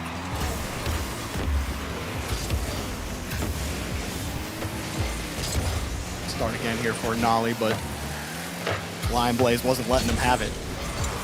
His aggressive first challenges bought M80 a couple of chances earlier. Kinsey in a tough spot with 15. But not a bad push from Kinsey. Gave Lion Blaze a chance. Jack flicks it over him. All of Gen.G are here in this corner. Nolly picks up a demo on the backside. Jack tried to square it, but a lot of space. Much of it. Nolly, a little bit more. Back to Jack, taken away by Kinsey. They're holding on for now, but M80 definitely need a lifeline. They're starting to run out of boost. Lion Blaze downfield, over Nolly's head, and finally they get a clear. Yeah, but how quickly will it get turned around? Because Nolly's going to get a demo, open up space. Chronic didn't get the 50-50, but good sustained pressure. Dribbling out is Abjack, and we're down the other end. M80, you know, you can't just ask for a clear. You've got to sustain some amount of pressure, take some boost, we get a couple of demos, anything to open up space against this squad in orange. They've had a couple of good looks. Here comes Lion Blaze trying to develop something in the corner, but quickly turned around is Chronic. And there's not too much pressure being applied to Gen.G. I'd like to see what else M80 have in store for us. Right now, Gen.G commanding pace of play in the midfield. Another high ball. Lion Blaze couldn't catch it. Gonna leave another free ball for Chronic. Pitches it high. Percy tries to keep it close. Nolly tracking him, gets the bump. Jack next up. Lion Blaze cuts him out. Kinsey up, but Chronic had him way beat. And that touch is gonna be first to Jack. And that's the most frustrating thing about Gen.G is their touches seem to always be exactly where they need to go, whether it's behind them, whether it's off to the side, and their aerials, you're not really expecting it either. And it just puts it out away from the rotation. Their field awareness coming to play right now. Chronic got the boost steal. Now moving, Jack getting chipped as he comes forward, but Lion Blaze keeps him honest. I mean, I completely agree with you, Jorby. It's that awareness of not only the opposition, but most importantly, where your teammates are. You always want to touch this ball into a place where your teammate can at least go for a challenge, go for a 50-50, and that's what Gen.G are so efficient at doing, keeping this ball as far away from the opposition as possible. But as soon as I say that, it's M80 with a bit of possession. Percy trying to hunt for something. He passed it across, but Lion Blaze couldn't get a piece of it. Either way, a good look from M80. Yeah, it was, I think it's Jack who got a little piece of it. Whoever was on the backboard for that one. Nolly picked the ball up. Two demos in the back, and Lion Blaze goes full send to the other half. Here we go, and now there's all the field left for Percy. Chronic comes back from the grave and takes the ball away from him. And then Jack steals the ball from Lion Blaze and pops it over Kinsey. Do the Gen.G have a play here? Here comes apparently Jack, but denied by Percy. As much as Gen.G have looked impressive in this game, it's still only a one-goal game. One mistake on the side of Gen.G could give M80 an opportunity, and this could be it. A 2v1. Kinsey was looking for a bump opportunity, didn't connect, and Lion Blaze had to force a 50-50 into the corner. Another ball rips to the left side for M80. Nolly just gave it back up. Lion Blaze off target. Nolly dove, got the boost, got the touch, but Percy finds Kinsey underneath. Percy taking away. Chronic falls perfectly back into Nolly. Lion Blaze still in possession. That got away from him though. Got back to the 50. Is it enough for M80? Lion Blaze. A fake. Big shot saved by Chronic. Not over. Kinsey, next chance. Lion Blaze behind him. Pass it back to Percy. Back to Kinsey. To Lion Blaze. Denied by Nolly. Percy got back in rotation, but he couldn't get to the ball. Kinsey tries to slow Gen.G down, and while it looked good, they didn't get a goal, and there's not a lot of time left. It certainly did look good. But what was even better was the Gen.G defensive reads. They understood where M80 wanted to flow with this ball, where they were trying to place it, how they were passing to the midfield. It was too predictable, and because of it, they didn't get a solid look at the net. But they can build on that, and they're going to have to do it within 10 seconds. This is it. Trying to get game two at least back to level, even territory. You've got to get one goal. The ball is up in the air. It will hit the ground, and Gen.G take it. Just too much coverage by Gen.G. How speedy was Chronic on that one save? I mean, M80 it feels like they have the building blocks. They got all the materials on the build, right? But they're missing the blueprint, Turtle. I don't think they know how to build this house because they're close, right? The defense, it's figured out, right? But where's the offense? They had 3 shots on net that whole game. M80 call timeout. Well, and they're going to have to figure it out with this timeout, extra 60 seconds. And, you know, I it doesn't feel aimless. Like whenever you say they don't have the blueprint, what do you mean? Are you saying it's a bit aimless? Like they've got all these they have power, the materials, right? They get the 50, like the passing ideas are there, but like Gen.G are blocking absolutely everything. Yeah. So like there's no like where's the switch up, right? Where's the physical play? We saw the fake from Lion Blaze. That's where I want to see M80 start to actually build on the foundation that they have. It's about throwing in the spice now. I mean, you've got regular plain chicken fingers. You need some sauce, okay? And I think for M80, pepper, get some cilantro. You know, you need to bring out the freshness. Come on, man, get the sauce out here. And that is probably one of the most difficult things to do. But you're in such a good spot if you're M80 because the foundation, the structure is there. We're not seeing blatant gaps in the defensive side where there's a free net. Maybe at the beginning of that game we did see one defensive blunder. But that was about it for M80. And even after game 1, you're still convinced that they have what it takes to pull off an upset. And now they have to add in the creativity, add in the spice. Maybe you go in for a fake. It's too predictable. What is going to throw Gen.G off their game? What's going to confuse them? Something unpredictable has to be thrown at their defense because they are not letting up. And Gen.G, I mean, they kind of felt it. They've been talking about it before. They don't feel like they are invincible. And that might be their greatest weapon, is not feeling that invincibility, feeling like you're only one step away from losing the sauce that Gen.G certainly have. But for M80, you need to find a way to trip this rotation up. Because if Chronic and Nolly are pre-jumping your reads, you're not doing enough. To trip them up. You're not doing enough to keep Gen.G honest about your push. So like I was saying, and like you were saying, can they build on this? Can they start to develop that blueprint in this game? There have been moments where we've seen it in the first 2 games. It's been close. Now we'll see if M80 can finally get back in this game. And Gen.G just seems so unshakable. And I'm even more convinced that they are unshakable as Kinsey gets an unbelievable save. Quick to react and quick to get the touch, keeping that ball out of his own net, Like I was saying, I think a big part of Gen.G is obviously that mental game. If you listen to their comms videos, you know that Abject is always there to lead the way, to calm everybody down. And one thing they emphasize the most in their comms is playing for each other. Nobody's trying to take the game in their own control. Nobody's trying to be selfish with their touches, and that's why they look like such a well-efficient and well-rounded unit. Look at Lion Blaze, the goalkeeping unit that he is. This is what I'm talking about with Lion Blaze, Turtle. He's got 3 players barreling down on him. Nolly's going for the bump. Dodge that. Chronic going for the pass. Oh, I see Jack. Let me just start boosting forward and get the save. That was excellent stones. I don't even think that makes sense. That was just stones from Lion Blaze on the goal line to get the stop. And he gets a nice little pincher, but Chronic too fast. Forces Kinsey up, and he makes the grab and puts Nolly back in the air. Nolly can't go for it, and ball's given right back to him. Bit of confusion, but really Chronic just trying to size up that ball. You know, there's a lot of respect, too, given from Percy in that corner. Didn't want to go for a challenge early. But here we go, into the midfield. Nolly, quick turnaround. And that's one thing that I feel like I keep saying when it comes to this possession from M80, it's quickly turned around. Like, we're back down the other end immediately. The ball passes the halfway line, and Gen.G already have a plan to execute to get this ball down the other side off the backboard. Abject sets up Chronic, who sets up himself for a flip reset, but sniffed out by Percy. And finally, some space for M80 to work with. And as I say that, quickly turn around. You think you got space, but it's 150-50, and it's into your top corner. Oh, poor Percy trying to rotate back. He even got a full tank of boost to complement, and then he got smoked. Not just by the screen, but also by the ball. Yeah. And poor Percy, nothing M80 could do. Just a gruesome 50-50. There's 2 players looking for more. And, you know, we're getting some highlights from Lion Blaze on the defense. Who's going to step up and take charge on the offense, Jorby?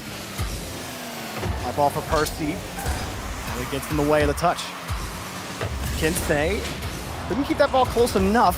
Percy, nothing there working for him on the 50s. Here's a demo on apparently Jack. Here's another demo on the Chronic, but Nolly's behind the ball. Lion Blaze non-touch. Maybe that works out as Percy keeps it close. Back to Kinsey, only 50 as he left. And Chronic just a little too speedy, but this might be the push. And as I say that, apparently Jack wins a massive challenge, forcing them back to the blue. I mean, it's a visual trap. It looks like M80 are getting their ducks in order in a row, and just right when they have possession, one poor 50-50, one switch up from Gen.G. That's all it takes, but this is a good pass across. The best look we've seen. Can Kinsey finish it off? Chronic is there, and it's off the post. 3 consecutive shots, 3 misses, couple of saves, and Gen.G stay alive. Oh, I'm sure M80 would like another crack at that one. Unfortunately for them, Chronic had something to say, and he included the 4th man in that conversation. Jack just misses it from Chronic. Gen.G. Quick pass from Percy. Cut off. Nolly. Doesn't get the reset, but doesn't matter. Jack's right there to back him up. Still within 1, Jorby. M80 have all that it takes. Who can break this curse and put them on the board? They're all pulling back right now, looking for boost. They've all got it. But Chronic beats the 1st, beats the 2nd. Does he got the 3rd? No, couldn't fall back on it. Lion Blaze just gets the clear, but it means more defense for M80. Kinsey wins a good challenge, but there's no follow-up. And here's Nolly, midair, misses! Chronic next up for Gen.G. Do they get their 2nd? But Lion Blaze waited, didn't need the touch. Quick pass cut off by Jack again in midfield. The structure is slowly starting to break down. I think, you know, M80, they've got to put a Band-Aid over their defense right now because they seem to be bleeding. I've seen a couple of players in the same spot, double committing, close to stepping over each other in rotation. And rarely do I see a player downfield from M80 as Percy put the shot on target, saved again by Gen.G, and another one from Percy thrown at the net. This orange half, but it's simply not enough. You need something more. M80 pressing. They're getting a little closer. Lion Blaze has a lot here. Off the ceiling. Pass, but it's awkward to Percy. He's got to back up. Freebie to Kinsey. Go double tap. 1. Jack got that read. And Gen.G another clear. No more time for M80. Do they get a chance here? Percy denied by Chronic. Kinsey has to rotate back. And Nolly going to kill all this time. Keeps it close. A bouncer for Kinsey, but he's out of boost. Out of time. All Gen.G got to do is put this one on the ground. Decent pop. But Jack's first to the ball. And that seems to be the problem, doesn't it, Turtle? They're never first. Gen.G putting M80 last right now. 1 to go to head to the semifinal. Never first to the ball, never first to win a challenge. And it's rare moments where we get to see M80 with a good quality look at the net. We've seen some shots, we've seen some passes across, but nothing too special that really caught a lot of our eyes. Meanwhile, for Gen.G, all they needed to get was just 1 goal. And even with a 1-goal game, it still felt so confident, so dominant from these 3 boys as they look to get a full-on sweep against M80. I almost forgot about the only goal that went in, which was that pinch demo goal that went in that Percy couldn't get back to. This very well may have gone into a 0-0 overtime just with how M80 were playing defense. But I mean, Gen.G's defense continues to just be unbeatable. No one can really get by this team consistently. They need to find a way to get their follow-up guy to beat Gen.G's follow-up guy. But Gen.G, to me, 2nd man is the hardest role to excel at in Rocket League. It's the easiest role, it's the least punishing role because you always have 3rd man there to back you up, right? But to be and to excel at that 2nd man role, that will elevate your team to the next level. And I think Gen.G, I think all 3 of them excel in that position, and they make life so difficult in making like consistent pushes from the other team. Right. I wish they could, but they can't. Gen.G are just too good. Nolly, another light little pass back over to Chronic. And here's Gen.G working with their food at the start of game 4. Oh, man. Squares it Nolly's up. there. Nolly passed to Chronic underneath. Chronic's eating real good, ain't he? It's so selfless, Jorby. Look at Nolly in the left side. You think he's going to take a shot, but he knows the pass is so much more effective. All 3 players are there. All 3 players push forward. And of course, Gen.G are going to strike first in a series that has so much on the line. I want to remind everybody, if Gen.G win this series, they will clinch the major, and we will see them in San Diego. So, of course, they know what's on the line. They want to take this dub, and they're looking to continue their continuous runs to the grand finals. They really just haven't shown much weakness in bracket play this split, have they? Nolly up in front of that one again. that type of selfless play. Chronic might get the dunk, and had the net been just a tad wider, you just may have, but that net hasn't moved for 7 years. Percy, no touch for him, and Lion Blaze doing what he can, but again, the clear just goes right back into Gen.G. They're happy to play that game until the follow-up man for M80 starts predicting the future a little bit. They may never find a way through Gen.G. Yeah. Lion Blaze will try again, does get the dunk, but it's high and in space to Nolly. I definitely think these challenges might work out in favor of M80 if they try and prioritize it a little bit more. There's one thing that Gen.G can't predict completely. It's going to be these awkward 50-50s. Maybe try and hit the brakes a bit instead of going for this super speedy approach. You see Lion Blaze keeping the ball down, and Kinsey, that's what I'm talking about. Keeping the ball low, keeping it grounded. I think the more you take it into the air, the less of a chance you have at getting a quality opportunity. Lion Blaze takes the boost, looks for a demo. 2 players bite, and a good recovery from Nolly does save his team, and so does Abjack with that save. Doesn't matter, even if they cause the mistake. Every other decision goes the right way, and Jack picks up the save at the end. But M80 retained possession. Off the bar, still open for Kinsey, and finally M80 get on the board. And a mistake comes out on the side of Gen.G. Nolly doesn't read that crossbar bounce perfectly and doesn't even find a touch, and it's a free one for Kinsey. Gen.G in the previous game, they were only able to score 1 goal. M80 have finally matched that. Maybe this sends us to OT. Or watch out, because here comes Chronic. And he might have killed his play with 2 touches. Good 50 from Kinsey. And they're giving a follow-up. Lion Blaze right into Nolly. It's right to Percy, though. But no, wait, that's going to work out. Percy finds his way through the seam, and now they have a lead. I think I understood what Nolly was going for here, trying to give a pass back to Chronic, at least set up a better 50-50, but it wasn't far enough back. And as a result, you're giving an advantage to M80 to get to the ball first, have another great look on the net, and just like that, M80 have responded well. Jack, high touch. Lion Blaze was quick to it, but look at Nolly, he's already in the air. Left before Lion Blaze's touch. Confident he could just get there in time. But now Chronic and Jack don't connect. There have been more passes that Gen.G haven't connected on, but Chronic connects with the ceiling, and he connects with the net while he connects with his fans. My goodness, this man is a maniac. He just scooped it off of Lion Blaze's car. He said, "Thank you very much. I appreciate you setting me up, my guy. I'm going to go to the ceiling as well and smack this in your own net, tie things up." What a play, and what a way to have your team's back. After making a couple of mistakes on defense, he just takes himself solo.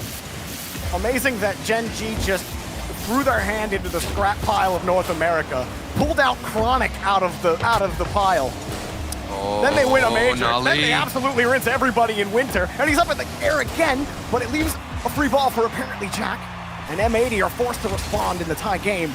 Gen.G never sleep. Another beautiful pass, easy tip in for apparently Jack. Yeah, and you can see Nolly is trying to atone for his sins on the defensive side by giving Abjack one of the freest nets he'll ever get in the corner around 1 defender, and then pops it out for Abjack. Wide, clear look at the net.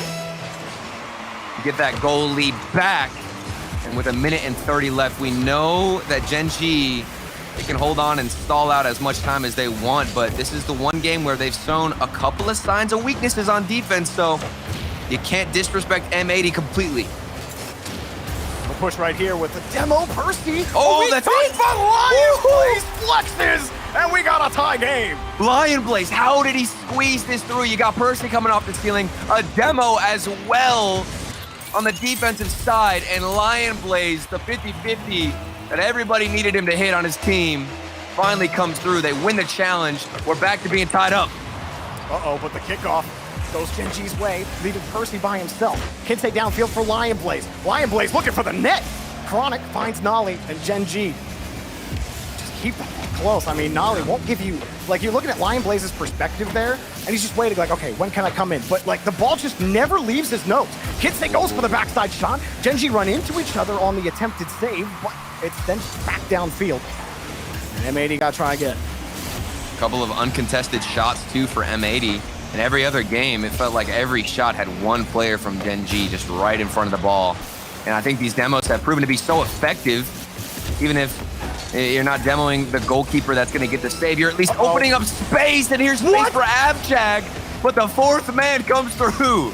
Oh, Jack. Oh, man. He may let that one shake him. Never mind. He shook it right off. Never mind. Lion Blaze left in a tough spot here as Kinsey's 50 goes out. Percy goes for the midfield boost, and Lion Blaze is just left wondering how he's supposed to defend that with 20 minus. I mean, it's a lot to ask for him, but you have to keep it close. You have to force a better 50-50. Giving away possession immediately, it's just not going to work out because it'll get dished back into the middle. 15 seconds to go. Gen.G looking for the semifinals, and so are M80. They're not going down without a fight. Lion Blaze, big demo. Percy sets it up. Lion Blaze. Here he comes. Kinsey got the demo, and Lion Blaze scores 4-4 with 4 seconds. It's not over yet. Another demo from Kinsey. Percy doing a little bit of magic in the corner. And you've got Lion Blaze to send it home. 4 seconds left. 4 goals apiece. All tied up. Do we even get overtime? This has been one heck of a game. Well, Nolly just got the ball. And a light touch. Lion Blaze ain't playing that. He wants LT. All right. They want to repeat at least that scoreline against Complexity. They took 1 game off of them after Complexity won 3. And M80 know they can at least do that here against Gen.G. It's going to be a long road ahead of them to get the series winner reverse sweep, but it all starts with this OT. Chronic gets the touch, though. And if anyone is going to end their hearts, it's these two. Forces a double commit. 2 in the air. Nolly's shot taken away. And Lion Blaze expending a lot of boost just to position here. Now Kinsey, only 1. He gets a touch, but it's to nobody for M80. Nolly gets a perfect bounce. Pass to Chronic, who's jumped it. And Lion Blaze there to catch it, but M80, a stressful defensive stand here. Lion Blaze scoops it over 1. Nolly wants to pass to Chronic, but he's cut off by Lion Blaze, who cuts off 2 challenges. Jack's sitting back, a pop-up. Kinsey, 36. Got the bump, but nobody around again. And Chronic has to play it back over to Nolly. Some close chances here for M80. And I do like that from Kinsey, who has been the lead blocker. And here he is again. Kinsey demoing him, taking him out. And then Lion Blaze sends it back to the bottom of the net. That is how you get it done. OT win for M80. If you can't beat them, delete them. Percy sweeps them out. And Lion Blaze throws it right in the net. M80 ain't done. What an OT. What several comebacks there. No, sir. They're not done. Bro, their backs were against the wall what felt like 3, maybe 4 times, and they had an answer every single time. Shout out to Kinsey. This man is coming out of this game with bruises, with scratches. He's been getting roughed up. He's been trying to get demos. But my goodness, is it working? And that is the spice. That's the creativity we needed. He's building on their foundation. Huge, huge credit goes out to Kinsey. How about Lion Blaze, though? Almost dropped 1,000 that game. 3 goals on 6 shots and 4 saves with an assist. Oh, man. This man was all over the place. I hope we get to see it. Yeah, we get to see it again. Look at this squeeze into the back of the net. You barely have an angle. You have to get right above the ball there. And I've seen so many instances where it's that exact same situation. A player tries to get the double tap, but instead he just pinches it all the way out to a different continent in the corner. So huge, huge credit, of course, to Kinsey. But you're right. Lion Blaze, the MVP, undisputed. And here we go on to Wasteland to witness M80 try at this reverse sweep. What a start. That would have been a game 5, and apparently Jack gets over them. M80, we've talked about how their defense has kept them in this series. Yeah. And has kept them in each game. And that makes you wonder about this next game. Is that going to keep happening? Are M80 going to keep this bill close? Percy puts it over to the side. Almost feels like you have to play at 100% efficiency against this Gen.G team. But look at this pinch from Lion Blaze. Forces Jack back. Nolly needs to buy time. And play's going to die here for M80. Jack finds the read. Lion Blaze tracks him, and Lion Blaze has been downloading the data all series, and he's been getting better with every game. Another shot denied by Percy. And he's downloading the data with patience, too. But you saw him on the backboard waiting to see the angle that Abject was going to approach the ball with. And because of that patience, the composure, not biting too early, he was able to come out with the save. This is an awkward touch from Lion Blaze as Chronic sends it off the backboard. Nolly looks for a shot on target, but another last-second heroic from Kinsey. That's a jump and pray moment for Kinsey as well. You're not in a position where you can really actually contest that ball. You're just hoping Jack hits it into you. Or excuse me, Nolly hits it into you. Here's another pass, and a goal! M80 strike first! Striking first, and it's Percy behind the ball. He takes the corner as Kinsey dishes it out. Chronic is looking for something else, maybe a pre-jump, dodging demos, looking left and right. You have to be so aware. And the first goal in favor of M80. And my goodness, they've been building momentum, Joby. This is looking kind of scary. Oh, Nolly shot a little high. He caught Kinsey flat-footed. Ooh, and everybody jumps on enemy's side. Here's a quick pass, but then Jack is put off target. And all of a sudden, the accuracy is starting to fall a little flat for Gen.G, but Jack denied again. Lion Blaze was there. Chronic trying to delay the transition. Kinsey comes anyway. Percy will hurry up the touch. Got the 50. He didn't have any boost on the play. Gen.G get out. And it does look like M80 are prioritizing these 50-50s, looking for demos, just anything to shake Gen.G. It's not with sheer speed. It's actually with the unpredictable aspect of this game, like these 50-50s, awkward touches, and of course the demos. Kinsey, he wants to get a piece of the air dribbler there, but doesn't find it. Regardless, it's still going to go in favor of Percy, and Lion Blaze, good speed, and it's over all the defenders. The second goal now for M80. You said it, great speed. Apparently Jack tracking Percy here. Percy recognizing it and forcing Jack to have to come out to challenge that ball rather than roll it across the ramp, hit it hard against the backboard, and you give Lion Blaze at least a chance at it. Lion Blaze, like you said, just a faster player that time, and a 2-goal lead for M80. It's developing rather well for M80. Another solo play. This is Kinsey surrounded by every single member from Gen.G in the corner. What happened here? Jack is sitting on the wall. He's expecting Nolly. I think you see him stutter step a little bit because he sees Nolly cut in, and he thinks maybe Nolly will get a grab on that, then Jack can turn up, follow it up. Chronic's also in the area, so I think Jack just didn't want to put himself out of the play, but Nolly couldn't get there fast enough. It happened so quickly. Kinsey, it's M80 a goal. This is a comfortable lead now, right? I mean, again, it's been defensive. Oh my, make it forward. It's not defensive anymore. The goals just keep going in. It's not defensive. You're right. It's wide open. Kinsey got that 50-50, and Lion Blaze bulldozes his way through, paves a path for the ball. 4-0. This game, this series has just completely taken a U-turn. I don't know if this is a good or a bad thing for M80, and I know what you're thinking. How can you're saying a 4-0 is a bad thing? Well, like, think about this. You got 2 minutes left in this game, right? And if your defense holds, you know, you could get caught sleeping a little bit because that's 5-0 now, bro. When it's 5-0, I don't even want to. What is there to talk about? What is there to think about when you're even in the game? You're gonna start sleeping and make things go bad, right? You got to be a pretty deep sleeper to throw a 5-game lead. I'm not gonna lie. No. I'm saying 2 the minutes next and 8 game. seconds. Oh, the next game. No, I'm saying the next game. Okay. I thought you were talking about this game. I'm like, bro, are you out of your mind right now? No, There's no way. No. Are you kidding me? I mean, I don't know. I'd like to see it. I'd like to. How long have we known each other? 3 days. It's been a little longer, but no. The goal setting up the Brazil. There's a minute 54 left, and they get their first goal. I guess we are just setting up the Brazil for what seems to be a wash game, and we've seen crazier things happen. But I don't want to get ahead of myself, and this is a situation where MA just need to hold on and waste some time. I mean, 4-goal lead.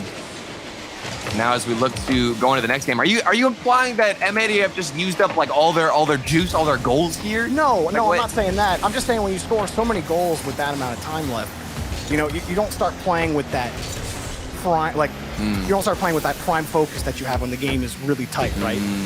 And I'm just saying, like, it's totally nothing. Like, the thing I'm talking about is like such a minor thing, and probably not even a thing.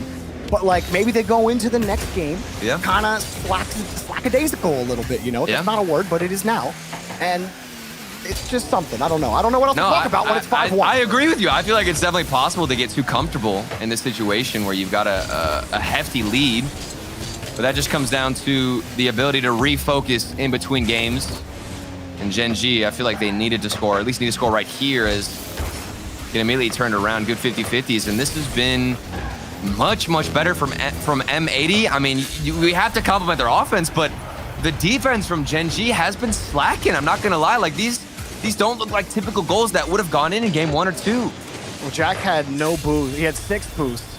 So on that play, he's thinking I gotta cut in and just try to get into the 50, but there's only so much speed he could generate sitting from that spot, and they're not winning that follow-up game that they were so consistent on earlier in the series, part of why M80 got no offense. But I mean, you're right, it has completely fallen apart this time. And Gen.G's errors and maybe slight misreads of the play in front of them could have contributed to a lot of those early goals. Jack's still pre-jumping though. He's just happy to be there while Nolly scores. And a second one for Gen.G. At this point, all the players, Gen.G included, are definitely focused on just calibrating their minds, resetting to go into the next one. Regardless of the scoreline, it doesn't matter. You move on, you pivot, and it's up to Gen.G to make some adjustments on their defensive side. The offense hasn't looked too different, but when it comes down to those rotations on defense, and I think a big part of it has stemmed from Kinsey and his aggression, that they're forced to use more brain power, Jorby, on the side of Gen.G to look around on the field, wait for these demos, or see where the demos are going to come out, and I think that has them much more stressed out than they typically would be, or at least were in the first few games. The other thing for Gen.G as well, I mean, the pre-jump from Jack talking about, their mentality heading into the next game, I think it's just fine. Gen.G, see what happens after this, because we are headed to a game 6. Here we go. That's a big win for M80. Lion Blaze sitting at the top, MVP again. Percy is coming alive now, and M80 gets scarier down the line, Turf. Getting scarier down the line, but the closer we get to Champions Field, the harder it's going to be to close out a series. So it's certainly not smooth sailing from here, and we know Gen.G well, their mentality, the leader Abject, his ability to calm everybody down. Again, I'll reference those comms and the video where you can just hear them resetting, putting the controller down, recalibrating their minds and their perspectives on this matchup. We are going to see a different roster. 2 more games to go for M80 to get this reverse sweep in a best of 7. Question is, do Gen.G react? How do they change up their style, and can they get back to that peak defense that we saw in the first few games? The story heading into today was, talking to the other casters in the green room, we're all like, a lot of these probably 4-1, 4-0, like Complexity, Gen.G. We don't expect these teams to struggle against Koi. Jorby, I think maybe, were you one of those guys? Wait, was I? First of all, that was everybody. Don't you dare put that on me, okay? I'm just saying. Daz said in the first match, maybe this is a chance for the NA depth to show itself. Okay. And I think no one gave Koi a game, and they took 2. I mean, you were drinking a little bit of haterade. Percy almost found the net. Lion Blaze tries to flip back, hoping he can find Percy, but Percy got bumped out by Chronic on the play. Percy comes back anyway and makes it awkward for Chronic. Right on top of him, denied by Abject, but a free ball for Lion Blaze, denied by Nolly. No boost for Percy, he's got to wait. And Nolly might have a chance to break out, but no, Kinsey takes the ball away. Underneath for the reset, Percy swings back around and denied by Chronic. Gen.G, a scary situation averted. And to be honest, that was a painful sequence of events for M80. That had a fantastic look at the net. Abject was too slow to get up, but it's not going to matter. They're going to get one back. Percy through the corner, weaving around the defense. That's just lovely control from that first touch. It was placed perfectly, slotted right between those 2 defenders. Chronic jumped at that play early, thinking it was going to go down or the ball was going to drop straight down, and he jumps underneath it, and at the end of it, it almost looked a little silly where he jumped nowhere near the play, leaving Abject stranded. Now M80 with the lead, but Chronic with the ball. Jack underneath, quick pass, shot denied. Lion Blaze had it lined up. And here they come again, Kinsey. A demo for the transition. Percy, another demo. Do they have it? Jack comes back in time. Lion Blaze flips this up high against the corner. In the air, Kinsey, not on target. One more for Percy, wants to keep it close. M80 do not want to give a free touch to Gen.G on defense. Lion Blaze trying to wait for Percy, but he's out of boost. But M80 still pushing. Lion Blaze, a little feather, and Jack is up quickly for Chronic's touch. Yeah, and they've kept that same momentum though, Jorby. M80, while they might have had an easier end of the previous game, they haven't let up, are not getting too comfortable.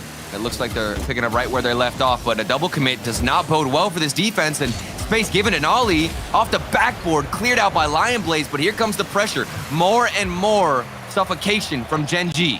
Oh, good angle from Lion Blaze. Got underneath that ball, allowed him to put it safely to the corner. He had a couple of small pads, didn't leave the rotation, but now he's stranded.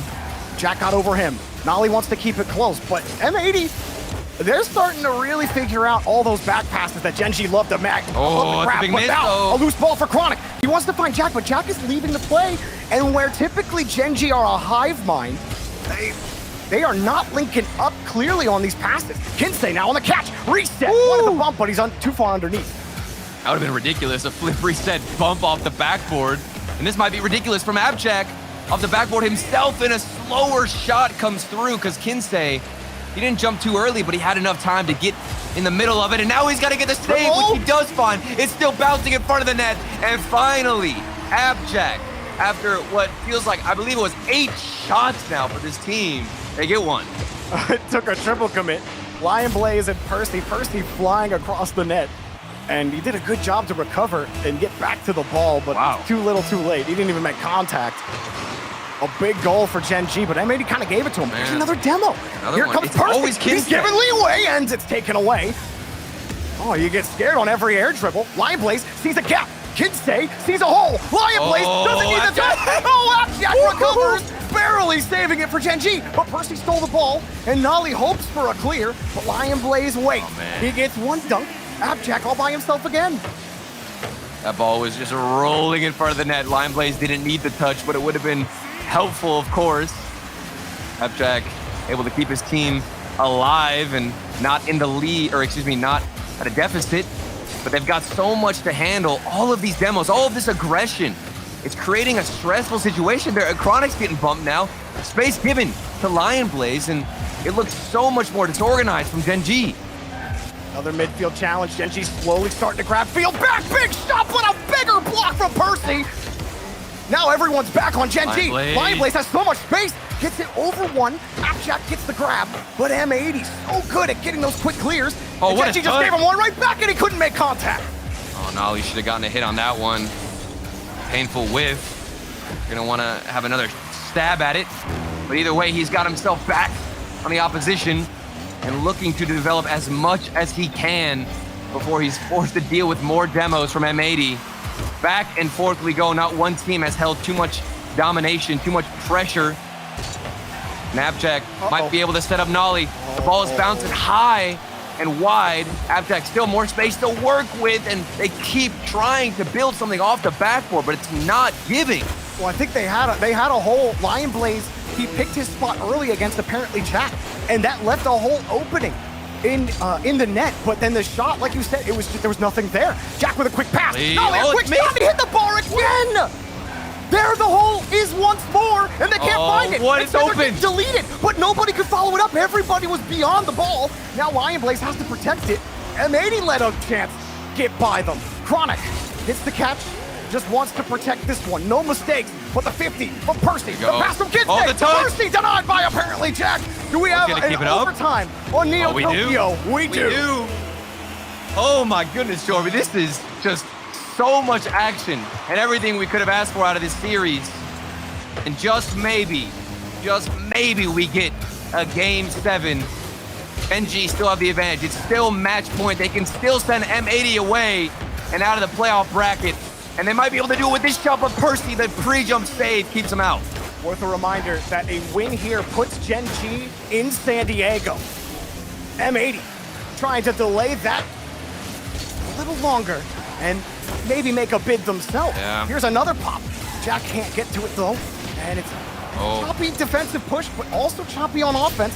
Percy making his way downtown. He's back through. Lion Blaze, the catch. A Jack save, but a loose ball in front of the box. Gets it. Blocked by Jack. Percy keeps the transition down at Gen.G. They get some of their boosts. Is it enough to get the clear here against M80? Chronic really trying to make him unreadable. Percy next up, but Gen.G another clear into space. Lion Blaze shot.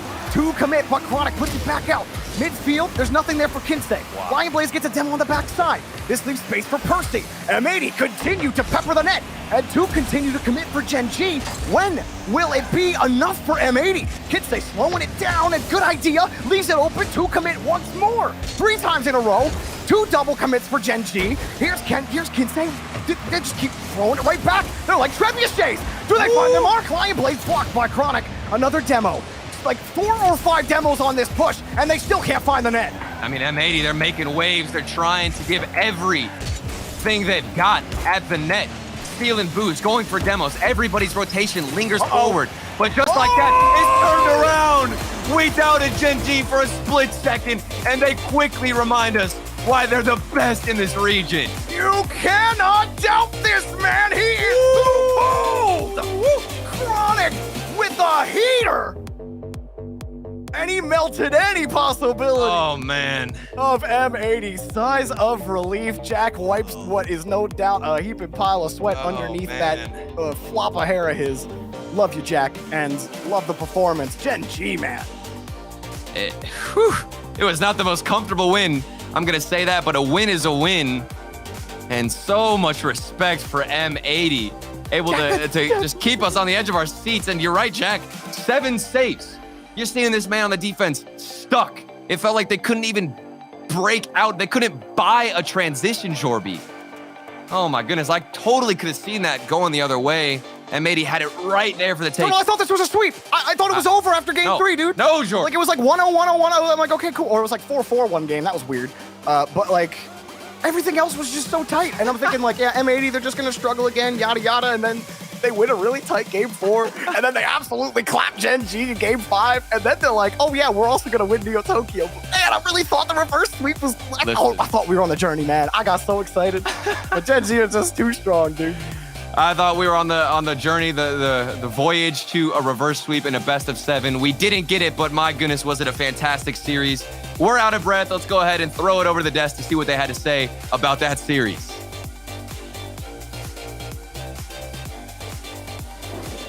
Oh my. Oh my. That was so much more exciting than I thought it was going to be. Well, not actually, I thought it was going to be this exciting. I called this, obviously. We knew it was going to happen. They had him on Neo Tokyo. They had him. They had him dead to right. They had an open net. Game. They had an open net. Oh, multiple times. Multiple times. But hats off to M80, man. Because, like, we go from the last series, Coin Complexity. That was close, but it wasn't as pretty. But this series, M80 showed that, like, hey, those 2 top 8s are not a fluke, and they're in major contention, and watch out for them in this invitational. Like, if they didn't get this team of Gen.G here, they might be a top 4 team right now. M80 put up a fight. Achieves. 13-12, the goal score line favoring M80 by 1 in this match. They outscored Be thankful Gen.G. they had a 6-goal game. Yeah, that's pretty crazy. They still outscored them. They can remember that. Outscore the best team in the world. So M80, what a show. But Gen.G, just calm, cool, collected. It got a little hairy at times, but for the most part, they knew what they had to do.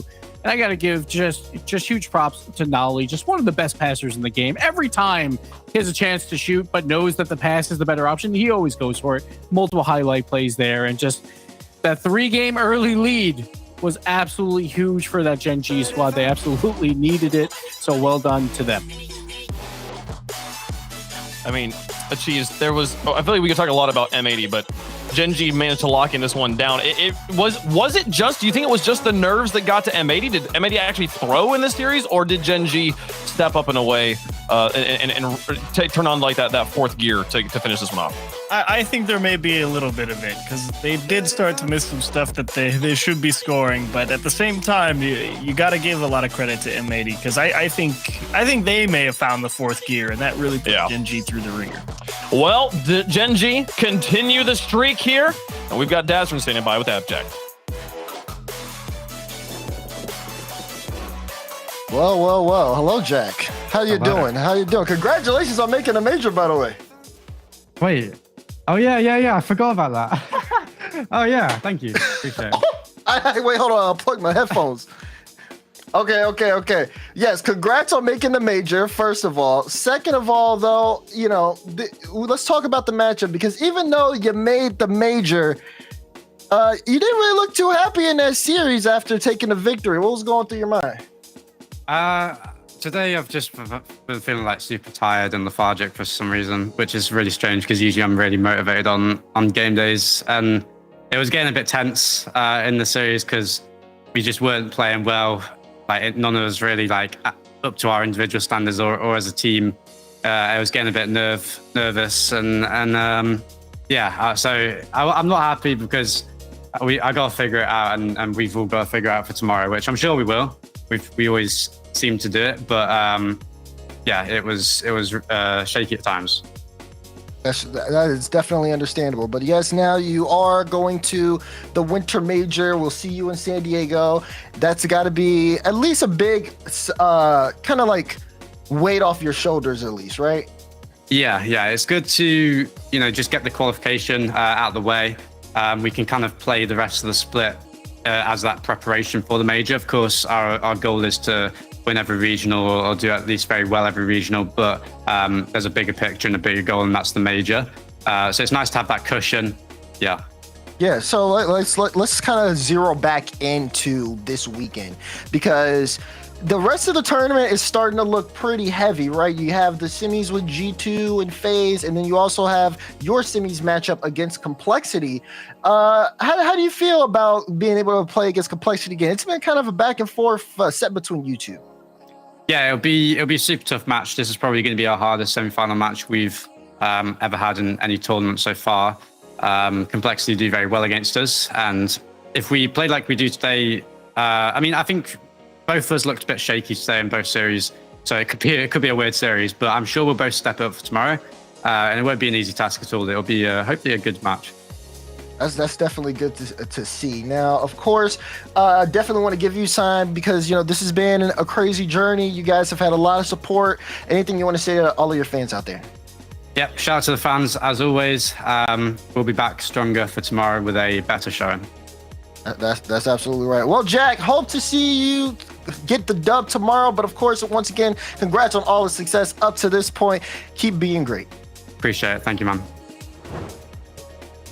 Jack and the boys secure a spot in San Diego. They also secure a rematch with Complexity in the semifinals. This was our grand finals for the Winter Open. Now they will play in the semis. One of them will get to play in the grand finals of the Winter Cup here, Gibbs. Yes, and major implications. Both Gen.G and Complexity looking relatively fine to make it to that Winter Major. Obviously, with Gen.G, they just clinched. But on the other side, FaZe Clan, let's not forget that first tournament, they got a 9th. They want to make a grand finals run here to catch up on those points. Right now, tied for 5th or tied for 4th with Dignitas. They want to leapfrog over them, while G2 sitting pretty comfortable 3rd. They could be sitting even more comfortable tied with Complexity, possibly, or maybe even catch up to a Gen.G by winning the entire regional. So some points on the line. I think for FaZe, it's most important, but the other squads just want to keep that gap going. And of course, all that prize money as well. For sure. You see M80 here now lurking on the outside as well. In 7th, just 1 point. FaZe Clan is tied with Dignitas. If you're a Dignitas fan, you're rooting for G2 to get that win in the semifinal tomorrow. Let's take a look at the schedule. We got 3 matches to play, the 2 semifinals, and then the grands between the winners of the semis. We'll start things off with G2 and FaZe Clan. We'll finish off the day with the rematch of the Winter Open Finals, Complexity versus Gen.G Mobile 1. And we're all working towards the big event in San Diego. Make sure you get your tickets if you want to go. You get to go to a DreamHack. You get to go to an RLCS event. I mean, Achieves. This is like an RLCS major ticket has never carried more value than this right here. Absolutely agree.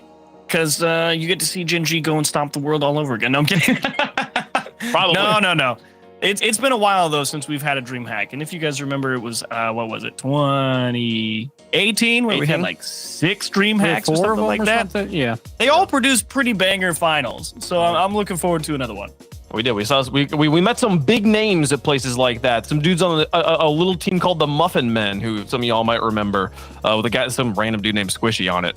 Managed to win one of those DreamHacks back in the day. We'll see. Do we get more new names solidified in history? Exclamation point tickets if you want to come and hang out April 7th through 9th in San Diego, California. Folks, thank you so much for watching. The grand finals and the semis are tomorrow on Championship Sunday, right here on twitch.tv/Rocket League or on Twitch on the YouTube Rocket League Esports. Thank you all for watching. Kickoff is at 10 a.m. We'll have the pre-show at 9:30. We'll see you guys there. Stay safe.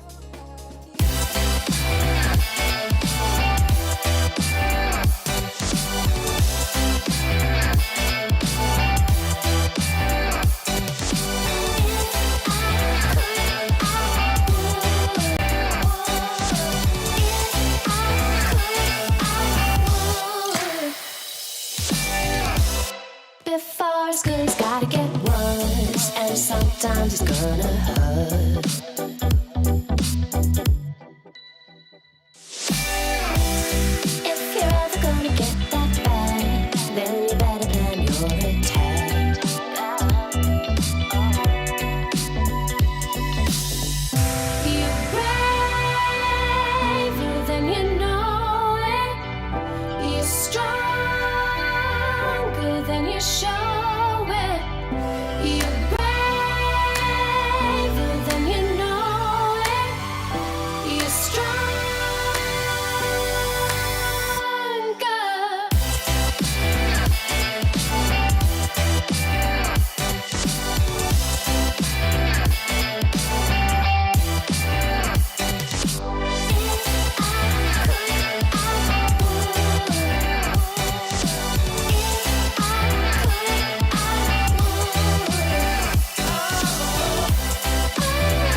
So as Kinsey sends one to the backboard, tries to send one to the back of the net, and he will triple touch. You said the double might work out. How about a triple? Oh my! This time, Fire tries to clear this away. Landing on the foot of it. Picks up the steam. It's still there for Kinsey. He scored!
The sun